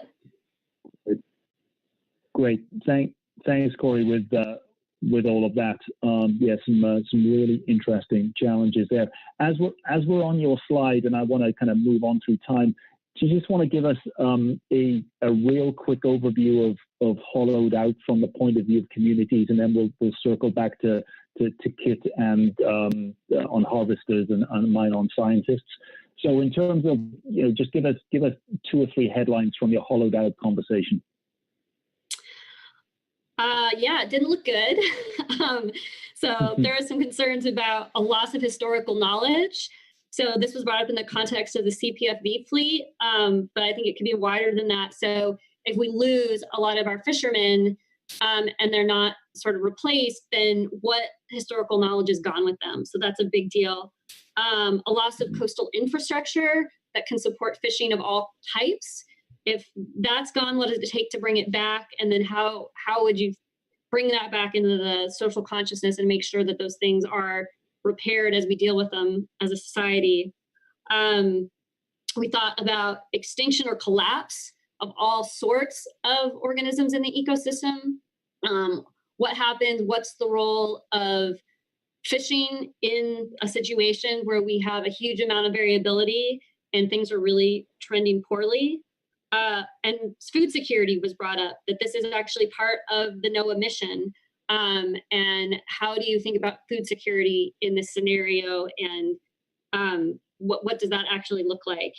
And then finally, there was one bleak thought about, well, if there are no humans at all in this ecosystem, if the coast is falling into the ocean and people are leaving California, does that actually provide an opportunity for recovery of a variety of species in the ocean? All right. Yeah, thanks, Corey. Thanks for explaining that one and doing kind of double duty there. Let's go, Kit, can we go back to the science one for hollowed out? Okay, so I think for hollowed out here, we sensed in which clearly this is a a pretty difficult and desperate situation. Some of the direct things here, if there's less money around, less funding around, less support for science, less work for scientists. So in some ways, we might see a general kind of decline in the demand for science.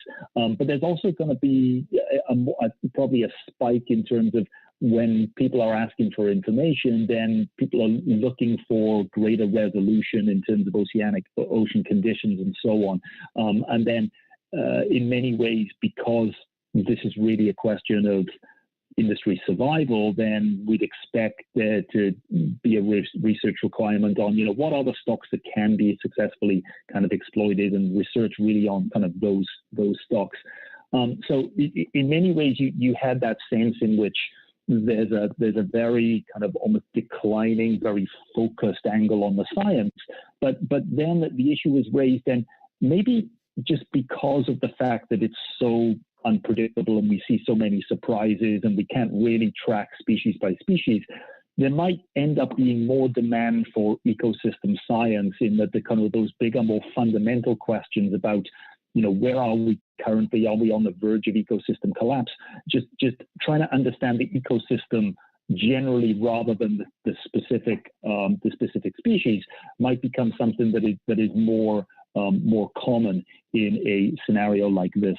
And then we also, the same way as Corey, you talked about food security. Well, in terms of food webs, we were talking about how food webs get affected, and then the economic expertise needed to quantify then relationships between food web status and the value of sustainable fisheries. So we went into some, kind of many more in some ways. This could be a world where science is asked a lot more fundamental questions about the food web and about the ecosystem that exists off the West Coast. So that was the picture that was painted there for hollowed out and science. Kit, do you want to go across to harvesters and tell us just a little about the kind of the challenges, and you've got more opportunities than challenges according to bullet points. That's a great sign. Yeah, maybe I think everybody recognized, this is the world of hurt. So yeah, maybe we can find a little bright spots. Yeah. So I guess one thing is maybe there would be a focus on trying to maintain some of the keystone species that hold the ecosystem together, kind of as you sort of give up on other species. And maybe sort of an upside is you don't have the long, slow decline of fisheries. It'll be a more rapid decline, and it'll force people to think about what to save and what to focus on, and also maybe real extreme shocks can facilitate some creative thinking and radical action, both maybe in terms of responding to conditions and looking for opportunities like pyrosomes as a food source, and other species. So basically, maybe there's some opportunities around being forced to discover new markets for under or unused species. Great. Thank you for that. Kit, in the same way, maybe as you've got the screen up on yours at the moment, you just want to slide up and tell us a bit about the challenges and opportunities in Box of Chocolate. So remember, this is our kind of highly variable, but also stocks are maintained almost on a boom and bust or kind of variable cycle. So yeah, what's going on here? So I think one of the themes here was just this question of fishermen having the flexibility to switch between different target species as you see, changing abundance among different stocks. And that could be an opportunity to go towards a more ecosystem-based management approach, focusing on stock complexes and somehow so that it's easier for fisheries to switch among species within a complex. And there may be ports that already have some experience of marketing different species, a wide variety of species, and that they might have an advantage in this world. Maybe looking at a way to kind of have more flexibility in terms of issuing permits, limited entry permits, and expanding the number when their species are more abundant, and presumably restricting them again when they're less abundant. And just call out to the fact that there are a lot of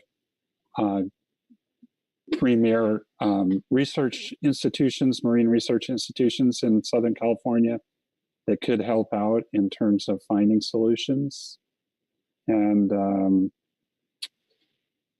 yeah, and then one idea about the idea, if you have a lot of more sea level rise and damage to coastal areas, will fleets shift to more protected ports, particularly fleets in Northern California, more exposed ports, that some might migrate down to the Southern California Bight.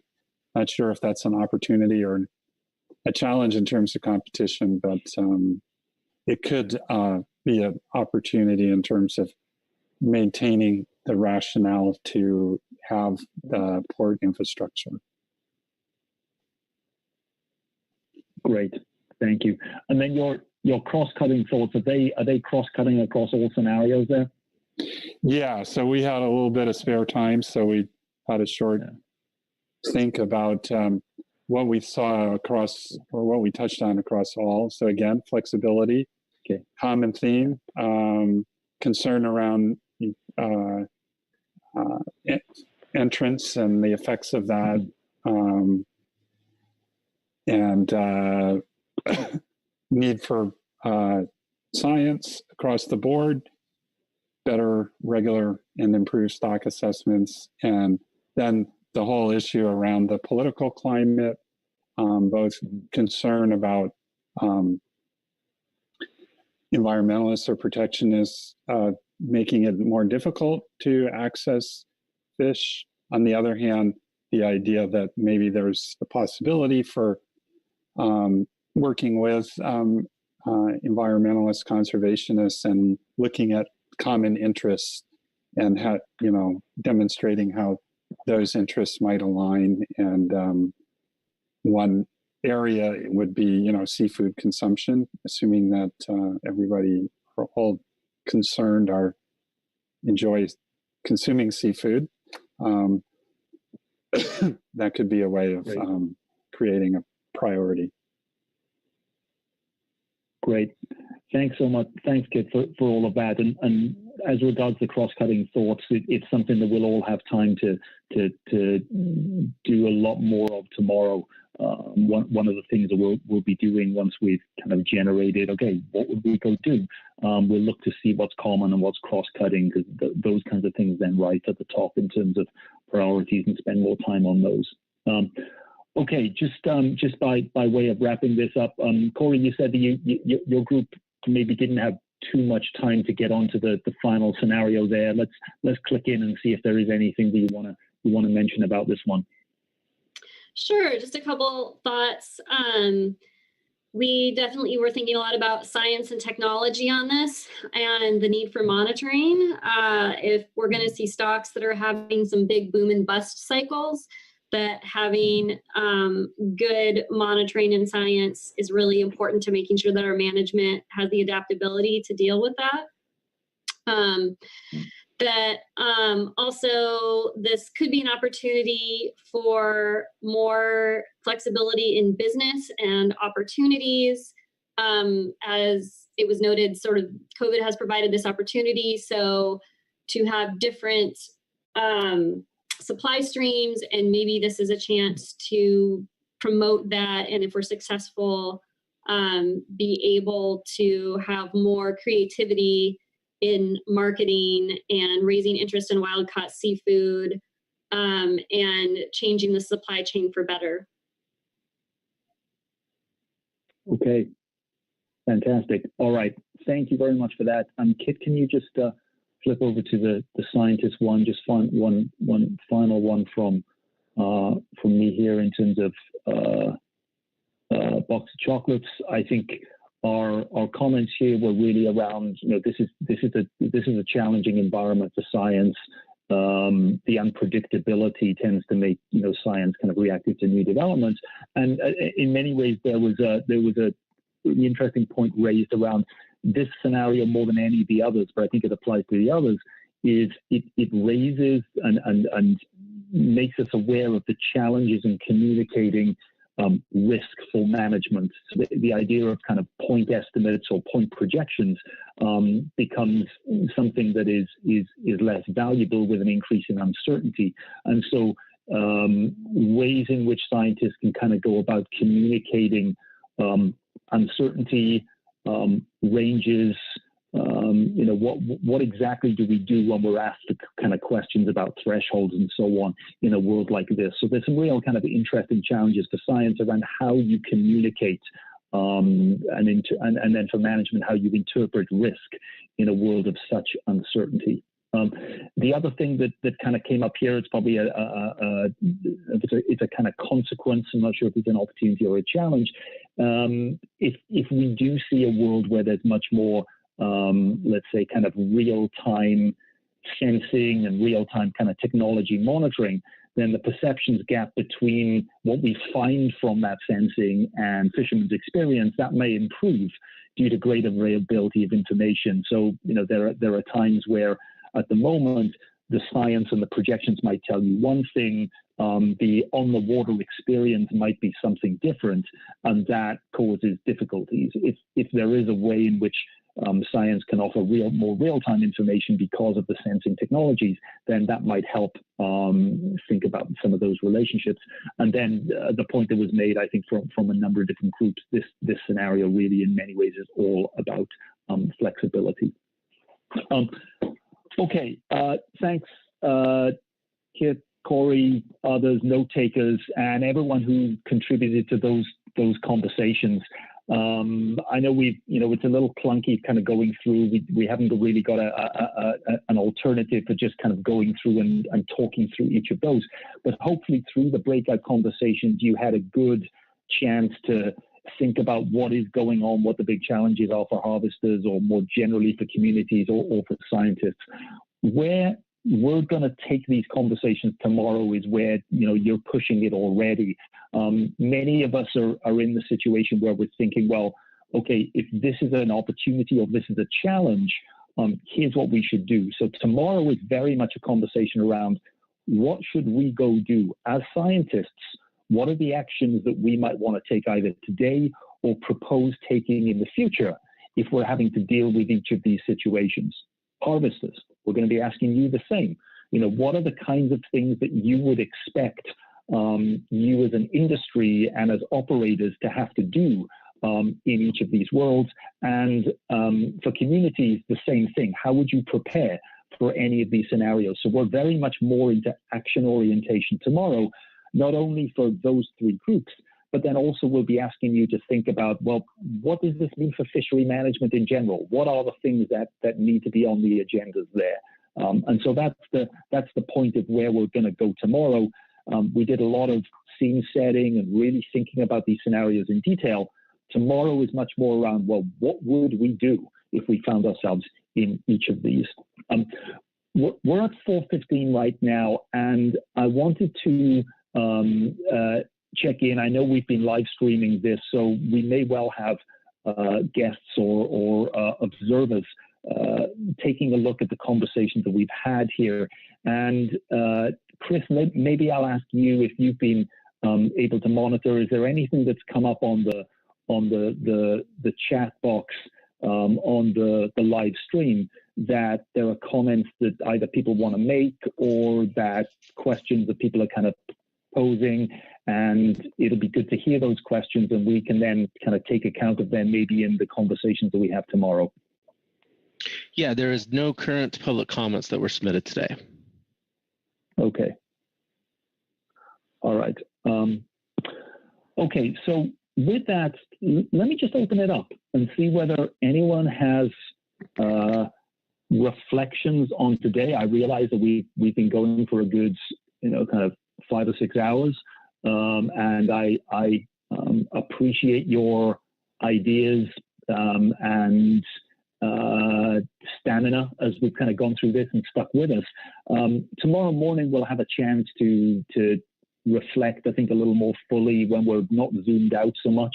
But I'm just wondering, in the 5 or 10 minutes we have left here, does anyone want to offer a reflection on there has been a particular point made today, or maybe there's been a recurring theme or something that someone said and you just want to re-emphasize it or bring it to people's attention? Any thoughts or reflections on what you've heard or been part of in terms of the conversation today? And I'll ask the same question as I did a little earlier, and we had a great response in terms of what might we be missing that we want to pay attention to. So let's go to Diane first. Diane, thank you. Thank you. Both today and in the first workshop that we participated in, a key word was flexibility in management, better science, and collaboration is one way to get there. The one thing that continually amazes me is the knowledge that fishermen have on the grounds. And that knowledge is oftentimes not considered or disregarded when we get into the science. So I think moving forward, if we could reach a structure where basically co-managing, but including the scientists and the fishermen together at the same table, and I know the industry is more than willing to help in actually doing the field surveys that are necessary. So I guess that would be my plea to the managers and to the scientists alike, is talk to the fishermen, listen to what they have to say. And there are some solutions possibly that we can come to, and at a reasonably efficient cost as well. So bring fishermen into the management structure. All right. Thanks, Diane. Scott, over to you. Yeah, one thing that I just kind of realized is this exercise has been particularly useful for me in realizing that we don't have it currently so bad as scientists and managers. A lot of these looming situations or scenarios are more complex than what we're currently dealing with, and giving you an appreciation of what we do have, and that the challenges are not so overwhelming in the current day situation as the potential situation, which I think is refreshing to realize that there is hope. There is a way forward, working together. Yeah, thanks, Scott. No, and the other interpretation of that is, of course, yeah, things could get a lot worse than they are at the moment. But no, it's a good reminder that even though there are there are challenges out there today. There's also a lot of ways in which we can look for opportunities right now. Thanks, Scott, for that. Louis, yes, thoughts from you. Well, having heard what was just commented on, my one disappointment and call out to all of you and reflection of my own failure is that the only active fishermen, commercial fishermen that I see on here, of course, we're probably all active recreational fishermen at some time. I only see two. And I really appreciate Gary's always there for us. And Scott's been doing wonderful work, science plus actually fishing. So we need to find a way to bring those everyday producers more into this discussion. And I'm not quite sure how to do that because I'm sure there was an attempt. Of course, it's very hard for me right now. I usually go down to the markets and walk the docks. I can't do that. But we need to think of a way to bring the individual stakeholders much more into this. It's been interesting on the council level. As far as public comment, we've had a lot more public comment than we've had before. And that's because we're on this new technology where you don't have to fly up to Coos Bay or whatever. So I think we need to keep trying to bring in the everyday striver, the everyday harvester. Thank you. Yeah. Great. Thanks, Louis. And these are all great comments and great reminders. And these will be taken forward even beyond clearly tomorrow, and they're important as overall kind of thoughts and recommendations that we'll certainly put in place. Any other thoughts or reflections on today or hopes for tomorrow from folks as we wrap up the day?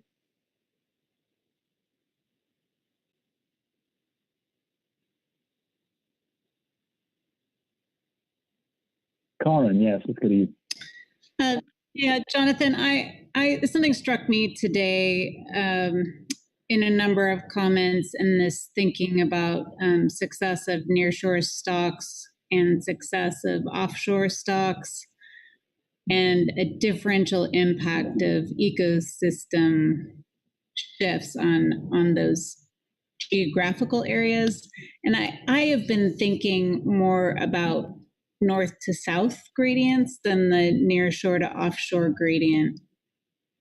And so we've talked about larger vessels being able to, go far south or go far north chasing stocks. But today there was discussion specifically about the CPFV fleet that the larger vessels in that fleet need to be able to go farther offshore to access offshore species because nearshore species may be in decline or restricted because of declines. And so that was just an aha moment for me so that I learned from today's discussion. So thanks.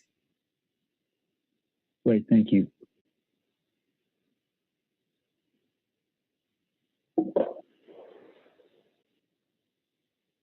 Okay. Any final thoughts as we come up on our close off here?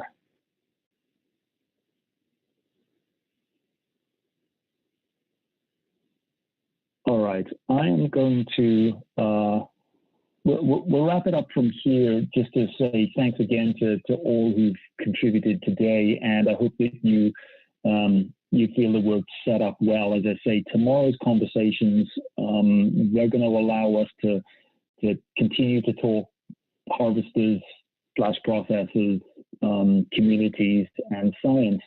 And now, really, we're not just talking about what we're facing. We're talking about what we can do, or what others can do, and what management can do, and so on. So tomorrow is very much about generating actions, and those actions then could work across different scenarios. They could work in one particular scenario, and so the whole point of this whole scenario event, or this whole scenario engagement, is really just saying, well, what would we do if we were found if we were found to kind of be heading into that kind of situation.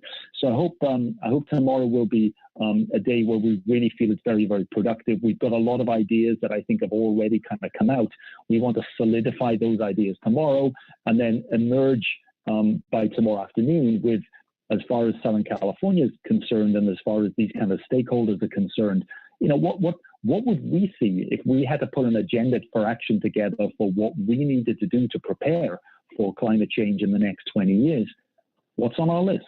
That's really the challenge that we've got in front of us tomorrow. So I hope you'll join us for that. And we'll be starting at 9 a.m. Pacific time tomorrow. We'll do roughly the same, 9 till 11:30. We'll take a break, and then we'll do 2 until 4:30 in the afternoon. So again, thanks so much for your time today. Let me see, Kit or Chris, any logistics any logistics notes or anything that you want to add at this stage? This is Kit. No, I don't think so. We'll probably, I'm expecting we'll do a little bit of the same drill before the breakouts tomorrow, kind of inventory who's on the webinar, and we have some pre-planned groupings, but we may need to make a few adjustments depending. So aside from that, don't have anything else. Hey, this is Chris. Just to piggyback what Kit said, so if you're joining tomorrow and you have the ability to use a device that can use the RingCentral app, that'll give us the ability to move anyone into a breakout room. If you can't, we understand, and we'll work with that. And then, yeah, if you could join a few minutes before 9 tomorrow, just so we can make sure everyone's audio is working and have a couple minutes of troubleshooting should we need, so you guys can stay on schedule. Always appreciated. All right. Kit, Chris, thanks very much. Thanks, everyone. Have a good evening, and we'll see you tomorrow. Thanks, Jonathan. Thank you. Okay. Thanks now. Bye-bye. Thank you.